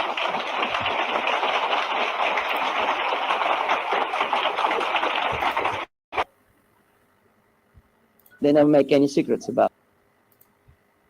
So that's what Yuri Bezmenov was. Well, no, I think what I really took from that was the mental infiltration that starts Yes. at. I mean, like you said, you indoctrinate a whole generation, and then it becomes the norm the whole way through, and maybe that's what we're seeing right now. Oh yes. Yep. Oh yes. Powerful, very powerful tool. What he broke down there, but yeah, I gotta start my second leg of work here, guys. Yuri was probably the godfather of this sort of movement that I'm on, and I'm sure you guys are on. I know you are, Contriver, and I don't know what you've been exposed to, Kush, but are you on GM server for Discord? Yes, I am. Yep. I'm gonna have to friend you and send you like a bunch of stuff because Please Brendan really looks at Yuri as like the main guy that really let the cat out of the bag, and there's so much information like this that connects all the dots and makes a lot more sense than what any bought and paid for alt media star will tell you. So I want to get you up to speed. I hate knowing information. Being in the space of good men, but knowing information that they haven't been privileged to yet.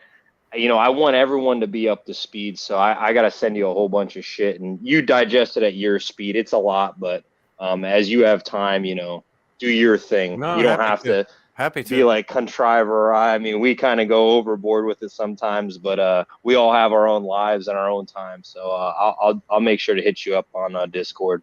I appreciate that. Sure. But yeah, it was a pleasure, guys. Yeah, me too. I myself need to call it quits here. It is 12:30. Let us end the broadcast. Yes. For everyone. All right. So, Contriver, you have control of her server, her chat here. Stream. Her Yes. stream. Yeah. Okay. Yes. All right. Well, then, with that, I'm going to say goodnight to both of you and to everyone in the chat. It is certainly a pleasure. Here, I'll put my avatar back. I'll put myself back. So it was nice talking to everyone in the chat and everyone here. So have a good night, all. Definitely. I shall I shall do a Bullets impersonation. I don't know how much I would be able to mimic him, but real talk, your famous slogan, what was that? Educate, Elevate, and separate. Educate, I'm into elevate, that. Okay, I'll say I'm into that. Educate, elevate, separate. Yes. Susan B. Anthony gave a slogan for feminists back in the day. It All right, was called I'm as out. educate, organize, agitate. Now, Real Talk has given that very same message, but it is kind of a slightly truncated version of that for men, which would help men even more. Educate, elevate, separate. And let me just say, be true to thine your own self. Mandy, smile and wave, smile and wave, smile and wave. YOLO, I'm Bullets. Peace out. Peace. Ending broadcast. 3, 2, 1. Salute.